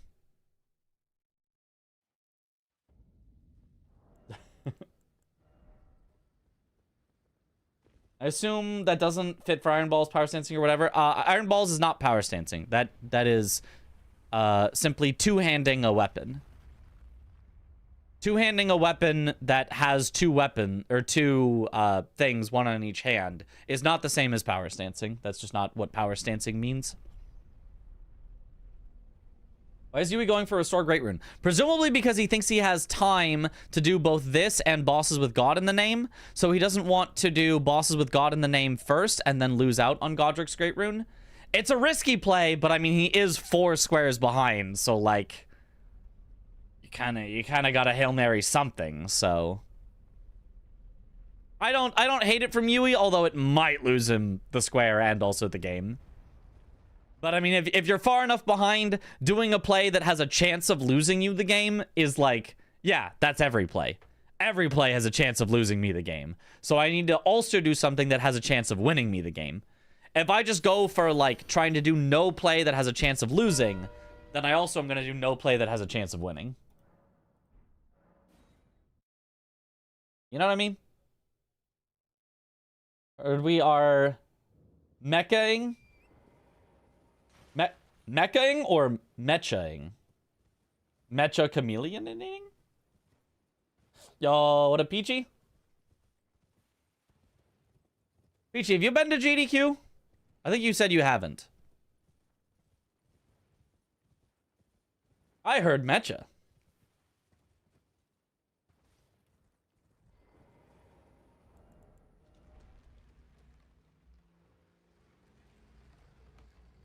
No, but I really want to one day. Yeah. Smant just visited for this GDQ. He was just there. Bro was just there. I was like, oh, that's awesome. And I was like, oh, so you must just have nothing going on. He's like, no, I'm running a big Blueprints bingo tournament that's like starting this weekend. It's like, oh, so like right when you get back, he's like, no, before I get back, it will be started. And I'm like, oh, that's concerning. But hey, cool to see you here. Did you have a Sekiro run at GDQ? No, only an Elden Ring. All bosses, 4 players. Blueprints Bingo sounds kind of awesome. Honestly, I've been watching some of Smant's second channel with, you know, lightly edited videos of him doing it. And it's pretty cool. I haven't played Blueprints yet, though, but he does a good job of, like, talking through, you know, the stuff that he's doing and trying to figure out how to do and stuff like that, so... Love to get a run good enough to run, but even just to visit and hang out would be fun. Yeah, I mean, you could grind out a good DS3 run. You and Josh could have a DS3 race. Or Sekiro. Who was running a Blueprints bingo tournament? Small Ant. Or Smant for short. Ooh, nice Burial Watchdog kill. Now, that does not have God in the name. So, I don't know how neither of them have finished off this square 4 bosses with God in the name. Because that... We now have a catacomb for Yui, but like... I think CBD is now just going to win. He's going for a Bell-Bearing Hunter now? Yui, what are you going to do to stop row 5? He has 3, right? He did Godric, he did Rick, and he did Godefroy, specifically for bosses with God in the name. And now he's just not going to finish the square, and CBD is just going to snipe it from him again. Oh, that's rough. Oh, all ants are small. Yeah, but he's like a particularly small ant, you know?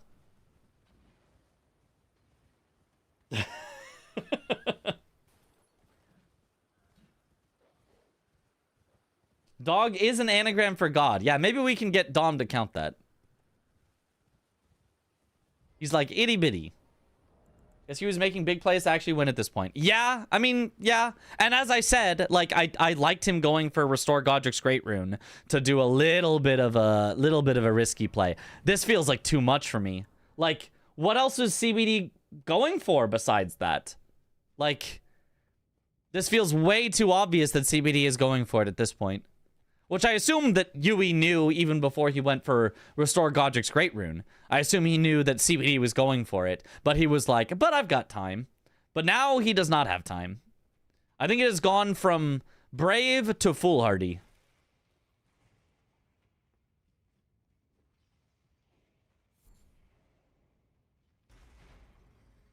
Trying to make mega plays to win or just lose fast to go again. Yeah.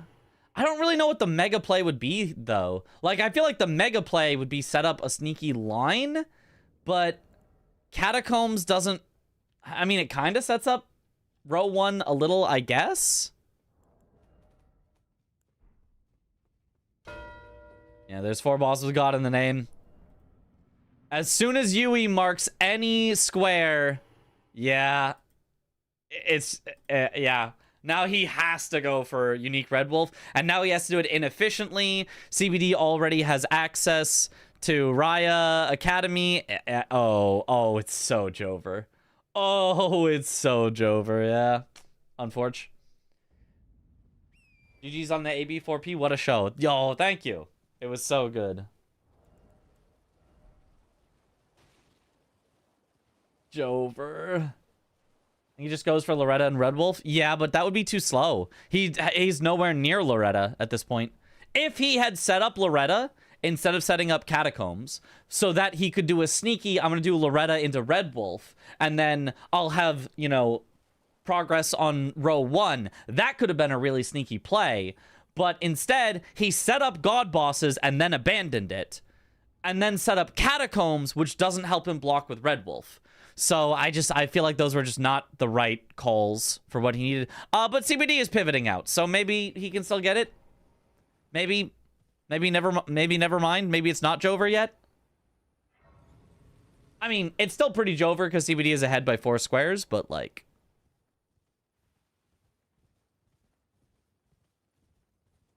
maybe it's not over. Yeah, CBD going for. Is it a? Is this? This isn't a Stell. No, I'm not recognizing which cave he's in here. I kind of missed it. Oh, is this just upgrade materials? What's the most important thing to get in a bingo, in your opinion? A good weapon? Yes, a good weapon, an upgraded weapon, and then vigor. Those are the 3 important things to get in a bingo match. He's probably assuming Yui progressed Lucaria. Yeah. But I mean, he was also like not that far from Red Wolf. If he got sniped, like he wouldn't have lost that much time, so in my opinion, there is a certain length of time at which you need to not be worried about getting sniped because it just doesn't matter. If you are, for example, less than a minute away from getting a square, even if you are 99% sure your opponent is going for it right now and will get it before you, the most time you can lose is a minute. Like, just go for it. You know what I mean? Whereas if you're, 5 minutes out of a square and you're 99% sure your opponent is going for it and is ahead of you, yeah, peel off. That's 5 minutes is way too much time to lose. So that's how I think about it. Is like there is a certain like past the point of no return where it doesn't make any sense to pivot out, in my opinion. Bloodhound's Fang is stupid OP. But I don't know if it's better than Great Katana. I really wouldn't call Bloodhound's Fang stupid OP. I mean, Bloodhound's Fang is very good. Very good. Great Katana also very good. Having played with them more, I kind of think Bloodhound's Fang is better. I mean, unless you can utilize all the ways that Great Katana can have advantage. Great Katana is better if you've got whetstone or wet blades in order to change its infusions, and you've got Ashes of War to put on it, and so on. But if it just base, I think Bloodhound's Fang, I think it's just better.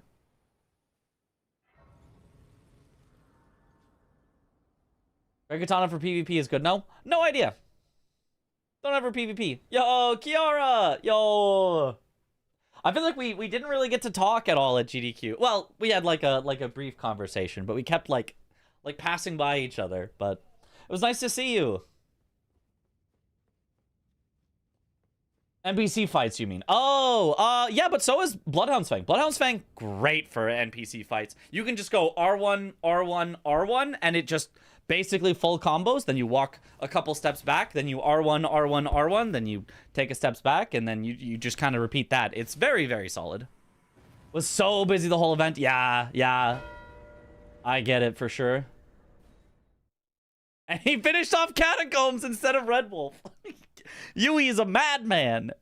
Okay, well, now CBD is headed for the Red Wolf, and so is Yui. Oh, boy. We may have ourselves set up for a race. Well, next time we don't have the Iron Mouse stuff taking up all your time. Oh, were you in charge of a lot of the Iron Mouse stuff? I didn't get to see the Iron Mouse interview. Is it going to be on the YouTube at all? Do you know? I wanted to watch it on YouTube afterwards because I wanted to see that, but I didn't find it. Had to get it all working? It should be. Okay. I will look again for it next time then. Maybe it's not labeled as interview with Iron Mouse. Maybe it's labeled as something else. Kind of insane to call his bluff this hard. Yeah. I mean, he is maybe. Oh, now he's behind. Now CBD is ahead. Uh-oh. Oh, just kidding. CBD also missed it. Now they're both loading back in.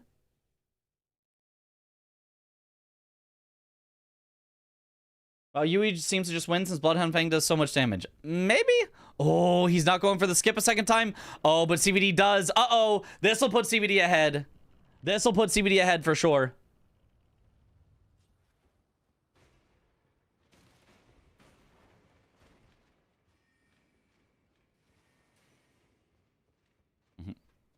Yeah, if you have Giant Hunt or something like that, if you have a specific Ash of War, Great Katana can be really good for NPCs for sure. But I'm just assuming base Great Katana. The overhead stance is fine for NPCs. It's more just you poke them over and over. So Great Katana is still solid, but I actually think Bloodhound's Fang is better against NPCs. Maybe it's just a comfort level. I've used Bloodhound's Fang a lot more than I've used Great Katana because it's in the speedruns. But like, we're chilling when we do Letta and Friends with Bloodhound's Fang. Like, it still sucks because Letta and Friends always sucks, but like, it is definitely one of the easier weapons I've done Letta and Friends with. Maybe CBD dies to Red Wolf. You know, it's always possible. Or Yui could just have that much more damage that he could just catch up. Or better luck on the fight. I really like Katana because pierce damage is so good. It is on some things for sure. Yeah. It's true, slash damage is probably the worst overall type of damage. There are a few bosses it's really strong on, but a lot that it sucks on. But even so, it feels like even the bosses that Bloodhound's Fang should be bad at, it's still fine. Oh, CBD has more than enough damage. CBD is definitely winning this. Just boop. And one more R1. Oh, missed though. Wait a minute. Has to heal. And there it is. He got it. Yep. The playing like a madman, unfortunately, did not pay off. Well, Oh, you were also Red Wolf. yeah. If Oh, I didn't fuck up the skip, I probably could have gotten it, but I fucked up the skip. It was, and that yeah. kind of You just- both messed it up once, Yeah, but then I CBD did it the second time. Yeah, I went around. I was like, I'm not gonna risk it. You were But I playing like a should've madman because- there. You were just like dancing around the line. That was my only way to win. Yeah. So yeah, because I had this awful beginning. I'm like so rusty. I haven't played all day. It's like 6 p.m. I'm like I just missed every single fucking parry. Yeah, that was Every tough. single one. It was rough. And then I had no money. I was out of it. So yeah, it was pretty unfortunate, but you know, it is what it is. Mhm. If I didn't fuck up that skip, maybe we could have gotten that square and I had Loretta set up. So who knows what would have happened? Oh, I would have gone for paintings Fair enough. if you went for Loretta. But Would have lost anyway then. what was your upgrade? +5. Oh, I'm some okay, well, +5. I was plus 25, so that Yeah, probably makes sense. played a big Yeah, difference. it did. Yeah. Unfortunate. Yeah.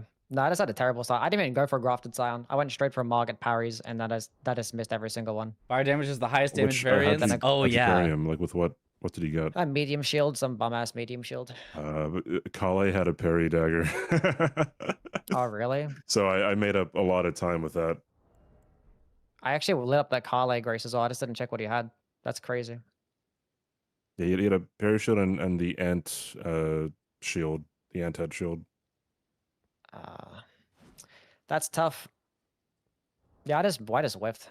Then I've killed him That's super just late. kind of not super good, Took but him into nowhere the near second that phase bad. early as well. Yeah. Then I chased on Godric. Slash and just then I really went to go sucks on like pivot Borealis. to go like get upgrades, 2s and 3s. But then I remembered I had no money because I dropped my rune. I was like, fuck. Then I went into the Godric fight with a +1 weapon when it should have been +9, Yeah. and it just took forever. And like I killed him, like it was probably about 30 seconds. If you incorporate the whole death animation. And then I chased on Sky Seals where I lost again. But then I just got sleeping golem. I was expecting to get snapped on the golem too, but you did something else. So Yeah, the I Bear thought Fist about going Godric? for it, but I went for I warped to the Catacomb Grace. I'm like, and I was like, I don't want to do this, and then I went to Soldier Godric. understandable. Yo, thanks, Vasconcio. Understandable. Yeah, I mean, I tried to dig myself out of a hole and I just, yeah, kept playing like shit. Twas my own fault. No one to blame but myself there. Just rough game. Did you start Bad with plays. broadsword and Answer Rapier? No, I started with a Qatar. Oh, okay. There's something to have Like Qatar. requirements, and like it has 110 crit as well. So I was like, go this 110 crit. That's fine. Oh, you Does its you, job. you, There's a medium shield as well. you didn't want square off? But I didn't care for square when it comes to a parry square. I was like, I just care about this parry square. I didn't care about anything else. Oh, I mean, because I What time just is feel for the like Bingo with Brawlers stream? square Does off, anyone you know? just kill Margit Depends faster. per day. You can look on the website, in bingobrawlers.com. All right, have a good one, Because like Deshaun. Perry's not going Was to be there, your, was there your a straight sword that had the? yeah broadsword. But did it come with parry shield as well? Oh no, but like when Yeah, it that was when the it whole comes to idea. wait, I'm confused. Wait. He was not Because- I betting just on prioritized the finding parry shield. a parry shield. Yeah. Oh, Yeah, you I just wanted- started with a parry shield. He started I with started a parry with a shield. parry Oh, shield. Yeah. okay. And Sorry. I still okay. fucked up. Okay. I see. Yeah. Yeah, because I was like, okay, Godric is super huge on this board because, there's the Great Rune, there's the God bosses, and I'm like, okay, fuck the grafted sign. I'm just going to rush straight for this. And I saw you mark grafted sign. I'm like, okay, I got plenty of time. And then I proceeded to just whiff every parry. So yeah, that was pretty cool. Yeah, I was but I, surprised like, once lit you up got every the grace along the way. parries, you didn't go for impaling thrust from the Qatar. That's such a good point. That's such a great point to just go for impaling thrust on the cuts off, and I did not do that. Yeah, it's really yeah, nice. I It was out makes of the it. Qatar pretty usable. Yeah. Yeah, I forgot that it comes with that. Mhm. Those are the one-handed charged heavy attacks, which are like viable, but I guess. Yeah, they were fine, but yeah, impaling thrust is impaling thrust. Yeah, just out of it. Ah. Didn't warm up, so yeah, it is what it is. We could do another if you'd like. I can do that. Yeah, I can do one more or a couple more, whatever. Whatever it is. You want base Unless game Sweat again wanted to or? hop into a game. I don't know if Sweat wants to hop in. Sweat. Sweat. If he does, he can. But I could play another one. Not a big deal. Nah, you're already here. Yeah, you're already here. All right. Okay, so we're doing DLC or base game? I do not mind which one.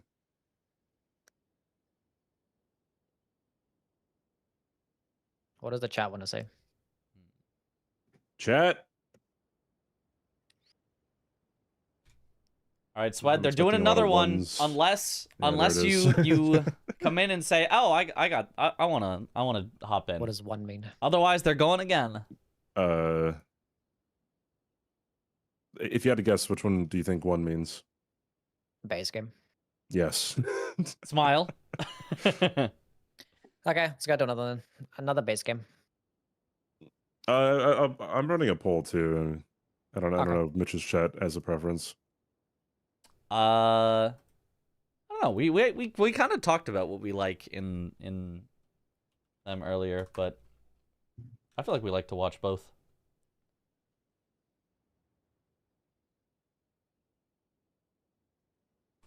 What was auto modded?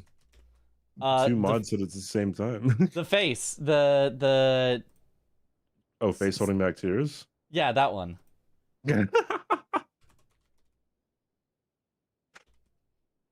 Hey, chat, vote in the poll, by the All way. right, here's I know a you're one looking. here's a 1 minute poll for my chat as well.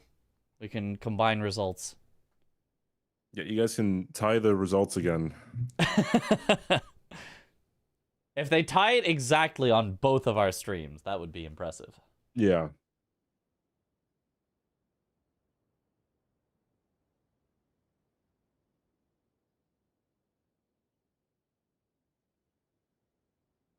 I'm a bit disappointed that Convergence doesn't do that much to fix PCR sucking ass.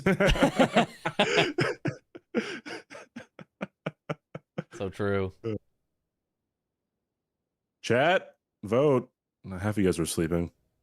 My chat has successfully tied it up 50-50, so it's probably going to be up to your chat. Mine is tied as well. How do they do this? Wait, it's not tied anymore. Hold. Oh, it flipped. It flipped with like 2 seconds left. Hold. Oh my god. DLC won by 1 vote. DLC won by 1. Base game is winning by 3 in mine. Okay.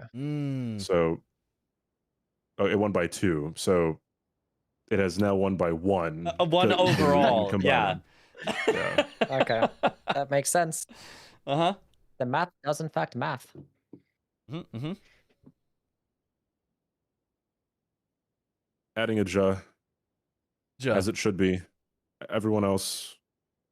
Sweat was like, I go, what's the next seed? And he was like, I was like, of course it's a Ja. And he was like, oh, some people have like different things. I'm like, that should be banned. Yeah.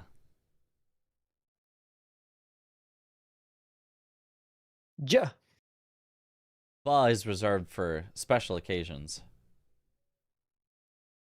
Yeah, like a birthday or something. Yeah. Buff for birthday.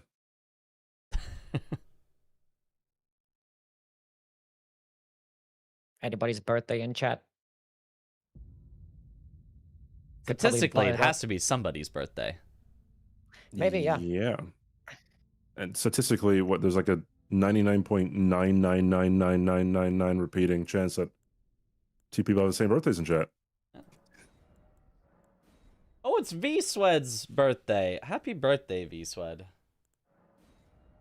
No way. You know, he does not like a day over 65. Not a day over. Got a spike spear and a smith script spear. And a spear, Smith seems like. script spear. All right. All right. Well, good luck. Good luck.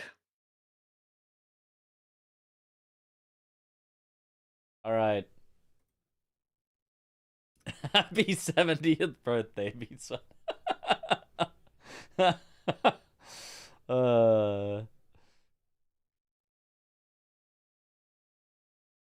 Every day mid streams feels like a birthday. So true. Happy Garf Day. All right, what do we got? Ooh, center incant only. Okay, I mean, it could be tough, but you can get it done. Top's key has some synergy with 2 imbued sword keys if you wanted to do those, as well as Red Wolves, although 3 is a lot. I don't know that you'd want to rush that at all at any point. Crucible Misbegotten could be done. Oh, a Gil with a +0. That I think will actually be done early. Commander O'Neill Baboosh is not a bad call for a first boss, just because this board is a little more barren than the last one. Oh, Dragonkin Soldier boss. That's a great one to start with. I've seen... Parky is like a pro at that. Way better than me. Like, I am a noob. I don't understand how to do it well. Ooh, 5 dropped Ashes of War is also super, super quick. They've figured out you just go to 5 Scarabs and kill them. So there's not like a ton of early game here, but there's some options. And then you can get into the mid game pretty decently. Your birthday is in 13 days. Ah, old. Congrats.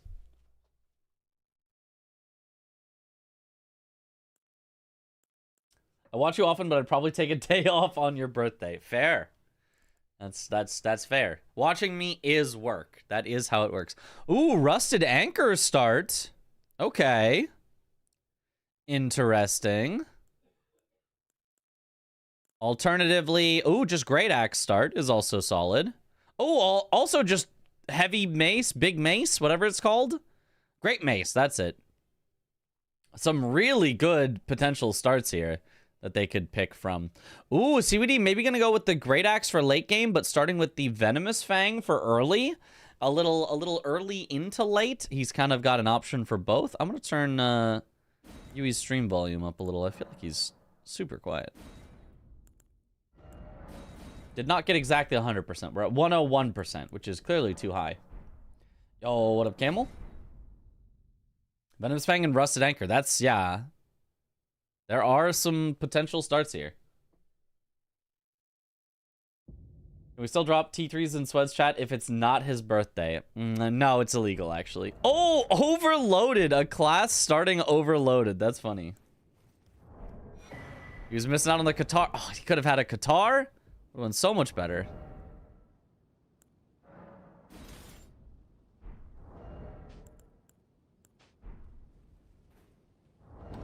Got a bit of synergy on the board.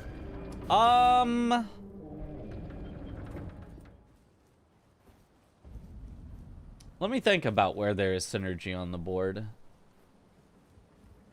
Like, I kind of feel like there isn't really that much synergy on the board.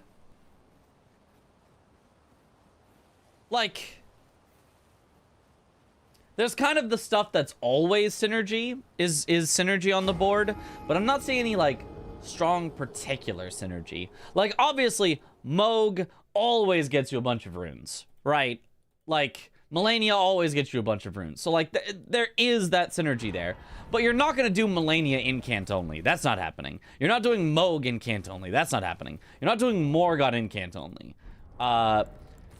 Like, you can do Radon in Cant only, and then that gets you to Crucible Knight and Misbegotten Warrior duo, but, like, there's just not... I feel like there isn't all that much. Now, there is Tree Spirits with Tree Bosses. That's synergy, for sure. Duo trio bosses you can do with a Tree Sentinel duo. So there's that. You could do it with a Knights Cavalry duo, although I don't think anyone will, because that Knights Cavalry duo sucks a lot. Obviously, bosses in Altus Plateau Mount Gelmir is always synergy, specifically with Tree Spirits, specifically with bosses with Tree in the name, specifically with Duo Trio. So there is some stuff, but it's kind of just only in those few squares. And Explosive. Explosive is a boss with Tree in the name. Yeah, no, I'm seeing it now. I'm seeing it now. Now that I'm exploring a little deeper, thinking about more of the stuff here, I do see it. I don't think there's a Cemetery Shade in Altus Plateau Mount Gelmir that I can recall. Yeah, but okay, I'm seeing it. I'm seeing it. There's definitely some. There's definitely some.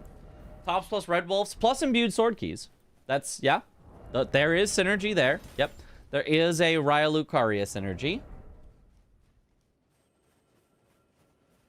Crucible and Misbegotten is also a duo. Oh, good point. Okay.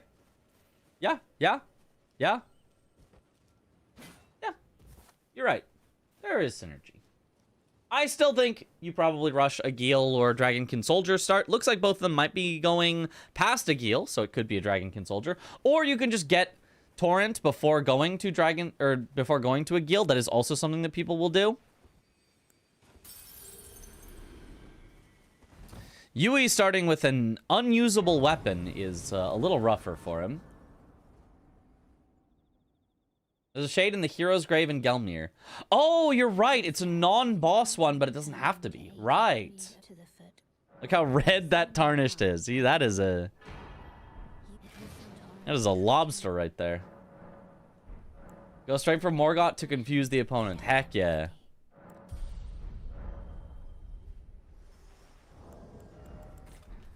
Or do what I did and have the very first square that you mark on a bingo be rune level 65. Because you just did an any percent speed run instead of playing bingo. And have it accidentally block your opponent's line. Okay, he does. Ooh, he does have. So they're actually both going for 5 dropped Ashes of War. This actually makes complete sense. They're doing it in different ways, in different locations. CBD is in Altus Plateau, whereas Yui is here in Limgrave. Yui is grabbing some upgrade materials along the way as well. But I think the ones that CBD is doing are the fastest possible ones. The Impaling Thrust, though, on the Partisan took out that Scarab very, very quickly.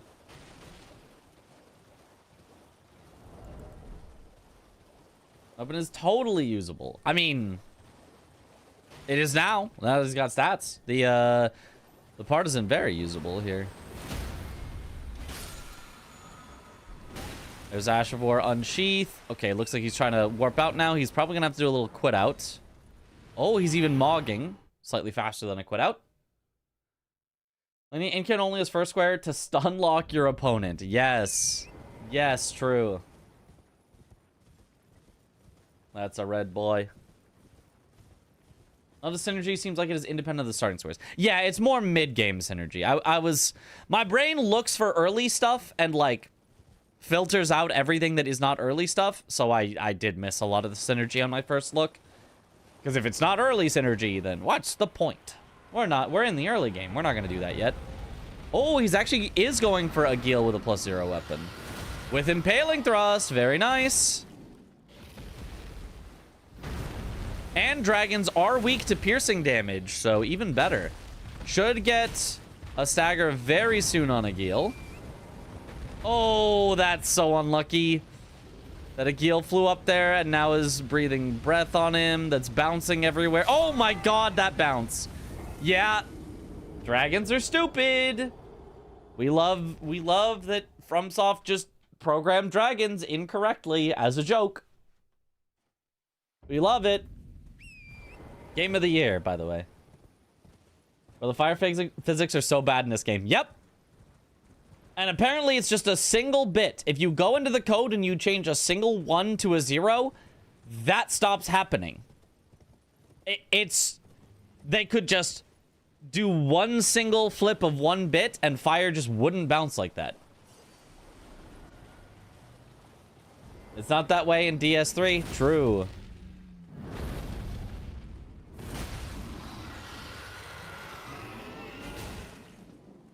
I don't know why Yui is sometimes going for a charged R2 instead of an Impaling Thrust. An Impaling Thrust, I think, should just always do more damage.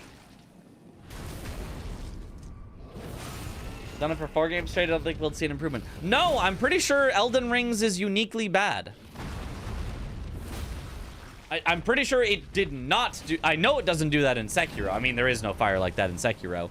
But Josh says it does not do that in DS3, and I believe him.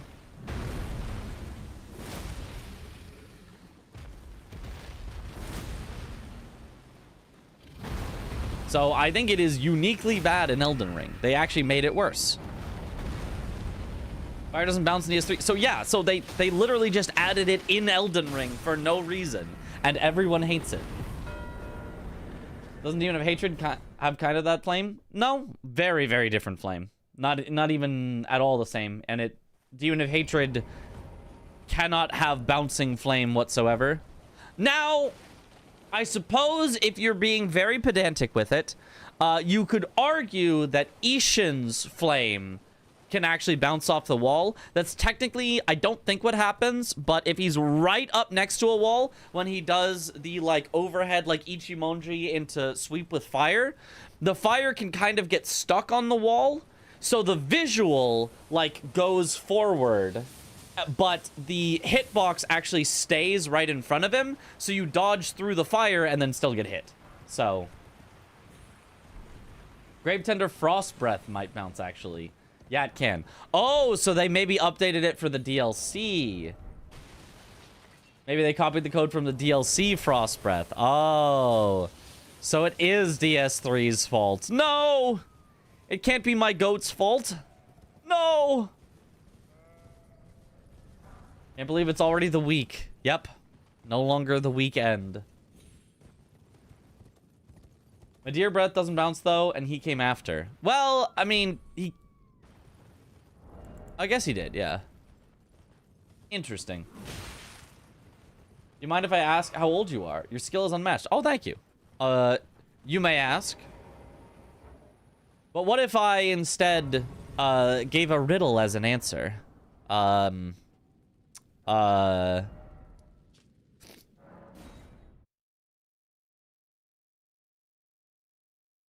This number you would be very familiar with.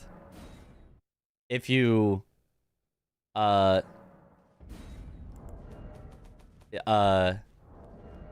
you're a fan of the Game Awards, you may have heard this number many a time.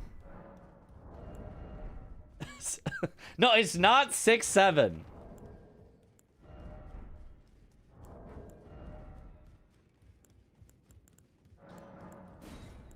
6'9". Okay, well, that one I'll accept. Yeah, yeah.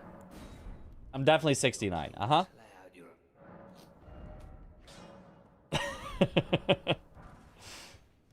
I said it first.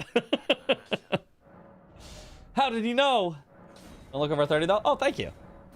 I mean, I kind of feel like I do, but I just don't think 30 is that old. Congrats on the GDQ run. Fantastic to watch as always. Yo, thanks, Yosefka. Fallout 76 is mentioned many times in TGA ads. Oh, yeah, that's it. Okay, there's the Dragonkin Soldier boss for CBD. Does it very nicely with the poison claws. My brain has been out of this match. I've just been chatting to nothing. All right. Oh, Yui thinking about maybe Commander O'Neill or maybe just passing through for some upgrade materials. Looks like he's just passing through. We're looking late 20s. Oh, that's kind of you to say, I think. Not old and unwashed. Let's go.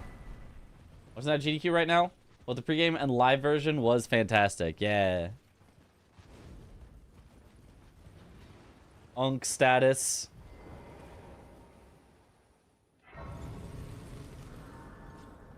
When I was a teen, I used to always tell people I was 27 as a joke, but now I am 27. Now you are the joke.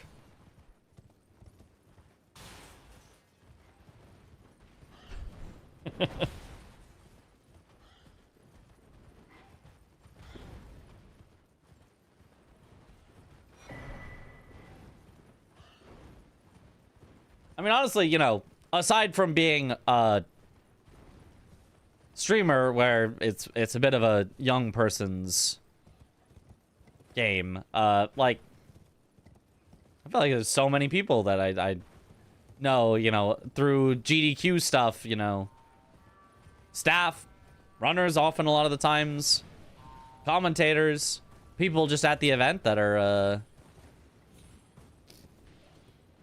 older. So I don't feel too old yet. Not yet. But you went to the piercing parlor but did not get a piercing. Don't you want to be cool? Well, yeah, I did not get my ears pierced. That's correct, yeah. I didn't feel like, you know, I didn't feel like it fit my vibe for ears. I do think a little stud just in the earlobe is very subtle. Looks nice. But I don't know. It felt like I wouldn't be, not that I wouldn't be happy at all with it, but that, like, I don't know that I would be very happy with it. I don't know that it's something that I definitely want.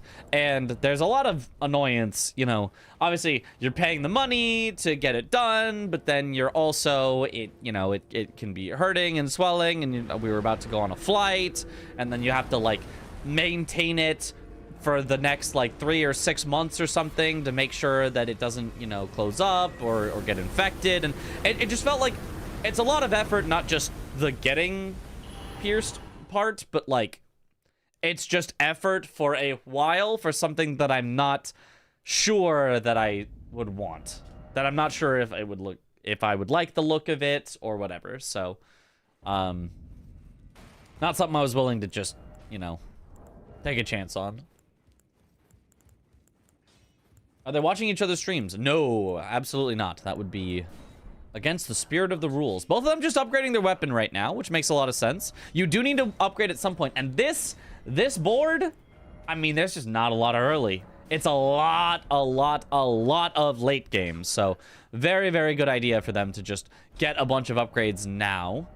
And then everything after this will then just happen faster. I was looking at piercings the other day, and boy, they pierce all sorts of things. Yeah. Not only ears.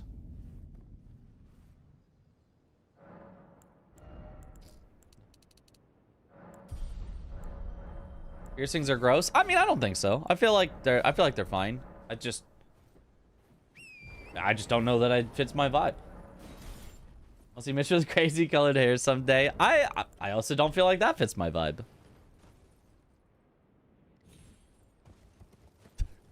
Hi, Chris. Like the Bengus in before long car trips and just listen to the commentary. Heck yeah.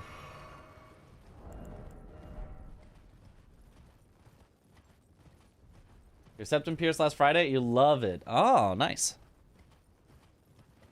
How do the nibs feel? They're fine. Why do you ask?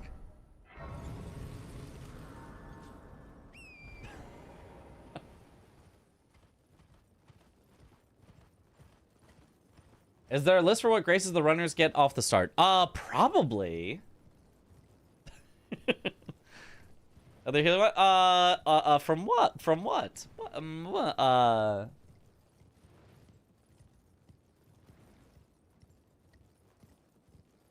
What? No. I did not get my ears pierced at the piercing place. I don't know why. I don't know why this is so confusing. I did not get my ears pierced. It's could not be more clear than that. Oh, Yui going for a very early Borealis, but it is worth a lot of runes here. I don't mind this. He's got a heavy weapon, a strike weapon with Crag Blade, so he can actually do solid damage. You can see it's yellow damage. Now, he will get one shot by actually anything that Borealis does, which is a big downside to trying to fight Borealis early, but if he can do a hitless fight, which, I mean, I believe he can. Maybe not first try, but I believe he can. Will be a very solid infusion of money. It also stops the row that CBD is threatening a little bit. So this would be really, really, really solid for him. So work on Pierce. No. You're not listening. I said I did not get my ears pierced. No. You're...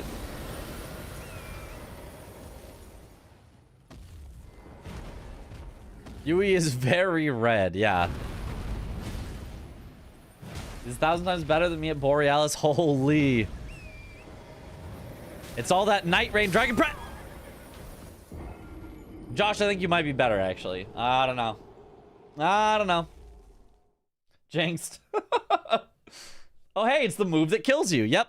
It's the move that kills you. We love the move that kills you. It's that one where you die. Borealis is silly, yeah.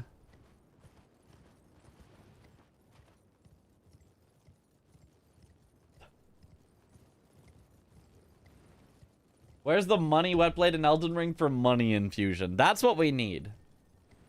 We got Frost, we got Heavy, we got Fire. Where we should have money. Is that just because he's bigger than other dragons? So like his breath is bigger too? I think so. Honey infusion.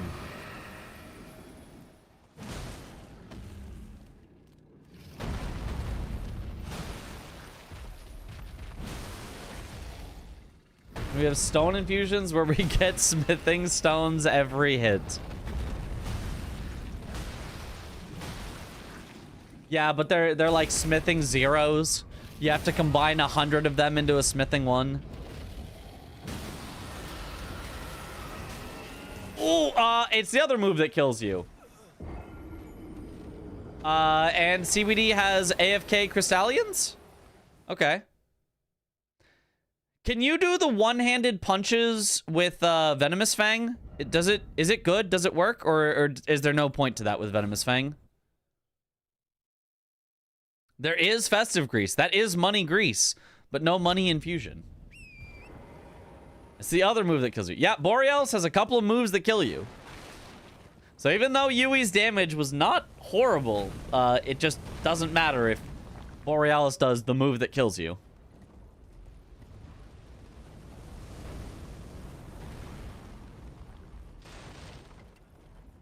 They gave Borealis 2 moves that kill you. That's messed up, yeah. Honestly, it might be more than 2. Oh! And he got ballisted? Oh, this is not Yui's day. Oh, no. I like the early Borealis play, though. I did as well, but, like... I mean, if you're just dying over and over and you just stay at a place where you're just dying over and over, that's just rough. Okay, so he has not gotten a Grace in Altus, so he can actually go straight to the Crucible Knight and Misbegotten Warrior without having to go through Radon first. But only if he can get across this stupid bridge and then get all the way through the castle, which is a trial in itself.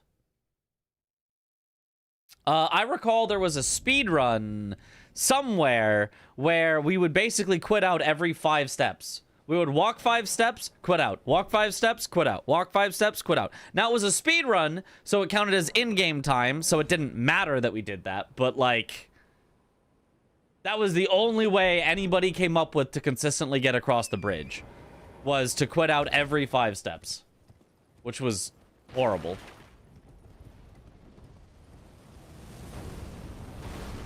Okay, okay, he dodged the first set.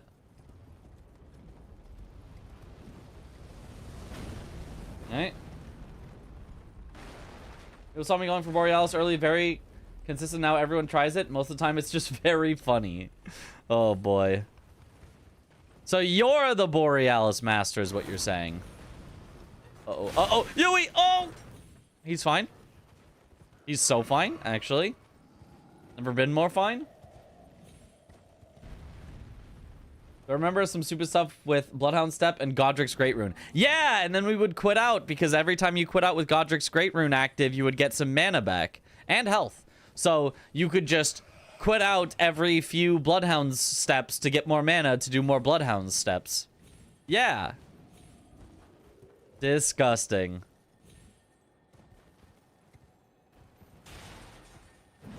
What's my favorite square? I don't really have a favorite square. I think there are a lot of squares that are kind of equally just like there's nothing wrong with them. But I think I only tend to really notice a square when it's the squares that I think are bad. Like there's a few squares that I could call out as like that's a stupid square. That I don't like that square. But most of the good squares are kind of innocuous, you know. I mean, him, obviously. Obviously. Surely that's not in the I think of it because of how bad it is category. Surely not. Okay, Yui is almost there. He's almost made it through. Oh, just has to be careful of the fire. Okay, wait for them to stop. Run around. Okay. He's pretty much home free. Just grab the Grace for safety here. He does not want to have to do all that again.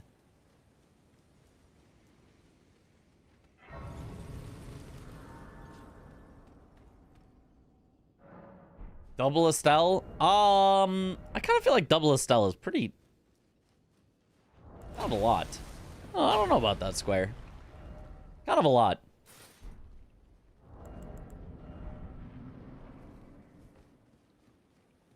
I would say, as a semi-general rule, if there's a square that kind of is already asking you to do something pretty late or pretty long, it generally does not need to include, and then do another really late or really long thing after that as well. I would say that multiple things is good for early or mid squares, whereas one single thing is better for late squares. I suppose there could be something that, like, would be mid if it only... Oh, and he still gets one shot even by the Crucible Knight, even at full health. Oh. Oh, this... Oh. Oh. Oh. That's rough. Is the worst square Yolan and Ana summons? That one's gone. It's now just Yolan summon, which I think is better. I still feel like it's a little bit of a... Okay, meta is already super late, now do more after that. I also still like... No, it's not like my favorite, but... It's better than the Yolan and Ana, which was like, okay, so first you need to do meta, which is long in itself. Then you need to do Ymir, which is another boss. Then you need to do the summon, which is more, and you need the Iris of Grace. And then you also just need to go to another place for kind of no reason to turn it in to get another thing. It was like... It was so absurdly past the point of, like... It's interesting at meta, and everything past that is kind of uninteresting, and then... There was so much after that I was like, I'm bored of it. Midra's the worst, a lot of traveling. Midra is like one of the longest, but Midra ends at the important part. I like the Midra square because it ends at Midra. If it said... kill Midra and then use his remembrance weapon to kill 3 more bosses, I'd be like, that's the stupidest thing I've ever heard. But because it ends at Midra, I think it's a solid square. Obviously, it's very, very long. It's not a square I'm going to want to do in a bingo match, but I think the construction of it is mostly fine. Is double Estelle longer? You know, it actually probably is shorter than Midra, but it feels longer because you're asked to do 2 late bosses. Actually, no, maybe it is longer. I actually don't know. I actually have no idea how long Estelle is with the graces they're given.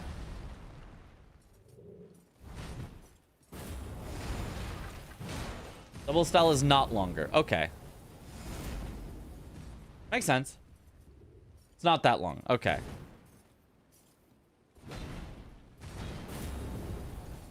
Okay, Yui playing it very, very, very safe, which I like.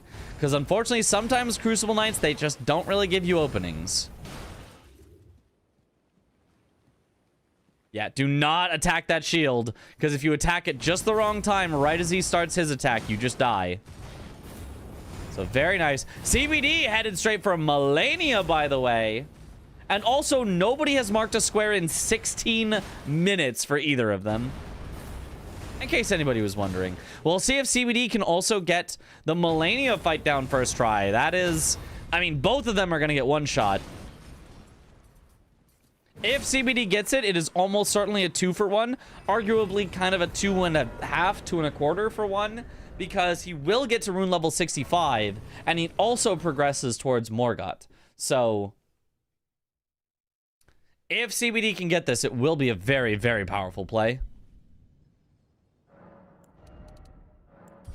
Hydra is a pain without Jory Square, but you can hide progress on it. Yeah. It's like, it's a square that you know is going to happen late, but like...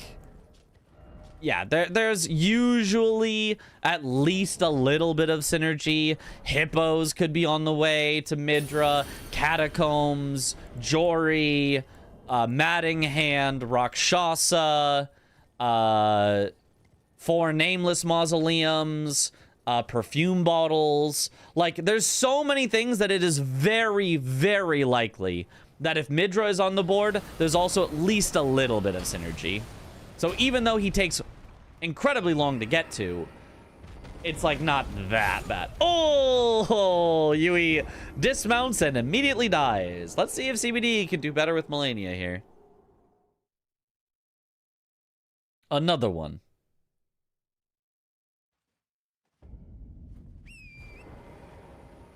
Nice. Stagger on Melania. CBD is playing this perfectly. Has her rotted as well here. So this is... he just needs to keep it clean. Make no risks. Oh, another stagger too. Wow, this weapon is shredding her.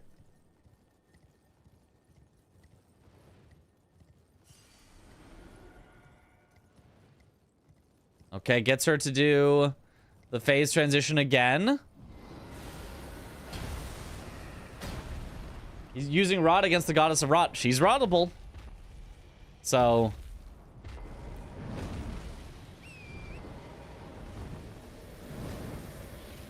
oh, this stagger might do it for CBD. Charge or 2, I think does it.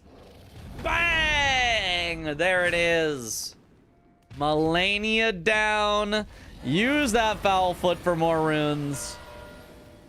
Sheesh. You got insane good RNG there. Yeah, I don't know that she waterfouled a single time. No clones.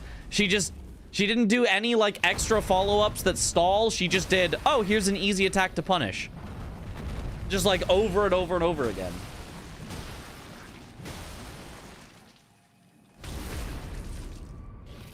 Final hit was so hard it lagged your Twitch. Nice. 630,000, yep. And there's rune level 65. Well, Borealis is going to feel a lot better when Yui gets it right here because it's going to block the column and the row that CBD was threatening there. Oh, one more hit. Oh, please, no. No! No! Why did he not die?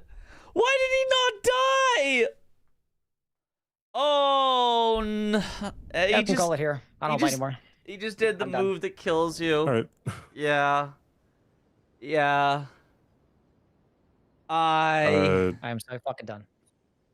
What'd you That shit go was so for? fast. What'd you go for off the rip? I kind of split progress on the Ashes of War. was this cast or and curse? Alghill, I guess I don't. Okay. and whatever you I got, I don't- just got the other one basically. I don't know. Then I died to Argyle once anyway, on some bullshit. That was pretty fun. Oh.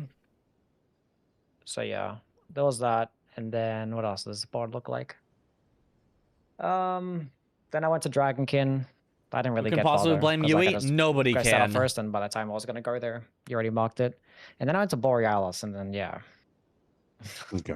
All right. This But, like, feels like 9 the vigor, Joker corrupting and, Harvey yeah, Dent. the fucking frost breath Like, just killed me every single time that he just did it. even the best of us can be Just take me 3 corrupted times by and that was enough to kill me. stupid The regular Borealis doing the move Yeah, that it's the kills regular you. one, Yeah. They just tapped me 3 times and I was dead, so I don't know. Then I went to the Mist Forgotten, died there a couple of times. I died there 3 times on the way there.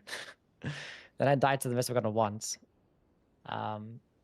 Then I went to Borealis and I died twice. Once when it was like literally 1 pixel, like, and that was it. That's my breaking point right there. Mm. 2 really fucking just awful games. So done. It wasn't so bad. He just I'm so plays for freaking- fun, so and that fucking was done with not this shit. fun. Yeah. Does the tree sentinel Today duo count was as just 2 not tree the bosses? day. Nope. 1 It was boss. just not the day. 2 tree sentinels. 1 what can you do? boss. Well, what upgrade did you fight everything at? Or Yui. Well, obviously it was a +0. Then I basically had +12 with So Cragblade close on to a Great blocking Mace. both lines. Yeah. Okay. Yeah. He had Which is a lot of good damage, ideas, but I good guess it was plays. one It's shot. just I don't know. This board just Borealis didn't is have much stupid. early game shit, so I was just like, we can do this. Probably just needed a bit more health. Would have been fine. Had like the So you ice started with bounce at the Yeah. ground. Great base. something to couple consider times might have and been going towards Moog early, not to actually kill Moog, but just to pick up the, infinite Yeah. runes level with them. I mean, I wasn't planning to die. But Yeah. Then yeah. Yeah. But Borealis, I guess is we'll just stupid. do that. Yep. Yeah, that's gonna have at least 20 vigor, I guess. That's my own fault. Tis my own fault. And I've My never favorite actually thing about- ran through, like, I've never backtracked through, not backtracked, but I guess ran through the red main castle, the regular way in like Mhm. forever. And I died a couple times on the way there. I was like, what the fuck is going on? Yeah. So yeah. First I'm doing that in bingo. But yeah, probably setting up for Moog, or just setting up for money in general. But like, I don't know. I felt like as soon as I died to Argyle from the beginning, I always feel like I was so Yo. behind on everything now. What up, Roma? Because like I split progress, I died, and I was so behind on Dragonkin. I'm like, fuck, I gotta go kill something real quick. You And then I you committed hopping and then on died instead of just setting up. for I some always feel like I was practice? pressured into like squares early on instead of just setting up early. Especially when my plan just fails immediately. More Bengus? Unfortunate. Mhm. Is Sweat here? Can he tap in? Sweat. Roma is also here. I mean, I Tag don't in. know if he's ready Okay, for somebody gaming. please tag But in. Romaine. yeah. He can play Tag one, but in hasn't somebody, played bingo please. for 10 days. He was on holiday. Oh, I was on holiday too. Oh, perfect. Anything Easy would be win. better than what I showcased. So CBD trying to come out here farming. Oh my gosh. Well, GG's, Yuri. yeah, GG's. Sorry, I couldn't give you a good game. No, it's fine, dude. I'm not in a season. You know, any practice I get is just, I'm sorry, Whatever. chat, that I couldn't give you a good game. sorry, chat. Honestly, My bad. we had fun watching, so sorry that it happened Watching to me you, just but we suffer. had we had a little fun watching the suffering. Well, at and least we learned commiserating some with stuff you. together. Yeah. Anyway, appreciate the game though, or games. You guys have a good night. Good night. All right. Bye bye.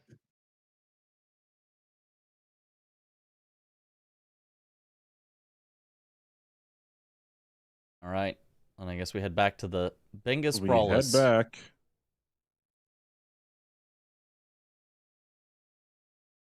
Hello, Romaine. Yo, what's up? Yo. Are you ready for the easy win?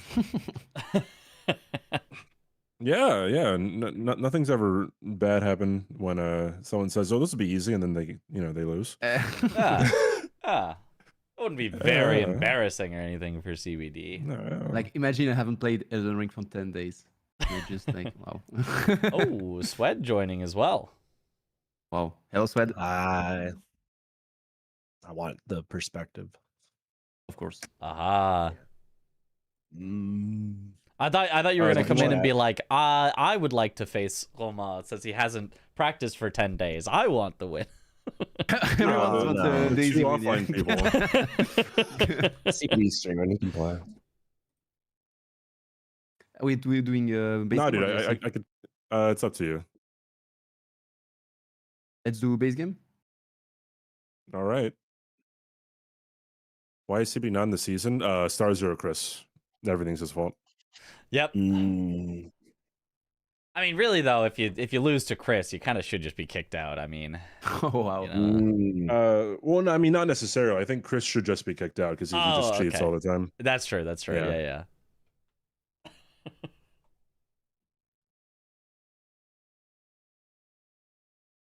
I never trust the guy who gets majority and still loses.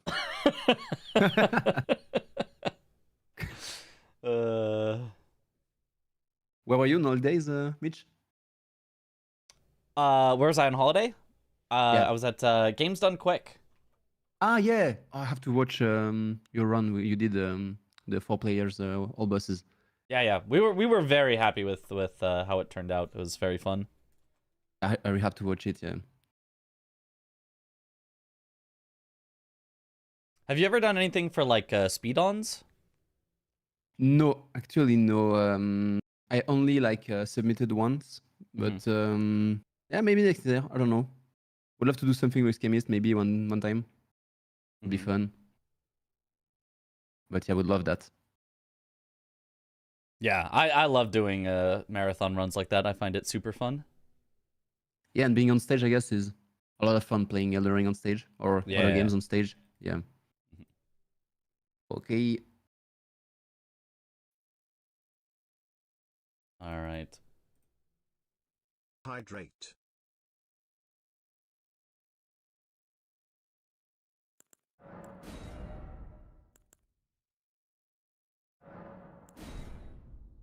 What is that? What is that mod you have at the top?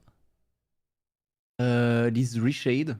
But I wanted to delete it, but I I can't find it anymore, so it's just there, and it will disappear at some point. Yeah. He's cheating. He's modded the game. Yeah, exactly. Yeah, I'm like already level 100 when I start bingo games. Very easy.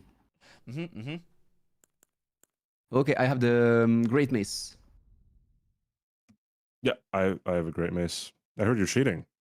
Yeah, I am. Is that okay? I actually remember in season 2, Kato was going through Fort Ferrith, and then like it wasn't as dark, and people were like in chat, like he was playing Bushy, and Bushy's like chat was saying, "Oh, he's cheating," and it's like no, like if you have lower graphics, you could just see more clearly in Fort Ferrith for some reason. Oh, I didn't know that, but I always play on low graphics and max brightness, so I guess I've always been cheating. True. True. All right. Yui's still here. Gotta kick him out, dude. Gotta ban him. Ban user from the lobby. All right. All right. All right. Good luck. Good luck. Good luck. Good luck, Spud.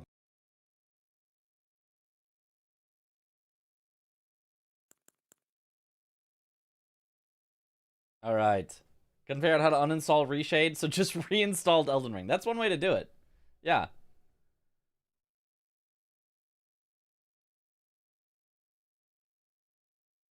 Title updated. Thank you, Yatlin.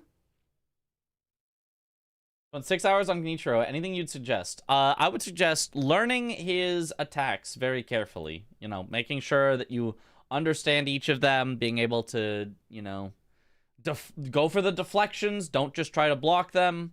There is one exception that you can't exactly deflect, but like you don't know that, so just pretend like you can deflect everything. And then, you know, try to work in more attacks when you can, but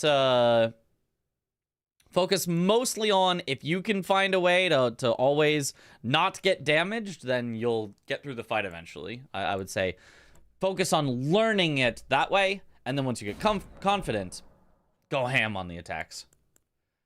Oh, hope GDQ was a fun time. It was a very fun time. It was awesome. It's always great. I have never had a bad time at a GDQ. I think probably the worst experience I've had at a GDQ was my very first GDQ, and it was also great. It was one of the best experiences I had had up to that point, but since then I have had even better experiences. And the only reason the first GDQ that I ever went to was the quote-unquote bad one was just because I didn't know as many people at that point. I had to make friends there, and I'm a, you know, bit of a shy, awkward person, so it just was not... It was a little slow going, but, you know, people, I would say almost more so, extroverts befriended me, you know. The classic, there's an introvert, and then the extroverts just go, hey, come along, and you go, okay, okay. But now that I know more people, it's super fun. More fun IRL things you've been to. Yes, I would say the one thing that definitively tops GDQ for me was Souls Coliseum. Souls Coliseum... That was the greatest time of my life. That was so fun. But outside of that, I would say GDQ is my, on average, highest, and then, like, maybe TwitchCon under that. Is really not going to get rid of the reshade overlay the whole time? He said it's supposed to just go away at some point, so I don't know. Souls Colo. Why do you hide your angelic real voice? Because it would explode all of your ears. It was not meant for mortals to hear. Okay, anyway, what are they actually going to go for? Killgrafted Scion is an obvious go for first. There's always Remembrance Boss hitless for Radon, because he always blocks stuff. 3 caves or grottos can be done quite quickly. Wormface can be done pretty quickly, although it's, you know, it's a little strange. 2 Omen Killer bosses, both of them are pretty easy. Sleeping Golem and Lane Dell is fast. 30 Faith will be done quickly, even though I don't think it should, because CBD loves to do that one early. You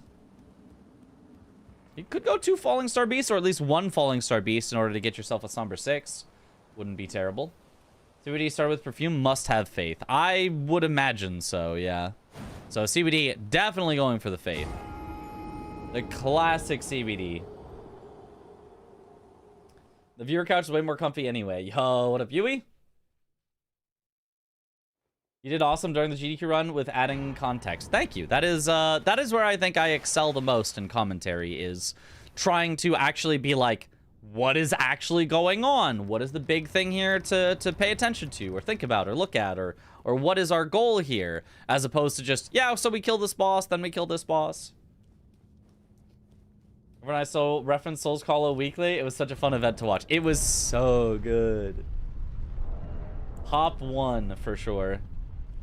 Context and everything made me understand Elden Ring so much more. Yo, let's go. And if you have any questions about Bingo as well, I would also love to answer them. Bingo is an interesting thing where, you know, you want to explain kind of the basics sometimes if you can, but you don't want to explain it every single game over and over and over again. You want it to be a little more tailored to the specific bingo board that's going on, so sometimes some of that basic stuff can get lost. Are Shibuya grapes randomized? No, they are always in the same locations that they are normally, and you always give them in the same locations you would normally give them, so... It's surprisingly not that slow of a square, even though it feels like it. It feels like, oh, I gotta, you know, go past Godric to get the first grape, and then I gotta go here and turn it in, and then I got the second grape, then I gotta go to the Revenger's shack and get the third one, and then come back. Like, it feels like a long quest, but if you actually time it out, it's like not that bad. Tell us who to bet on. Well, Roma said he's been gone for like 10 days on vacation. So he would tell you to bet on CBD. So I guess, you know, bet on CBD. But we'll see. I'd love to play bingo with my friends, but I have no friends. That's rough. Also, bingo is just tough to get into regardless. One time I was helping you learn bingo, and I was using the TTS so you would hear it. And some dummy started using it and was giving the wrong information, and I almost punched my monitor. Lamau. Are also really good at hype commentary, I think. A lot of people, when they're talking about their own run, often sound kind of bland, understandably, because they're so used to it. Yeah, that's fair. And I like presenting something in a way where the gameplay can be the punchline. So, you know, it will either be, hey, so we're coming up on this really, really hard boss, like, you know, everyone gets stuck on this boss playing casually, and I'm gonna 3-shot it. Bang, bang, bang, and he's dead, and that's the punchline. Or the opposite, where it's like, okay, so, you know, we're coming up on a boss, and I have to do this super perfectly. Otherwise, it's not gonna work out. Let me try to talk through the stuff, but if I have to stop in the middle, it's because I need to concentrate. Okay, so I'm gonna count out the hits here. 1, 2, 3. Oh, that's not good. That's bad. Oh, no. Wait, hold. Okay. 4 hits. Okay, I think we can still get it. Like, the story of what's happening in the fight is another thing that I like narrating through. And link the Bingo Club Discord. Sure, yeah. If you were in this run, where would you start going? That's a great question. I don't know. I would have killed Grafted Scion in the chapel if it was possible. Given that neither of them did, I assume there was no starting weapon that they had the stats for, so they're gonna have to come back for it later. But that's what I would have thought about first. And then, honestly, I kind of like what they're doing. Both of them are just upgrading. Like, just upgrade. Like, there's no obvious early square to get. Like, there's 10 squares that you could all do whenever, and they're all equally good, so you might as well upgrade first. So I completely agree with what they're doing.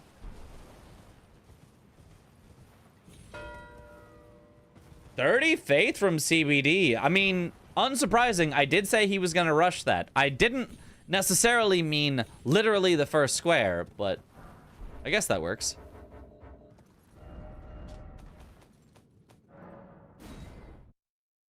Classic CBD. Had a feeling. Yeah, makes sense. Makes sense. I don't love doing that, but I don't think I've ever seen the Haligtree at night. I feel like they usually get there at night to make it easier to get through. Start with Fire Giant. Yeah. Yeah, that'd go great.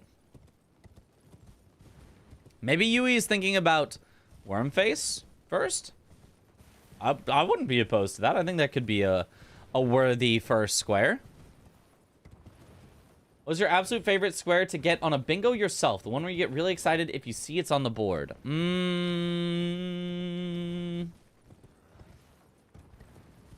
Probably Drain the Water in the Church District. Less so of, like, truly excited in that sort of way, but more like I just know that people undervalue it. I just know that the actual value of going into the backside of Shadowkeep is much higher than a lot of people give it credit for.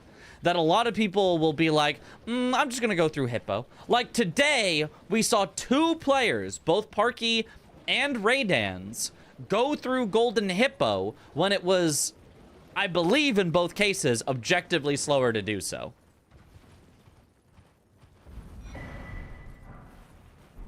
Like, I feel like people have this just, like, idea that, like, oh, this is a type of square that you go through the front of Shadowkeep for. Like, oh, 2 hippos. That's just always a front of Shadowkeep square. And it's like, it doesn't have to be. You can actually get 2 hippos done very quickly from the backside of Shadowkeep. The only thing that is definitely a front side of Shadowkeep square is kill the golden hippopotamus. That's it. Otherwise, going backside is very, very nice. So when I get to combine that with a free square for draining the water, I'm a happy camper. Classic map presence. Yep.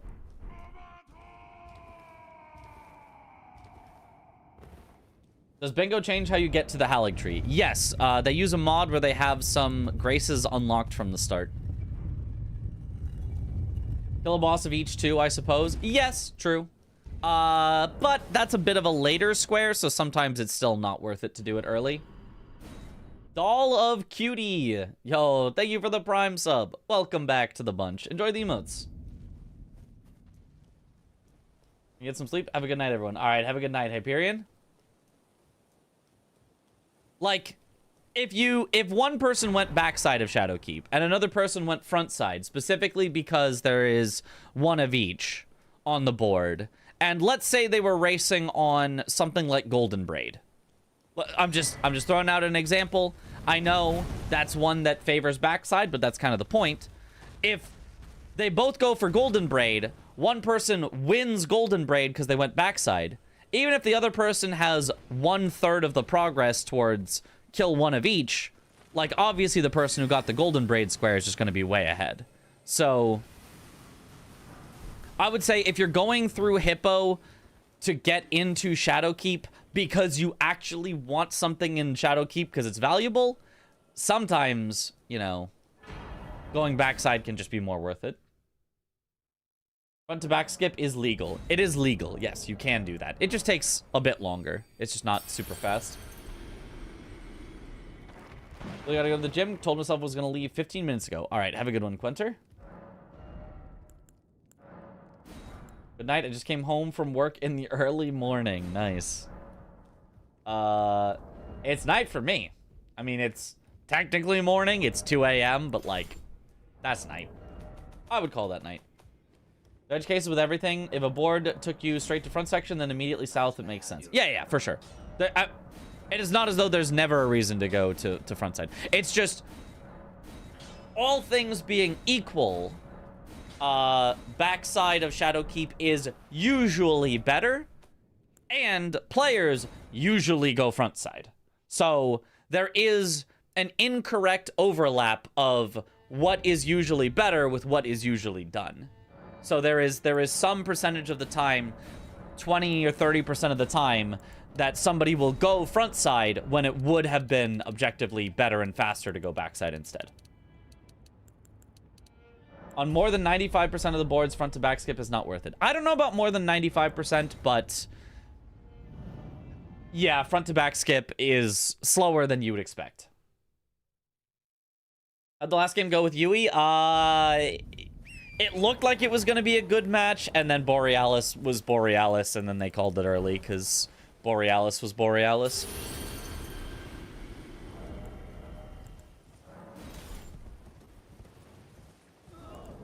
All formats you play, we banned it, so Hinterlands requires backside. You banned it? Weird, but okay.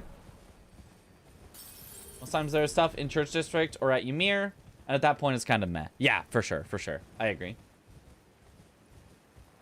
Borealis kept doing the move that kills you, or the other move that also kills you. Back or front side sounds like a common sort of pitfall, but what are other baity kind of squares or ways people do things that are far from optimal? I don't know about everyone, but I think there are definitely some runners that refuse to upgrade their weapon in base game until really late. They'll say, oh, well, I can kill this boss, so I'm not going to upgrade.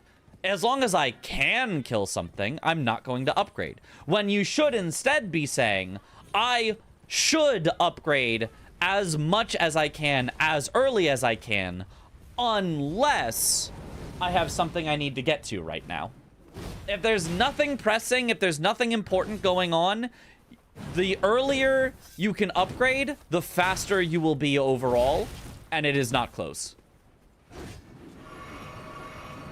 Okay, Gloma here doing Godskin Apostle. I don't know. I think he might have a fully upgraded weapon. He's doing very solid damage. I would not be surprised. I feel like Gloma is somebody who knows to upgrade very early if he can. The crowd demands Archipelago. Pretty please. Oh, there is Archipelago plans in the works. I will do more Archipelagos for sure. Worry not about that. This looks like plus 12 to me. Okay. Okay. And, ooh, CBD going for Remembrance Boss hitless, which is always a good thing to do, because Radon is always necessary. What is it necessary for? Via's Champs, Finger Slayer Blade. You have to do it at some point anyway, so might as well get a square out of it as well, and have progress towards those other things. Maybe other things that I don't see at the moment as well. Oh. Oh, that's not great for Roma here. Ooh. Uh-oh. I think CBD is plus 25. If he's plus 25, it would be surprising to me that Roma isn't, given that they basically both went immediately to upgrading. It would be strange to me if CBD is twice as upgraded as Roma in the same amount of time, while CBD also had to do 30 Faith. How's the Sekiro AP dev looking? I believe there's supposed to be an update soon, or maybe it already came out and I just haven't gotten a chance to see it yet. But supposedly there is supposed to be an update around now. Also, yeah, that shader thing at the top is really, really annoying. It'd be awesome if he could close that. It looks like he's banking on the stagger and greeted the hit. Oh, is that what happened? That is a common thing.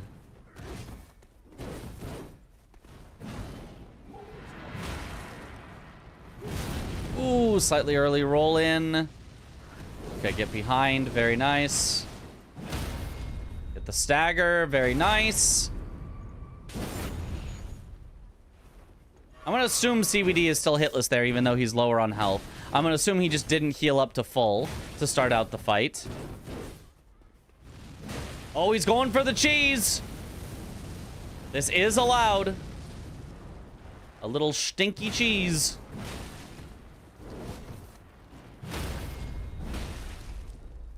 Nice. Okay, yeah, CBD is not plus 25. Okay, so maybe they are both plus 12.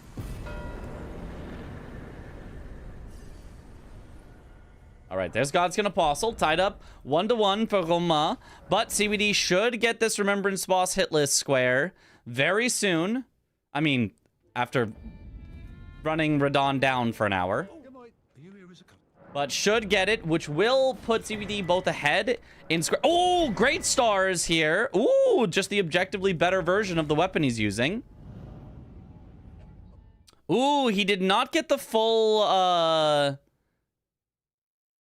cheese here. Oh, maybe he doesn't need it. Maybe he on purpose stopped doing the run behind him so that he could get a stagger, get another square off before he leaves. It's not quite going to be enough to one cycle, but wow, very solid damage. This is disgusting. Yep. What's the start? Did they skip Scion or did they die? They skipped Scion because they didn't have any usable weapons. Sometimes none of the classes start with a weapon that's usable. Or at least I assume none of the weapons were usable. Maybe they both just decided to skip it. Oh, Radon is not dead? CBD thought Radon was dead? Oh, and he gets hit! Oh, no! Oh, what a disaster. I thought he was dead too. I mean, I would have kept swinging because I'm the type of person who, it looks like a boss is dead. I will just keep swinging and be like, please die, please die, please die, please die. But he just assumed that Radon was dead, stopped swinging, and yeah, got punished for it. Man, it really looked like Radon was dead there. Okay, now Roma is going for Magnus the Beast Claw. I love that 1 HP Elden Ring mechanic. Yeah, that's not actually a mechanic, but it sure feels like it is. That was really good jokes when the game first came out, though. We'd be like, oh, this stat saves you from death? Well, that must mean, you know, vitality, by the way. That must mean it makes things live at 1 health.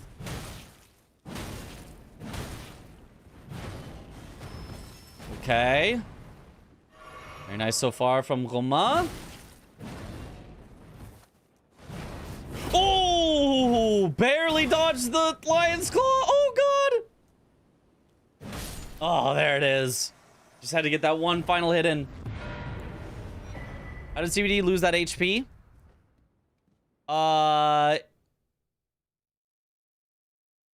I don't know. That's a good question. He should be back to... Oh, it's because he keeps quitting out. It's because he still had low HP. He's quitting out. He's not dying to reset the fight. So he's still low from a previous kill is why he's at low HP. Then there's Melania, who actually has the live at 1 health mechanic on phase 2 with Repose. Well, yes. That's because they just severely messed up with coding Melania. And instead of fixing it, they were just like... what if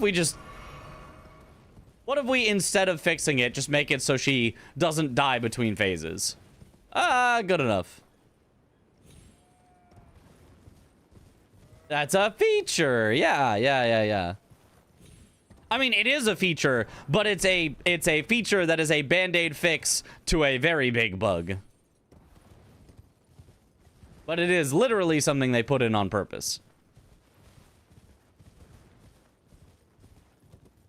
They were too busy making waterfowl dance, yeah. They were too busy making the game worse. They did not have time to make the game better.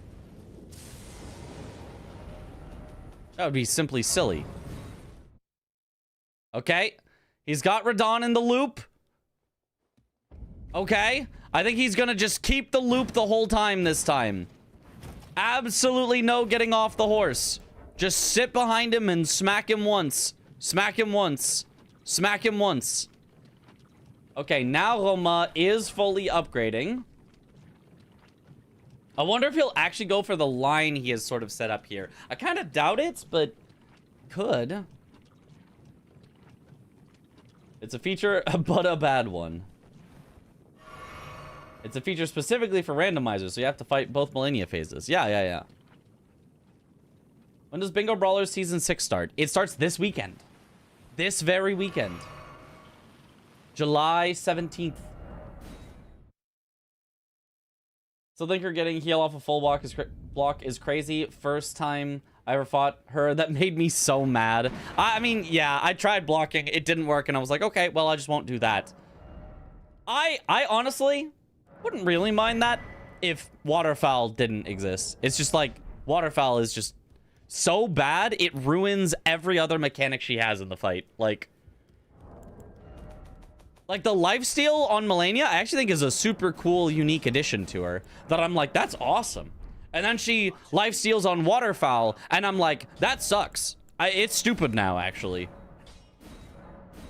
Like, every single mechanic she has is good until it's applied to waterfowl, then it's bad. If you just took out waterfowl, Melania would just instantly rise in, I don't know, 2 tiers in boss rankings. Like, instantly. There we go. CBD got the hitless fight. Very nice.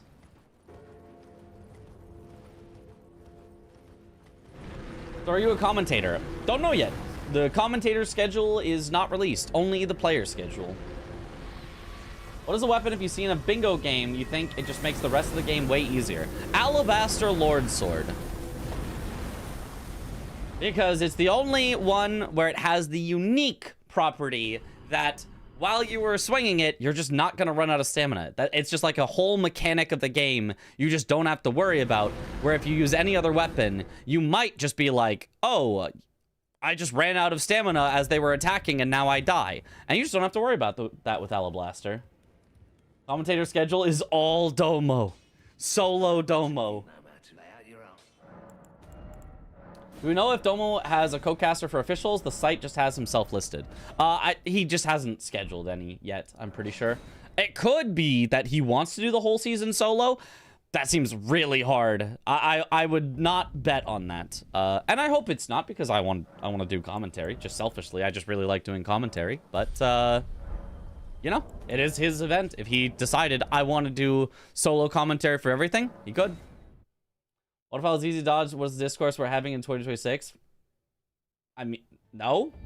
Wrong. Incorrect. False. Who is the most funny as per you in the group? Oh, who? Who do I think is the most funny person in our group? Of like Chris, Josh, Aggie, Dom, Parky, Katie. Okay, low-key, the funniest person in our group is Katie. She, like, doesn't, like, act funny on her own stream, but you get her at, like, Souls Hollow, and she's hilarious. Nice worm face kill here from Goma. Very, very quick. Ooh, 8F is also very funny. Katie's absolutely the funniest. Well, she's funny on her stream too. Okay, maybe it's just not when I've like rated her. She's very like sweet and awesome, and she's also very sweet in person too. But like, I don't know. I feel like at Souls Hollow, she was just the way that she is like just genuine in everything, but saying the funniest things just killed me. She's great in the Mecha Chameleon lobbies too. Oh, I believe that as well. I guess it's more like her like completely solo. I feel like maybe I've just rated it the wrong times, but she's been more like wholesome than like making the goofs and the gaffs. Hope Kaizo Kala will be a yearly thing. Me too. I honestly, what about twice a year? What about twice a year? He goes into sweet mode after a raid. Ah, that could be it. That could be it.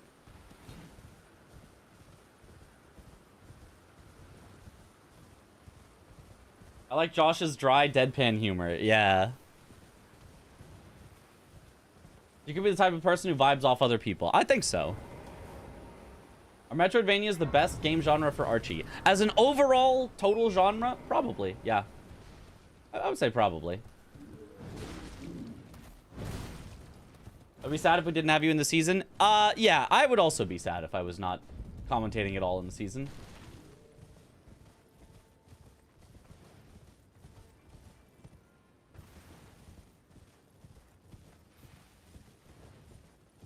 Twice a year, please. You know what? Can we go for 4 times a year? Souls is also good for Archie, I think. Nope. Souls is horrible for Archie. But Souls is fun to play regardless of whether it's in Archie or not. So we'll make it work. But Souls, objectively bad for Archie. DS1 Archie is so bad they had to basically introduce like a bunch of brand new mechanics to it to make it work for Archie, and now it's pretty good. Now it's pretty good. I'll admit, now it's pretty good. But they had to basically re-engineer the entire way that DS1 works to make it a good Archie. They basically made it so that, you know, all of those random fog walls that you walk through that aren't even like boss doors, they made all of those basically a locked door that you have to be sent the key to. So every fog wall is a locked door. And that way, now there's enough items that you go and you find and stuff that now it's like a proper Archie. But without those, it's like you boot up DS1 and, oh, I can do 80% of the game without having found anything. And what do I find? It's a bunch of useless weapons that I'm never going to use, or armor, or whatever. You know, and occasionally it's like, oh, wow, I found, you know, a smithing stone, whatever they're called in that game, Titanite. Or whatever. Like, occasionally, but like, it doesn't feel as like I need to make progress in a specific area in order to unlock a new area. Like DS1, without those changes, not a good Archie game. DS2, notoriously bad Archie game. DS3, the worst Archie game that we have like ever had. We have to like ban people from trying it because people want to play DS3, but you just get stuck. There's like 3 total key items in the entire game. So it's horrible. It flat out almost doesn't work as an Archie. Another Crab's Treasure, one of the most bugged things we've ever seen. Lies of P, super linear. I still liked it when I did it, but like I liked it because I was playing Lies of P. I did not like it because like the Archie added a brand new experience to it. Sekiro, hardly working. Elden Ring, not working yet. Like Souls as a genre is just fun to play, not good for Archie. There are ways that people are making it work, and I really appreciate them for that, but the genre itself, not an Archie genre. Ooh, CBD getting hit by the Demi-Human Chief quite a bit. Has to heal up here. Roma going for the Beast Clergyman with a Rot Grease. Hopefully he can get it first try so that it doesn't have to do it again without the Rot Grease. And the reason that CBD is doing this is for caves or grottos, whereas Garonk is actually just the center square here from Roma. Oh, and that's what you don't want to have happen. I like Roma going for this. Garonk, it's a great spot. It's a great square to go for. But the unfortunate thing is you die. You instantly die. DS3 is so peak, you have to make it work. Pretty much. I like how you just listed 3 of the 5 we played. Yeah, what are the other 2 that we played? I'm pretty sure they were also all ass.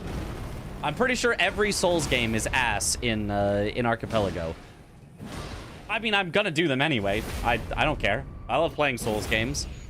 But I don't think there is a single good Souls Archipelago that's like actually like, oh yeah, this game works super well as an Archipelago. Chris did Minecraft. Oh yeah, well, that's not Souls, so. Didn't someone do DS2? I can't remember. Dan, do you remember if we had DS2 in the Archipelago? You remember that? Was there? DS2. Nobody would be that stupid, surely. Surely not. Yeah. We all know Unfair Flips is the best Archie game. Honestly, kind of true.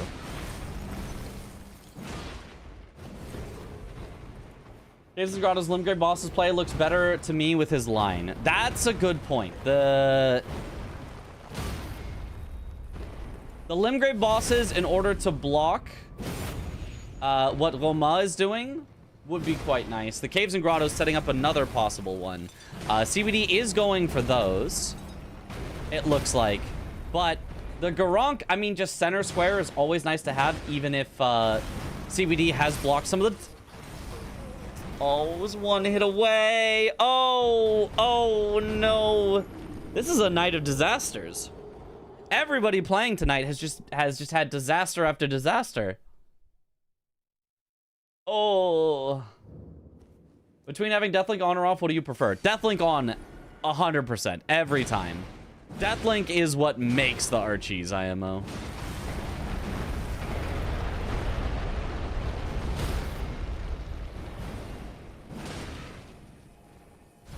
That's kind of why, like we did an Archipelago race, you know, 2 games to 2 games, and that was also fun, but it didn't really have the magic because there was no Deathlink. You can't Deathlink yourself. It doesn't really make sense. I really like the playing with others and having the Deathlink on. I think is the GOAT. Oh, missed the riposte from Roma. Okay, there's Caves or Grottos for CBD. That's also several bosses in Limgrave. 3 that he has marked. So CBD could take the lead here if Roma continues to have trouble with Garonk.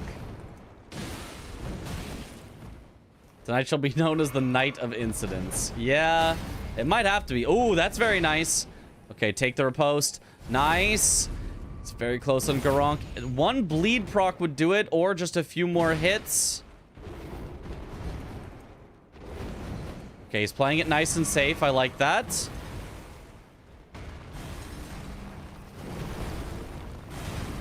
Ooh, that was scary. Okay, maybe 3 more hits. Maybe 2 more hits.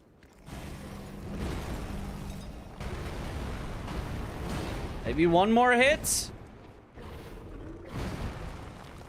Ah, I was wrong. It was 1 more than what I said. Excuse me. Excuse me. Ooh. But there it is. Nice kill from Roma. I'm organizing another one with Josh soon if you feel like experiencing more Deathlink. Yeah, count me in. Give me a date. You can tell me the night before and I would still be like, yeah, I'll get it set up. Don't worry about it. I mean, preferably with enough time for me to sleep, but I'm down 100% of days. Well, 98% of days. Probably one day every 2 months. I've got something going on. I'm busy. Mitch gets it. Yeah. If everyone in the entirety of first Elden Ring playthrough just roll to dodge, and then you see, wait, you can jump to dodge? Well, the thing is, the jumping to dodge in Elden Ring is super inconsistent, and, like, attacks that are like, I can obviously jump over that. You jump, and it doesn't work. And you're like, oh, okay. So the game basically trains you to never jump, because when you start experimenting with it early, it just doesn't work. It just doesn't work. Technically, it does work on the Tree Sentinel, but a lot of people don't know that, because they'll even try to jump over the Tree Sentinel slamming his shield into the ground, but it'll just hit them anyway. Either because the Tree Sentinel will be too close to them. Nice. 4 to 4. Wendy's 4 for 4. Either because the shield will just hit them directly physically anyway, so it doesn't matter if you jump. Or, they won't quite get hit by the shield, but they won't be at the right part of their jump animation to not get hit. Because I think Tree Sentinel's slam does not have the specific ground properties. There are some attacks where you can jump them at any time and it will guaranteed work. For example, there is Godfrey's Stomps. You can jump them super late, and as long as you have pressed jump even 1 frame before the attack happens, you will iframe it. And there are other attacks where you only are able to avoid it if you literally jump all the way over it. So you have to press jump super early to get up in the air. So jumping feels very inconsistent from a casual player. Why does it work on some moves and not work on others? And so players condition themselves to not jump, right? If I try something and it works half the time, and I try something else and it works every time, I'm gonna do the one that works every time.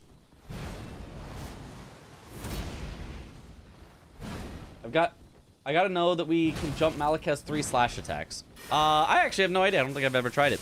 All right, CBD gets the Knight's Cav. He was doing some really, really good synergy there with bosses in Limgrave and Weeping. He did several Knight's Calves to set that up.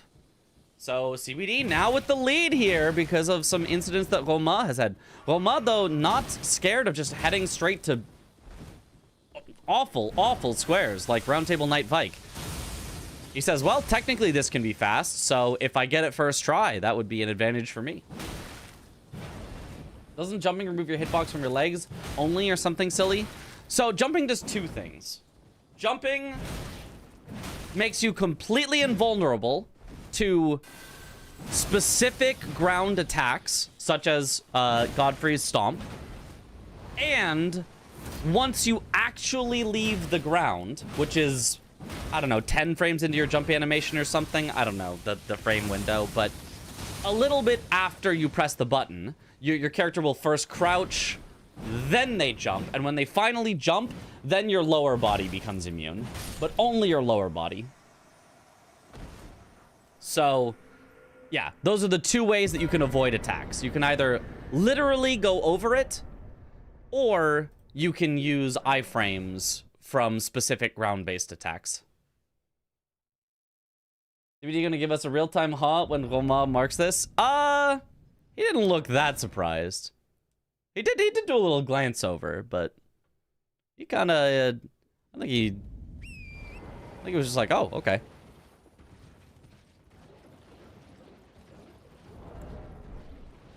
Real ones know Neo 2 is harder than any FromSoft game. How to start a conversation 101. You know?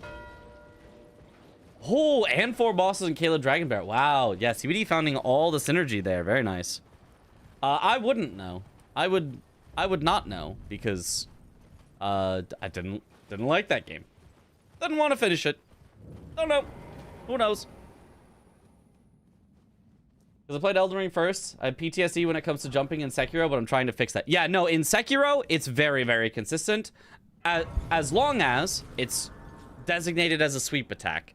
So if you see the enemy doing a sweep attack, it is guaranteed you will iframe it if you jump over it. It's very, very nice.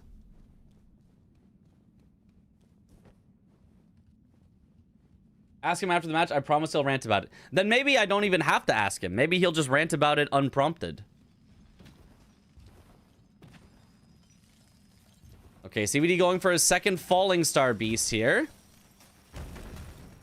Very nice. Oh, but Roma, it looks like, is probably also going for it. He's in the tunnel with a Falling Star Beast. I think he's going to get sniped here and is going to end up falling behind by a full 2 squares here. That could be quite tough for him. He does still need to block something. Roma needs to block something in column 2 and something in row 2. So if he acquired the Finger Slayer Blade, he would, I believe at this point, have absolutely everything blocked, it looks like. Yeah, looks like it. DS4 or Sekiro 2? Sekiro 2. Obviously Sekiro 2. I would love a DS4, but... Oh, and now he has to mog away 10k. 10k isn't that much. He'll be fine, but... Sekiro 2 or better internet? You know, that's actually a tough one.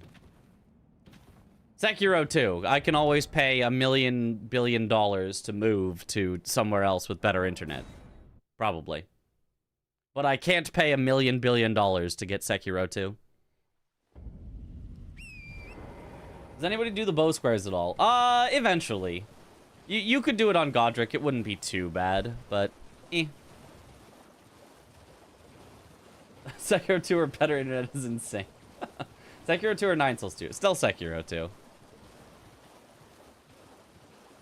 Spare me a few thousand. Sorry, I need every thousand that I have to get my $1 billion to move somewhere with better internet. A sleeping golem, not a fast square. It's a lot of travel time. Once you get there, it's very fast, but the grace that they have in Weeping is not super close to it. Bloodborne 2 or Sekiro 2? Sekiro 2. Yeah, it doesn't matter what you ask me. It's always going to be Sekiro 2. There is no game I would rather have, period, to come out as a sequel than Sekiro 2. Sekiro 2 or Hello Kitty Island Adventure 2? Okay, well, you've got me there. It would be Hello Kitty Island Adventure 2, now that you mentioned that one, but... You just skip the 2 and go straight to the 3. It would be better. The 3 is always better than the 2. Bloodborne even? Yeah. Absolutely.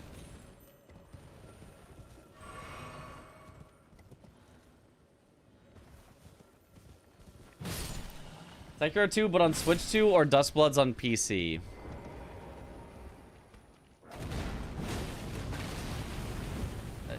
Neither. Don't give me either. Take it back. Give me nothing.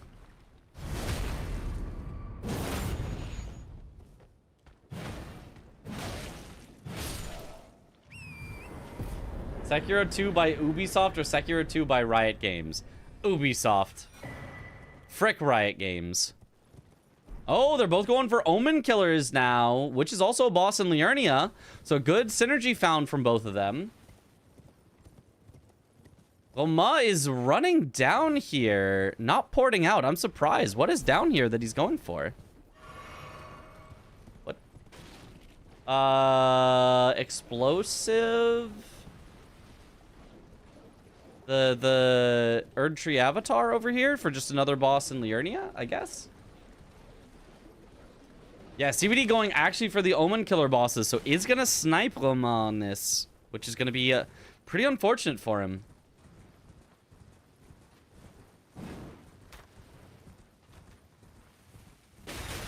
League hate is real. Look, I don't like League, but like it's whatever. It is what it is. But then I don't like any game that Riot has made. I feel like Valorant is worse than Counter-Strike. I feel like League is worse than Dota. I feel like 2XKO is worse than, I don't know, Guilty Gear. I feel like Teamfight Tactics is worse than Hearthstone Battlegrounds. I feel like they're just always taking something that somebody else made and making a worse version of it. I feel like they haven't made anything that's like, wow, they really made something incredible. I feel like they always just take something and make like a dumbed down, worse version. So, I really would not want Sekiro 2 from them to just be a dumbed down, worse version. The anti-Blizzard, yeah.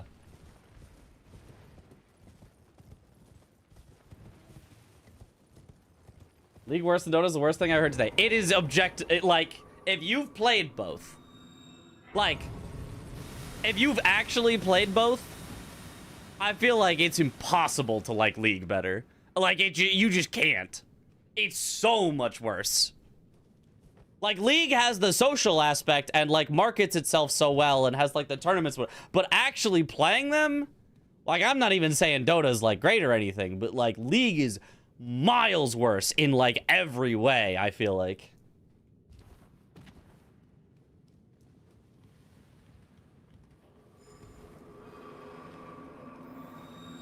Like, and they're both bad. Don't get me wrong.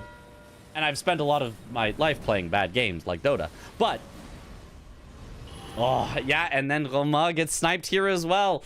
Rough for him. But, like, League is, like, League's on another level of bad. Riot does esports well. Riot does esports very well. Yeah, that is a big thing they've got going for them. They market well. They do esports well.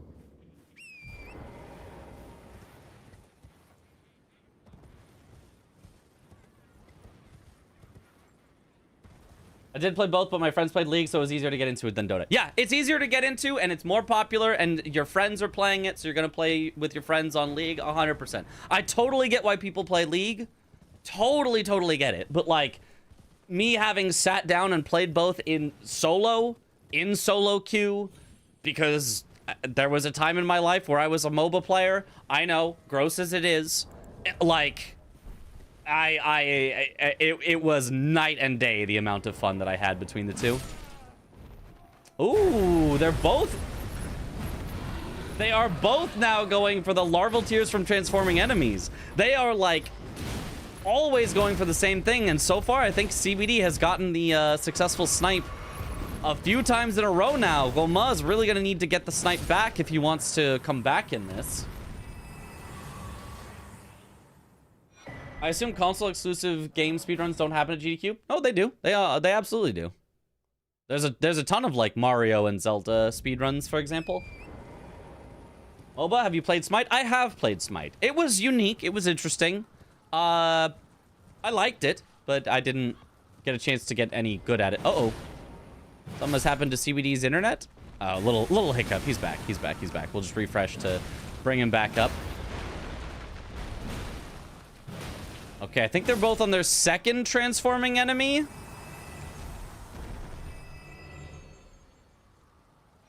There's the larval tier.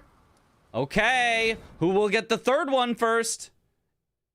It's so close. If the run was amazing, well done. Yo, thank you. This is so close.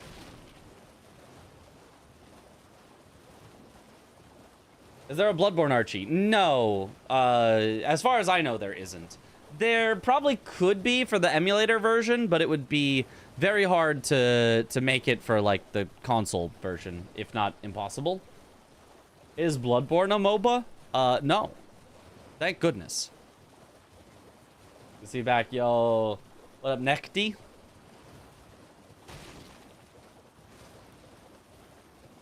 What's RG? Riot Games. We were talking about if you had to have Sekiro 2 not made by From Software, would you rather have it made by this company that doesn't do Souls or this other company that doesn't do Souls? Nice! There it is from Roma. This will be a snipe back for him.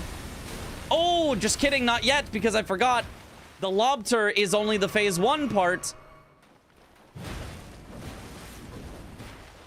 Oh, but CBD is still far from the last one, so he's got plenty of time. One more R1. There we go. Nice. Third one for Roma.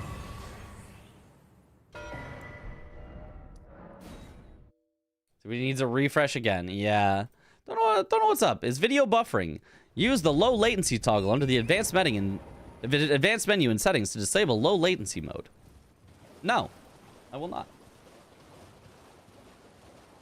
The Kanagi Usagi devs might be the best bet, if not FromSoft, not gonna lie. No, it's buffering again!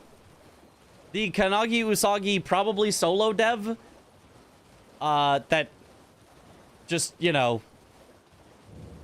blatantly stole most of Sekiro's moves from bosses. I mean, honestly, yeah. At least he understood the assignment.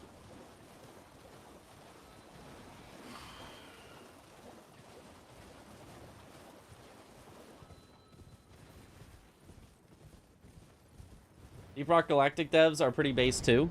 I mean, I assume the type of game is very different, but you know, I think a good enough dev can make something pretty good regardless. I believe it was Buddha that said that life is buffering. So true.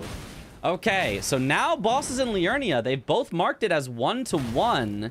So Roma actually maybe will be ahead on this. This also, I believe, is a unique incantation that he gets from Adon. So a little synergy. It is. Ooh, nicely done. What's your favorite game outside of Sekiro? Elden Ring #2, Lies of P #3.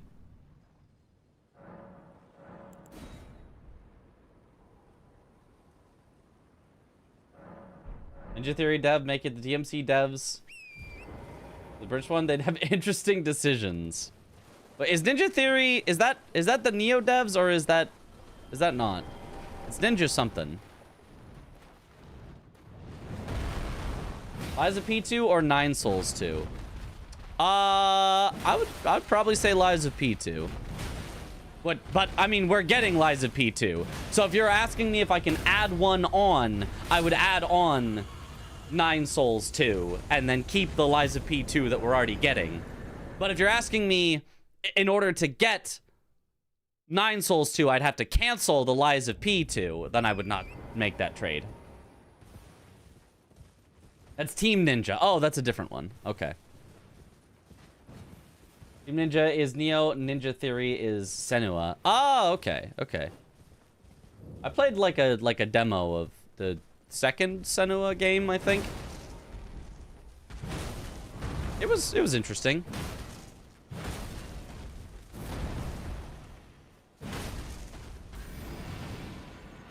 Is there a release date for Lies of P2? No. No, there is not. The GDQ of the boys was super clean, only deathlink 4 times in total. Really? It was only 4 in total? Damn, that was clean. Yeah, there was very few deathlinks, which was kind of bad because we didn't get to show off the deathlinks that much. But yeah, that was a good one.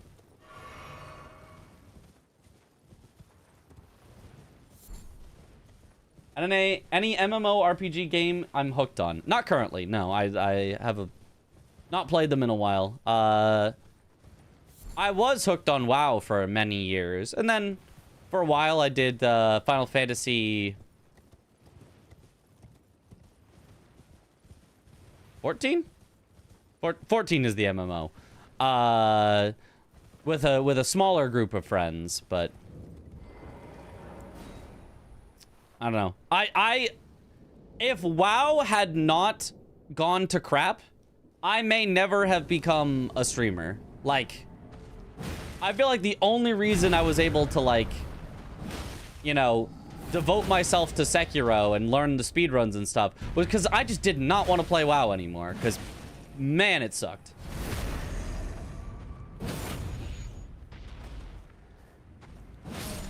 Otherwise, every waking moment probably would have been dedicated to WoW. 5 bosses in Liurnia there for Roma. Now it's all of a sudden 8-7. Very close here. Very, very close. So relatable. Yep.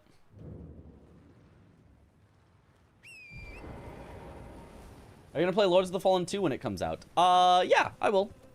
I don't have super high hopes for it because the first one was not really my type of Souls-like.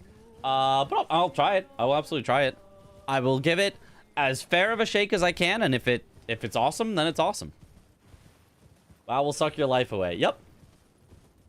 Until all of a sudden you know, realize, wait, this game actually sucks though. Grafted Scion for Roma. Grafted Scion for both of them. It's another race. They have both gone for a race. Why did they not do that as one of their bosses in Lier? Oh, because it counts as a Limgrave boss. Grafted Scion counts as a Limgrave boss in the rules for bingo. I forgot that. Oh, we've got ourselves yet another race. Uh-oh, uh-oh. It is just race after race after race. It went all CBD's way, then it's gone all Goma's way, and now we're almost back to even. Lords of the Fallen 2, the third Lords of the Fallen game, yeah. I would count as a Limgrave boss. Because it is actually, factually, in Stormvale Castle. He checks the description. He has to know. CBD confident, does not need to check. Okay, CBD is on a little bit more delay, so I think CBD is actually probably going to enter the fight first. I can't refresh. It's not going back to real time, but even though it looks to us like Roma is ahead, that's because we have the Discord, which has less delay. I think CBD is going to walk in first, so I don't know who's going to win this. Mortal Shell 2 demo was very fun, way better crafting and combat. Yeah, no, Mortal Shell 2 was the second best Souls-like demo I've ever played, probably. The best was Lies of P. Lies of P demo was so good, I'm like, I'm gonna speedrun that. Oh, there's the kill. Who actually gets the credit first, though? Because, oh, CBD stalled right at the end, so Roma gets it. He cannot be happy about that. Oh, you can see he said, what? Oh, no. Uh-oh, uh-oh. It's falling a little bit apart for CBD. Roma making a great comeback here. If Scion had not stalled for CBD, he definitely had it first. But he did. Oh, there's the longbow. Okay, looks like Roma is going for bow only for Godric. Now, here's the other thing, though. CBD is the only one who has killed Radon to have access to Fia's and Finger Slayer Blade. So, even though it has now tied, CBD is kind of a, like, full square ahead by having good priority on 2 squares. Because I wouldn't count priority as a full square, but priority on 2 squares, I kind of count that as a full square. So it looks like CBD is at most 3 seconds delayed. Okay.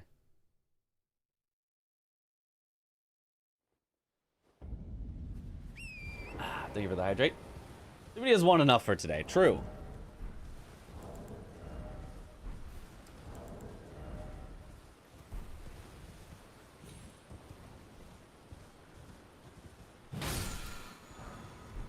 Oh, Wild Strikes pick up for Roma. I like that. He can put Wild Strikes on his Great Stars and then just kill everything super quick.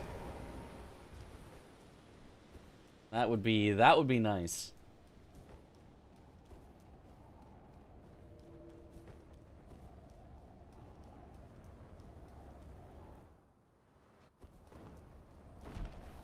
I haven't seen anyone doing the Hyena Square ever. It is one that people very often avoid doing. It's not that bad, but it is one that people avoid. Okay, very, very fast Margit. We'll see if that gives him enough runes to wield the bow, because he didn't start with enough. Imagine a Hyena race. It could come down to it. It's possible. Ooh, CBD actually going for Lanciax, while Roma going for bow only. I think Lanciax should be faster, actually. And neither square in an important position, so this will be very nice for CBD if he can just get the kill here. Yeah, his damage is really solid, especially if he gets a headshot. Oh, missed. That's tough. There's still so many early squares.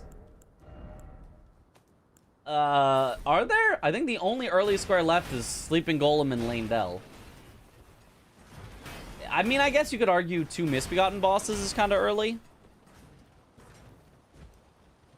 Damage on Lanciax looks good, though. Yeah, it looks very good. Anytime you've got pierce damage, it's going to be solid.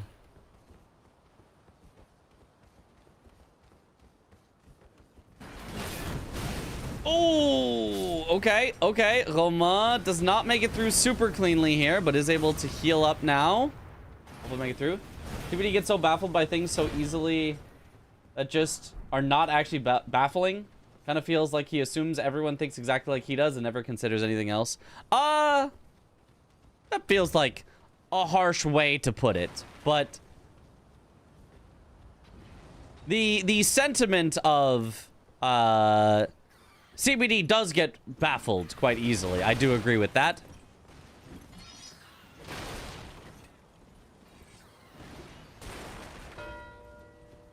I just maybe... Oh, there's the Lanciac. CBD takes the lead. I just maybe wouldn't phrase it as like... Oh, he's just so incapable of, you know...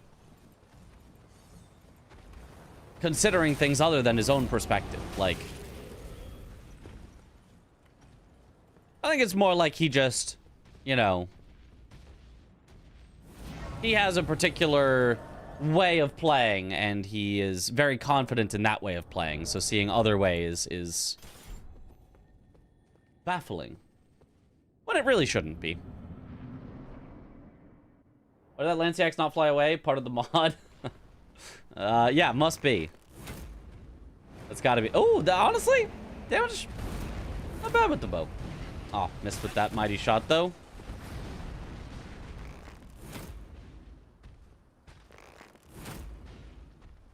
Oh, if he's gonna get Godric just slowly walking at him, this is gonna be a very easy kill.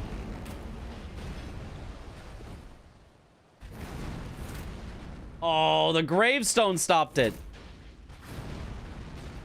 Those are solid like Snake. Well, no, they're pretty bad, but doesn't really matter when you've got a maxed out weapon versus Godric.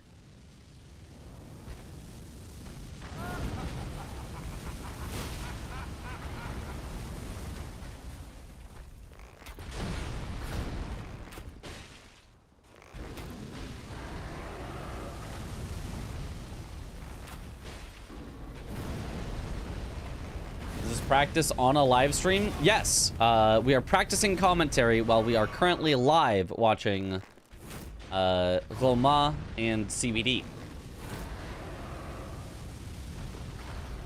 Didn't mean capable, just like, yeah, it shouldn't be surprising when someone does something he wouldn't, I guess. Yeah, I guess fair. He's a content creator who also plays up for viewers. That's true. He is very good at playing it up, yeah, as well. He is good at playing it up, but I do think there is also some truth to him being a little genuinely baffled at times. I'd rather him show emotions than just sit there. For sure, for sure. And again, it's not like that's necessarily a bad thing, but just... I do think he plays it up, but he doesn't create it from nowhere.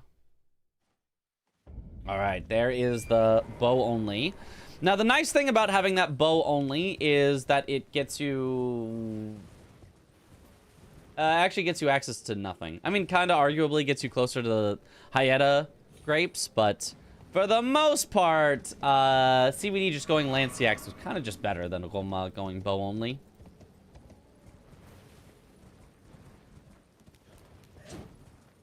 What are some catchphrases you have? Are you taking suggestions? You know what? Sure, I'll take a suggestion. Oh, looks like both of them going for Sleeping Golem. Something that we have been pointing out has been kind of sitting here on the board for a while now. So we'll see how that goes.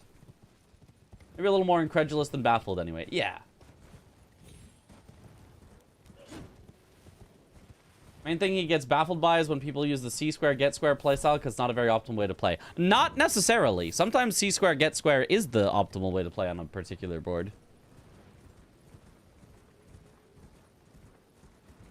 I feel like if anything, it's almost more like he's more baffled when something works than when it doesn't. Like, theoretically, you should be baffled when somebody does something... Oh, that obviously wouldn't work, and so it didn't work. But instead, it's like, oh, obviously that wouldn't work, but it did, you know. And that's the baffling part. Is Radon bow only unviable? No, it's viable. It just kind of sucks. But, yeah, definitely it is something that Roma could have attempted. Okay, looks like CBD is gonna get the Sleeping Golem away. Take the definitive 1 square lead. with priority on 2 more. CBD getting close to the point where he can kind of just wrap it up and win the game. There it is.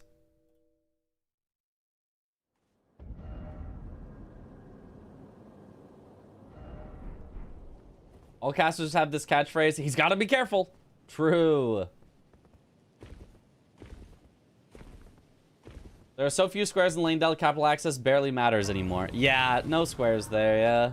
So that's what I was gonna say. I was gonna say he gets capital access from killing Godric, but it's like, doesn't matter. Doesn't do anything. What Discord are y'all doing bingo at these days? It's a private Discord. You're not allowed in there. It is specifically the Bingo Brawlers Discord. Nobody is allowed in there except for the participants, casters, referees, organizers. I'm probably missing a whole, subset of people, but people directly involved with the event is the point. Oh, Roma does not get close enough to the Spirit Spring there to get the little skip. Is Zoodle allowed in there? No, we kick him out. He can only join temporarily when he commentates, and then we kick him out. Looking back, match, the SGQ run was incredible to watch. Well done. Yo, thank you. It was definitely one of our more favorite ones to do as well, I think. Does Ainrun still do bingo? Not that I've seen. I mean, he was in season 1. I don't know if he was in season 2 or 3. I didn't pay that much attention. I don't think he was in season 4 or 5, or he's not in 6. I'm trying to get in the Bingo Brawlers Discord. Was wondering if there was some grassroots Discord. There is a grassroots Discord, if that's what you're wondering. I thought you were asking about us, like the Bingo Brawlers doing the Bingo Brawler things. There's a Bingo Club, is what it's called. I don't know if you can just Google it like that. Elden Ring Bingo Club. You might be able to just find it. Oma going for Misbegotten. That is what it looks like. 2 Misbegotten bosses. He's going for the easy one here. Ooh, whereas CBD going for incantations, it looks like. Interesting. GQ was spectacular. Really enjoyed the 4 of you playing. Yeah, it was very good. Well, thank you. Sekiro Bingo with Josh when? Whenever he says, let's do it this day, I'll be like, all right, cool. I'm available that day. There was an incident that means Ain probably won't be back. I don't feel like there was that much of an incident. I feel like it was a minor incident. I had a much bigger incident and I'm back. So I don't know that Ain is interested. It's awesome to see you guys. Yo, thanks, Oro. Also, we got to do another Souls Call. It was in 4 or 5, I don't fully remember, with Chris. Well, 4 was not... He was not in 5. I was in 5. He was not in 5. 4 did not have groups. It was DLC only. So it must have been 3? 3 with Chris? Or are you talking about somebody else than Ain?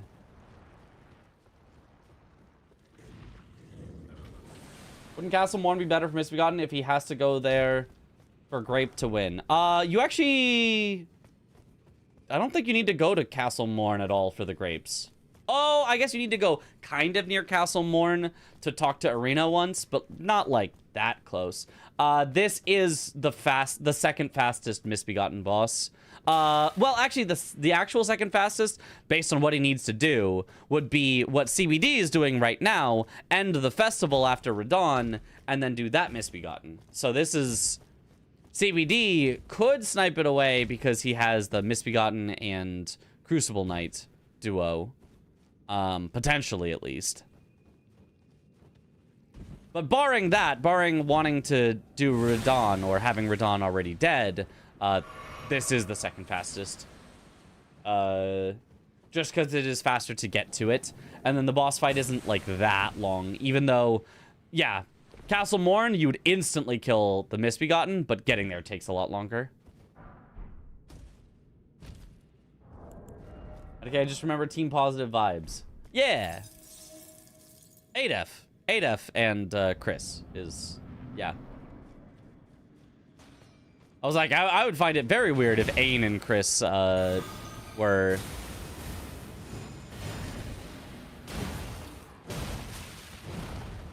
partners. I was like, that made no sense to me.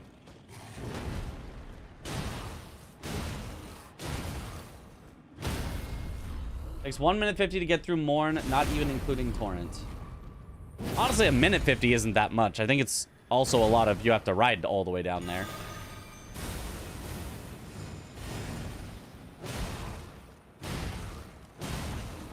Honestly, that's less than I thought. I thought Castle Morn was more like a 3-minute adventure from entering to getting through. There's the 2 misbegotten bosses. Okay. CBD still with the 1 square lead. But Roma doing a good job of keeping it just to that 1. It's close.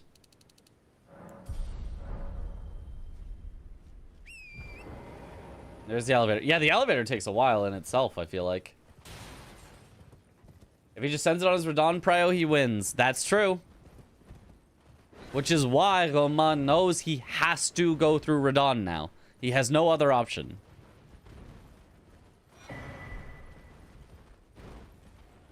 Via's champion takes them through sewer, right? No. Not the way they're gonna do it. They're gonna go through Valiant Gargoyles after getting the Finger Slayer Blade. Or maybe before getting the Finger Slayer Blade. Maybe Fia's first, then Finger Slayer or something. Whatever.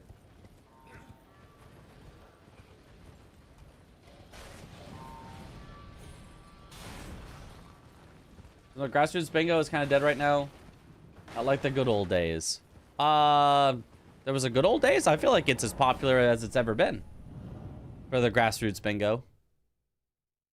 As far as I know. I mean, I haven't done a lot of the Grassroots Bingo because I've been in the, you know, non-Grassroots streamer bingo, but CBD doing grapes. Oh, that could be what he's doing. I wasn't sure. The grapes quest is still a bit of a mystery to me. Bingo Club is alive and well. That's what I was feeling like. Back from dinner. Welcome back.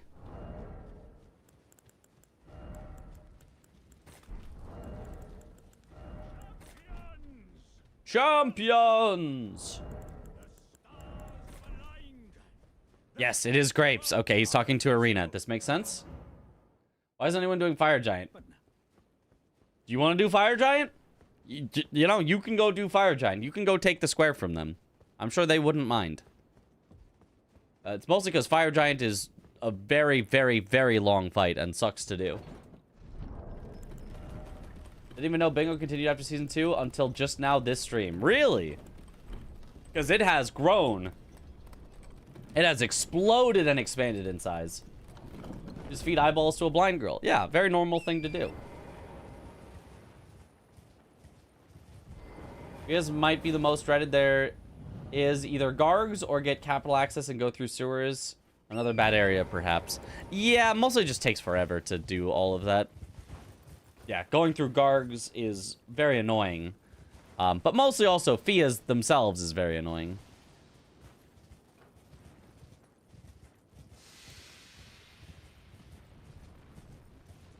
Okay, he's got Wild Strikes on his Great Omen Killer Cleaver. Let's see if he knows. That'll work. He does not know the, like, full speed run set of inputs to do it so that you kill him in the minimum, you know, attacks possible, but who cares? Easy 1 cycle. Very nice from Roma.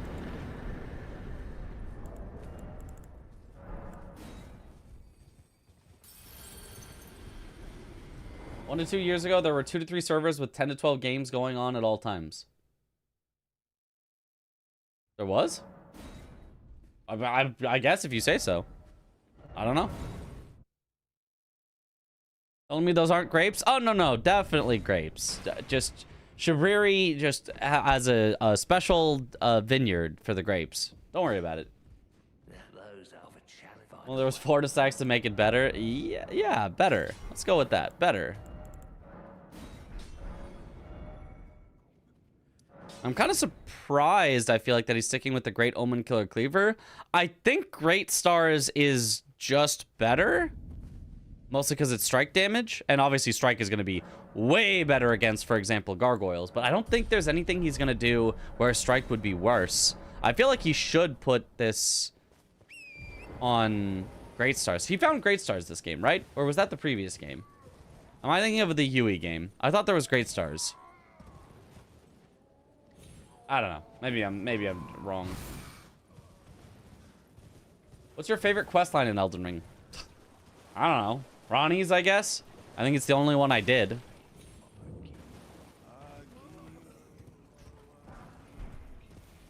I was just looking for bosses. Ronnie's was kind of the only one that felt so like...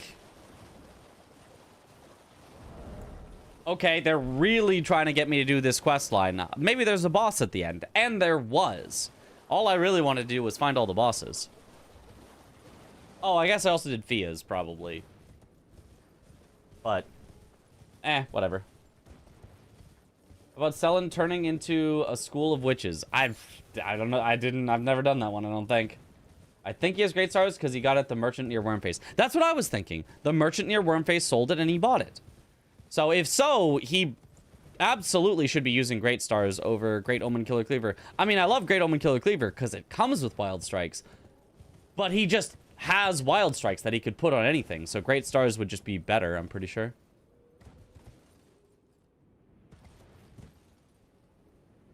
Like the Hyeta questline. I didn't find it casually. Like, not in its entirety at the very least.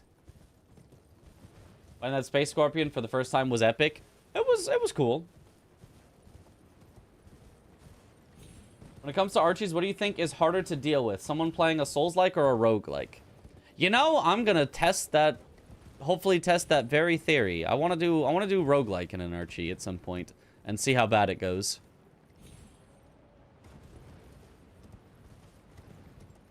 I've done Souls-likes in Archies. But, I mean, I guess it would be also an unfair comparison because I'm pretty good at Souls-likes, so. But if even being pretty good at Souls-likes, I'm still like, yeah, Souls-likes are worse. It's like, for the average player, Souls-likes would have to be way worse.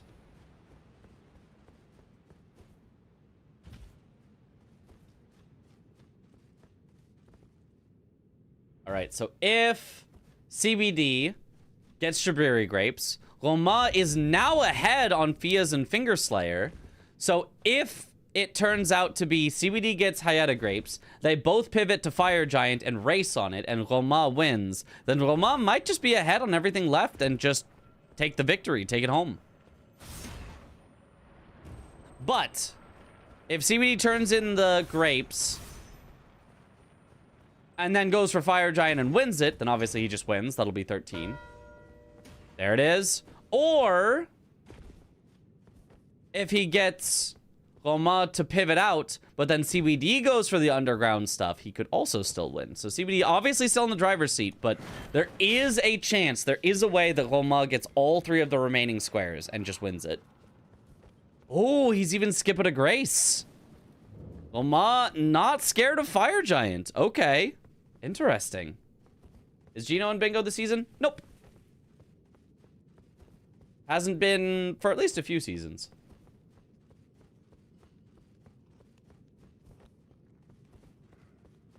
CBD going Fingerslayer Blade. Heading up to there. I think that is objectively a mistake from CBD. Would you like to know why? Of course you would. You're watching my stream. You want to know why I would say it's objectively a mistake. It's objectively a mistake for CBD TTV redeemed a coin flip and to go to Blue Retta and all that before getting through Mimic Tier. Because if you're through Mimic Tier, you also have access to Fia's. You're making progress on both. Whereas if you go straight to Blue Retta and then you get sniped on Fingerslayer Blade, your time was wasted. So if you get sniped on Finger Slayer Blade and you're already through Mimic tier, you can still win Fias. But if you get sniped and all you did was go through Blue Retta, you have nothing to show for it. So it is always objectively correct to do the synergy first and the stuff specific to one square after. I don't want to know it, take it back. Well, too bad. Why 3 grapes were done so late is pretty easy one. It's pretty easy, but it feels very long. It's not actually like that long, but it feels very long. So players rarely want to commit to it. Ooh, Roma is going for Fire Giant. If he has a really good, really fast Fire Giant kill, he could possibly still be ahead of CBD by the time he gets the kill. So we'll see. We'll see. It's gonna be close. It's gonna be close. Very disappointed none of y'all mentioned Best Girl Millicent's questline. Let me tell you, I did the start of Millicent's questline. I gave her the needle, and she was like, "Oh, thank you. I'm off to somewhere. I mean, I'm not gonna tell you where. I'm just leaving. Go find me somewhere." I was like, "Oh, okay. I guess I'll run into you later." And then I never ran into her later. Apparently, she was in Altus Plateau. Who knew? I didn't. Never saw her again. So my casual playthrough never did the questline. Not the whole thing. She knew. Did you ever get Rotten Winged Insignia in your casual playthrough? If it's from Millicent's questline, then no. No, I did not.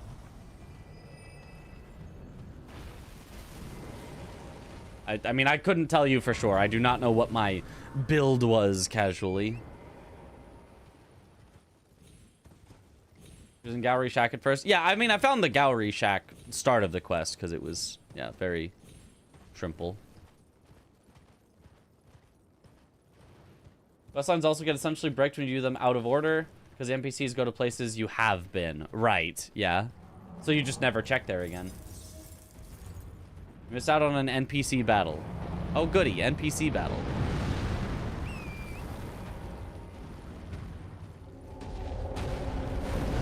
Oh, that's an unlucky start to Fire Giant. Instant roll away. Oh, miss. Okay, CBD should be ahead on Finger Slayer Blade at this point. Even if Loma pivots out, I think CBD is just ahead. So I think CBD is going to win this. I think the Fire Giant was a good call from Loma, but then going straight for Finger Slayer Blade and just ignoring Fire Giant was maybe an even better call from CBD. Sure, casual playthrough was Bloodhounds, if we're being honest. Not for most of it. It was only Bloodhounds Fang at the very end when I was trying to kill Melania, because Melania with a bad build was not great. Honestly, my build wasn't like that bad. It was great sword, which I still like, and honestly I think now is a pretty solid weapon for killing Melania. But casually I was not doing, you know, crouch R1s, which is like how you fight Melania with that weapon. So I was getting slapped around, finding no opportunities to safely attack.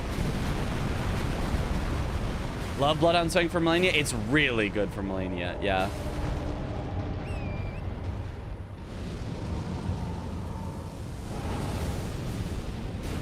But CBD is now objectively ahead on Finger Slayer Blade because he is close-ish to Blue Retta while being through Mimic tier. So should be a CBD win unless he makes some sort of big mistake getting down there or something.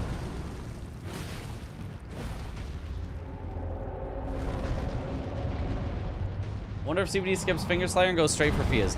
Given the progress he made towards Blue Retta, I would doubt it, but it's always possible.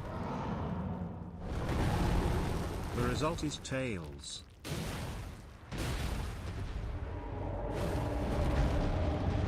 So I probably get this question a lot, but why are you not participating this season? Because there were too many American participants. You could only have 2 from each country, and there were 6 people that wanted to represent the US. So instead of putting my hat in the ring and going through the preseason tournament and probably not beating Blanks and Tom, although who knows, maybe I could have, I decided I would rather focus on commentating, like actually focus on it. Previous seasons, I have done passive commentating, as in like, yeah, I'll commentate Dom if you want me, but this season I want to be the best commentator I can be, like no one ever was. And so that's why I have like actually been putting an effort to try to make my commentary better, if possible. Congratulations. Oh, congrats. Who's representing Germany? Gustav and Sirius. Correct. Gustav and Sirius. Okay. Ooh, CBD did pivot out to Fire Giant, so he's not as far ahead on Fingerslayer Blade as he could have been if he kept going. I think he is still ahead of Roma, but really not by that much. Okay, he's heading back to the Ancestral Woods. Which one is he gonna go for? Fia's or Fingerslayer? Or is he gonna do a little split progress? You're a great commentator. Oh, thank you, Beyond Groovy. Is Bushy Canadian? I think so. Not sure. Commentary for the season has been great so far. Yeah, it's only been the preseason so far, but yeah, it has been. I think the commentary has taken a step up. Not, you know, not only from me, although I think my commentary has been better this season than previous seasons, but I feel like in general this feels like a very important season. Like that's just kind of the vibe I get, that like everyone is taking the season like very seriously. Oh yeah, Roma has to go so far to get Fingerslayer Blade. I think it's over. I think CBD just wins. I thought Roma might have had a slightly closer grace, but if he's got to go from here all the way over to carry a manor, it's probably Jover. I feel like CBD gets sniped like no one else, poor guy. I mean, this round was snipe heavy on both sides. Like, it was all snipes. Grafted Scion was a snipe. Misbegotten Bosses was a snipe. Bosses in Liurnia was a snipe. Omen Killer Bosses was a snipe. Sleeping Golem was a snipe. Falling Star Beast was a snipe. Incantations maybe was only like kind of arguably a snipe, but I would say it was a snipe. Larval Tears was a snipe. Fire Giant I probably wouldn't count. He wasn't like in the fight yet, so. But yeah, just a ton of snipes.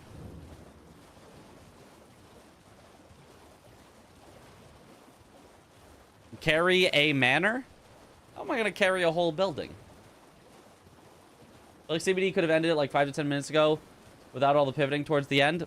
Sure, with your infinite knowledge of exactly what Roma was doing, you're correct. But with the knowledge that CBD had, he played it very, very reasonably.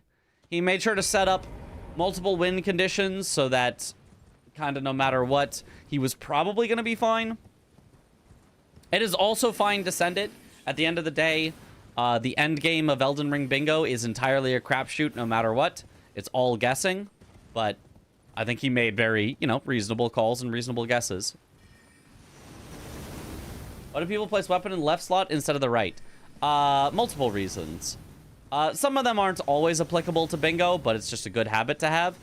So if you would like to buff with a weapon, so you're obviously, if you're going to buff with a weapon and use a weapon to attack, you're going to put one in each hand. If you put the buff weapon in your offhand and your attack weapon in your main hand, then in order to buff, you need to swap to two-handing your offhand weapon, use the buff, swap back to one-handing, swap to two-handing your main weapon.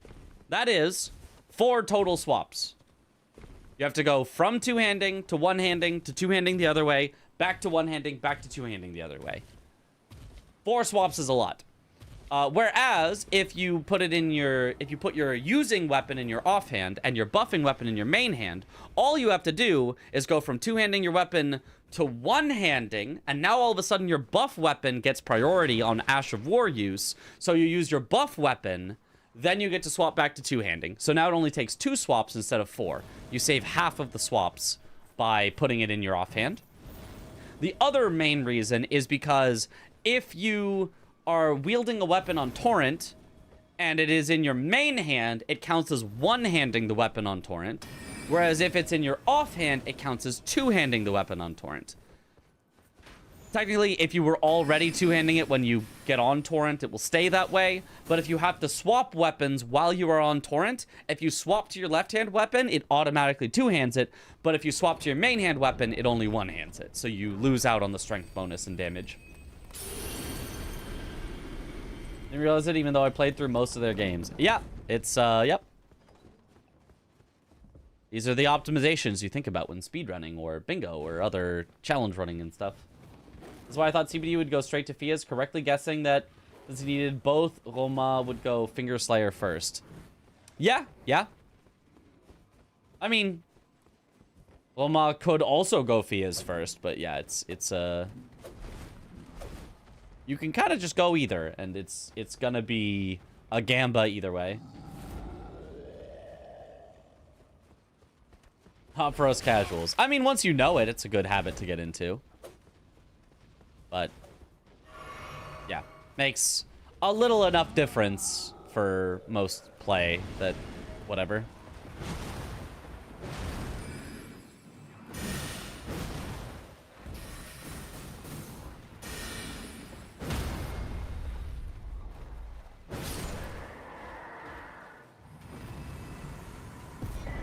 All right. So, if CBD can get Fia's champions first try, or really even at all, then he will be the victor here. Ooh, already took a little bit of damage, though, from the first Fia's champ. Oh, nice. Gets the guard break on the Fia's champ. Oh, tries to... Oh! Gets absolutely rocked there. He ran out of stamina as he guard broke him, so he couldn't take the R1. Tried to do it again once he got stamina, but went out of stamina for a second time. This time didn't break the guard, and so got killed while he was just not able to roll. What's the Loretta kill for? Talking to Ronnie so that you can access the Finger Slayer blade. Classic Fia's champs. Ooh, CBD now pivoting out. Wait a minute. What is happening with Roma's stream? Okay. Reconnection successful. What the heck? What happened to my internet all of a sudden? It just like... It was very weird. Oh, well, we're back, I think. I don't know what since I asked. Ironman Pim should, if it were up to but who. Left-handing main is awkward for you because you use L1, LB to dodge and run, and the stupid game doesn't let you rebind half the button mapping, sadly. Well, that doesn't matter. When you two-hand a weapon, it doesn't matter if it's in your left hand or your main hand. You attack with the same button, and you block with the same button.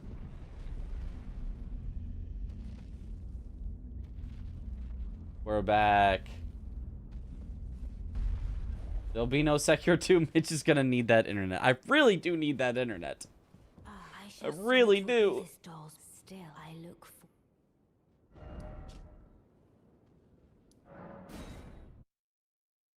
Why CBD not continue with Fia's champs? Because it sucks, and you don't want to have to do it.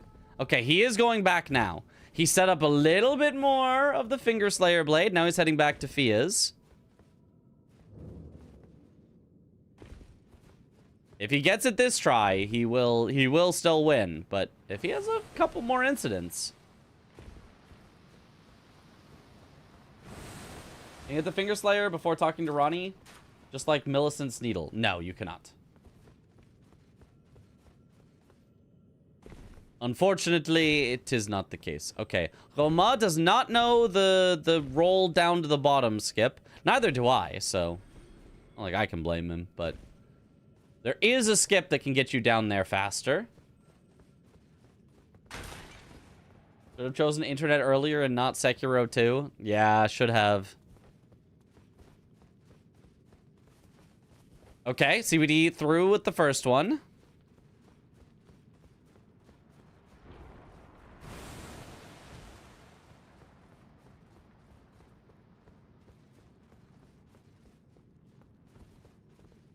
Might become the word of this bingo brawlers incident. Yeah, tonight has been very incident-y. Okay, here's the Finger Slayer blade. For Roma. It all comes down to who can get Fia's champs. Okay, this is where it actually becomes tough.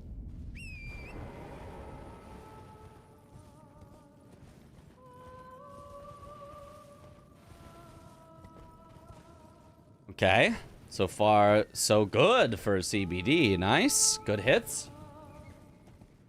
Knock-on skips are so clean. Yeah, when you get them right, they're good. It's literally been the word every season. True, true.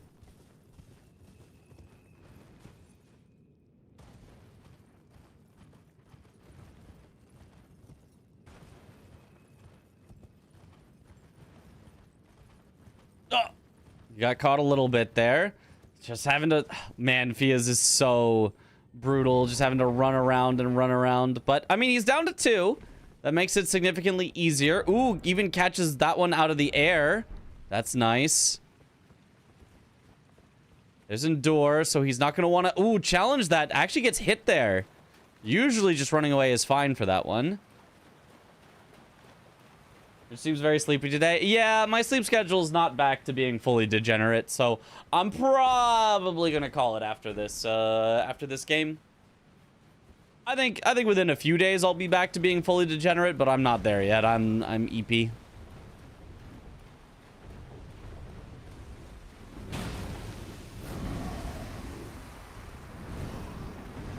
All right. Garg's here with the Great Omen Killer Cleaver, but CBD just on Lionel. The last hurdle shouldn't be too bad. Lionel is not usually the big killer out of the Fia's champs. I mean, not when he's alone, at least. He can be a big killer when you're focused on somebody else, but...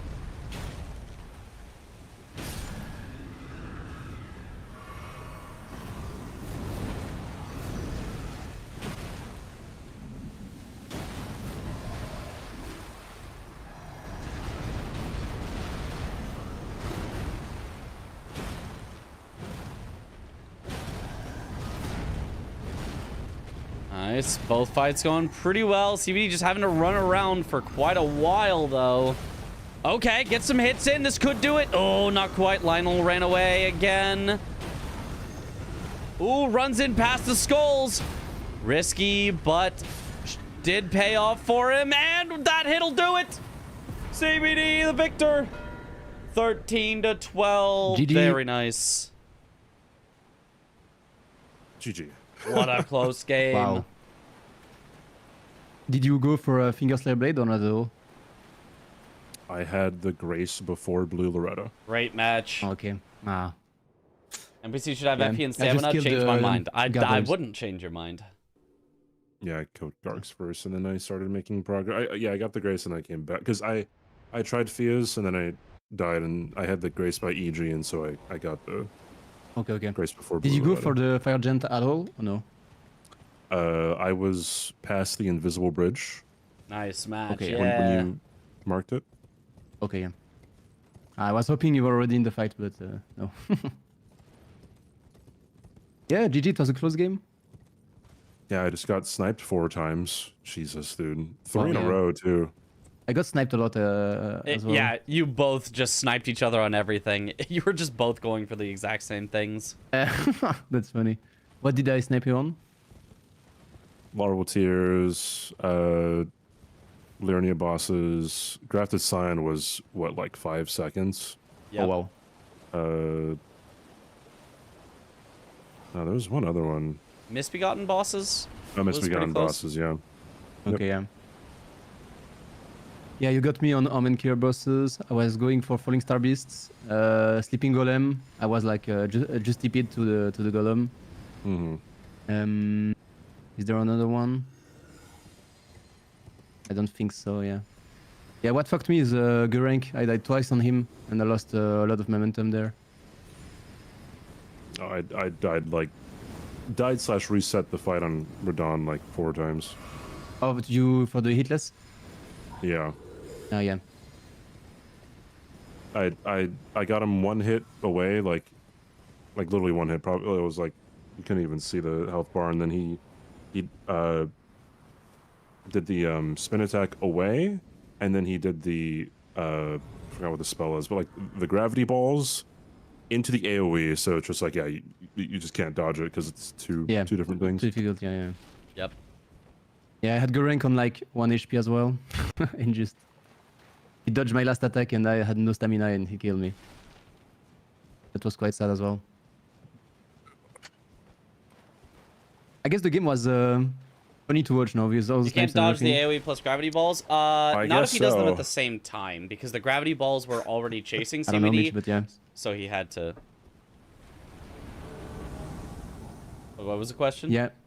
Yeah, I said I guess the game was quite entertaining with all the snipes. Oh, it was. Yeah, it was full of incidents. We were commenting on that. It was seemed rough from both sides. But yeah, I figured I sniped on some things because, like, yeah, there was a point you were not marking anything, so I was like, okay, I got him. Yeah, 3 in a row. I was surprised you went for 35th, like first square. Yeah, basically, if you have to dodge the big AoE, like his like pull in, yeah, I guess then while you're still recovering from that dodge, if the balls hit you, you can't dodge again. Great Mace, Great Stars, and Omen Killer. Yeah, I was surprised you didn't use Great Stars more. Like, you didn't put Wild Strikes on that. Because it would have been better probably for, like, Gargs with the strike damage and... Ah, yeah, for the strike... Well, yeah, for the Gargs, yeah, but... if you can't inflict the bleed with the Great Stars, it has less damages than other weapons. So, like, for... low-scale bosses... I thought it had higher damage than Great Omen Killer Cleaver. No. Maybe I don't know, but the Great Mace has more damages for sure. Yeah. But yeah, just since both Omen Killer Cleaver and Great Stars were bleed, I was surprised that of the two of them, you picked Omen Killer. But I don't know. I haven't looked into the exact ARs. Yeah, I don't know. I'm not. I don't know, but yeah, I don't know. I like Omen Killer, so. Yeah. But I can try put it the Great Stars in heavy just to see the differences. Yeah. It could be interesting actually. Great axes get more damage, but great hammers get more stance damage, says Yui. Oh, that makes sense, yeah. So yeah, I have 321 plus 351 with Diamond Killer. And if I put my the Great Stars heavy, and I have to be two-handed.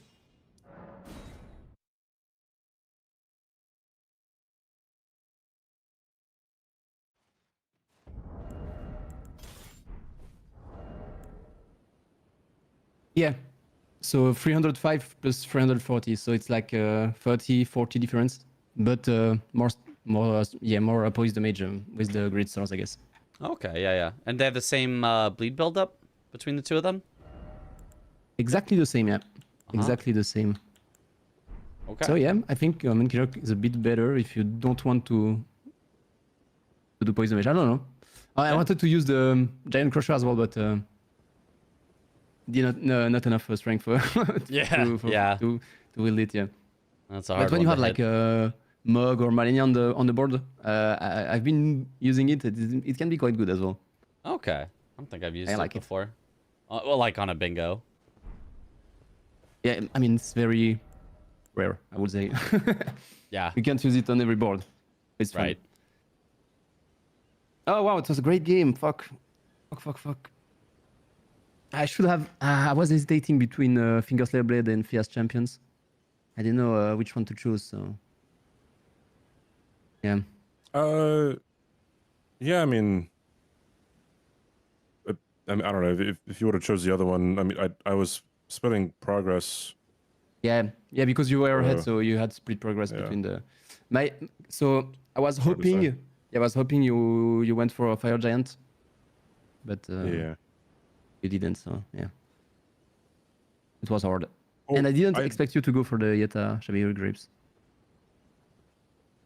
Oh, you said the Shaburi grapes? Yeah, I didn't expect you to go for it. Yeah. Interesting. Yeah, because you had 11 square and the Finger Slayer and Fierce Champions were going to be like 12 and 13. So I was expecting you to just go like there and take those two. Yeah, I think it's just like once you get 12, you only need one more. So I just picked up. Yeah. When did he kill Radon? I don't. Wow, I don't remember. I think quite late in the game, but like in before Fire Giant or after? No, before Fire Giant. Just before Fire Giant, yeah. Yeah. Okay.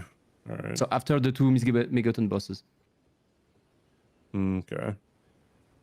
Yeah, I was kind of thinking that you hadn't had Radon killed, so Man, I'm suddenly it was so either gonna tired. you were gonna snipe me Sitting on listening for a little bit, I'm like, oh my god, I'm actually gonna grapes. nod off here. Oh my god. and not have any progress, or you would have to kill Radon. Pieces. Yeah, that makes sense actually. Yeah. If Omad did Fias makes first, sense. would have come down to the Nocron run. Yeah, it would have been really close. Well played. For sure. We have to leave now, but thank you for the game. Yeah, thanks for joining. I wasn't too rusty. I'm happy, even after 10 days. But yeah, have a good one, guys. Bye bye. Yep. Have a good one.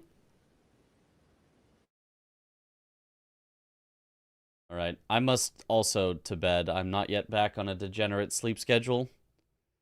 I'm also probably hopping off, unless is there anyone? Yeah, no one's looking for a game. All right, bye bye, Mitch. Bye bye.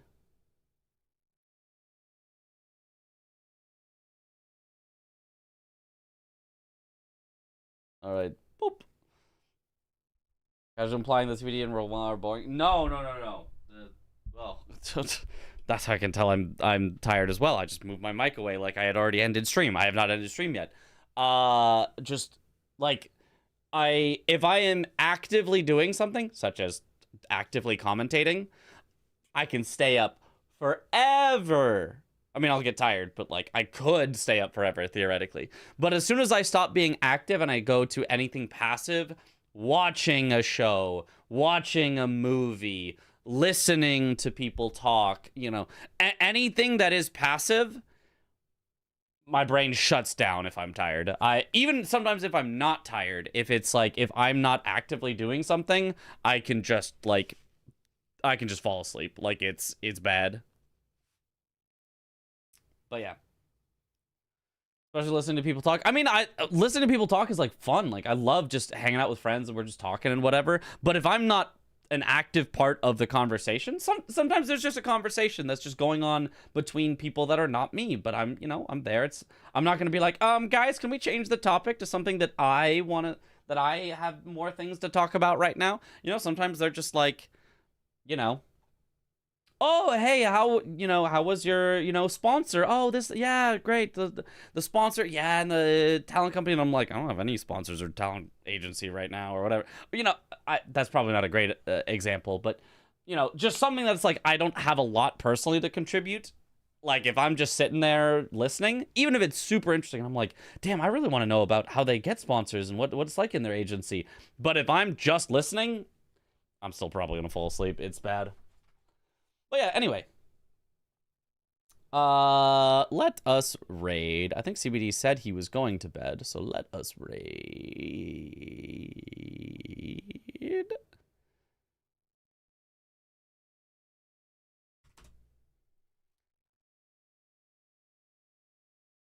Let's raid.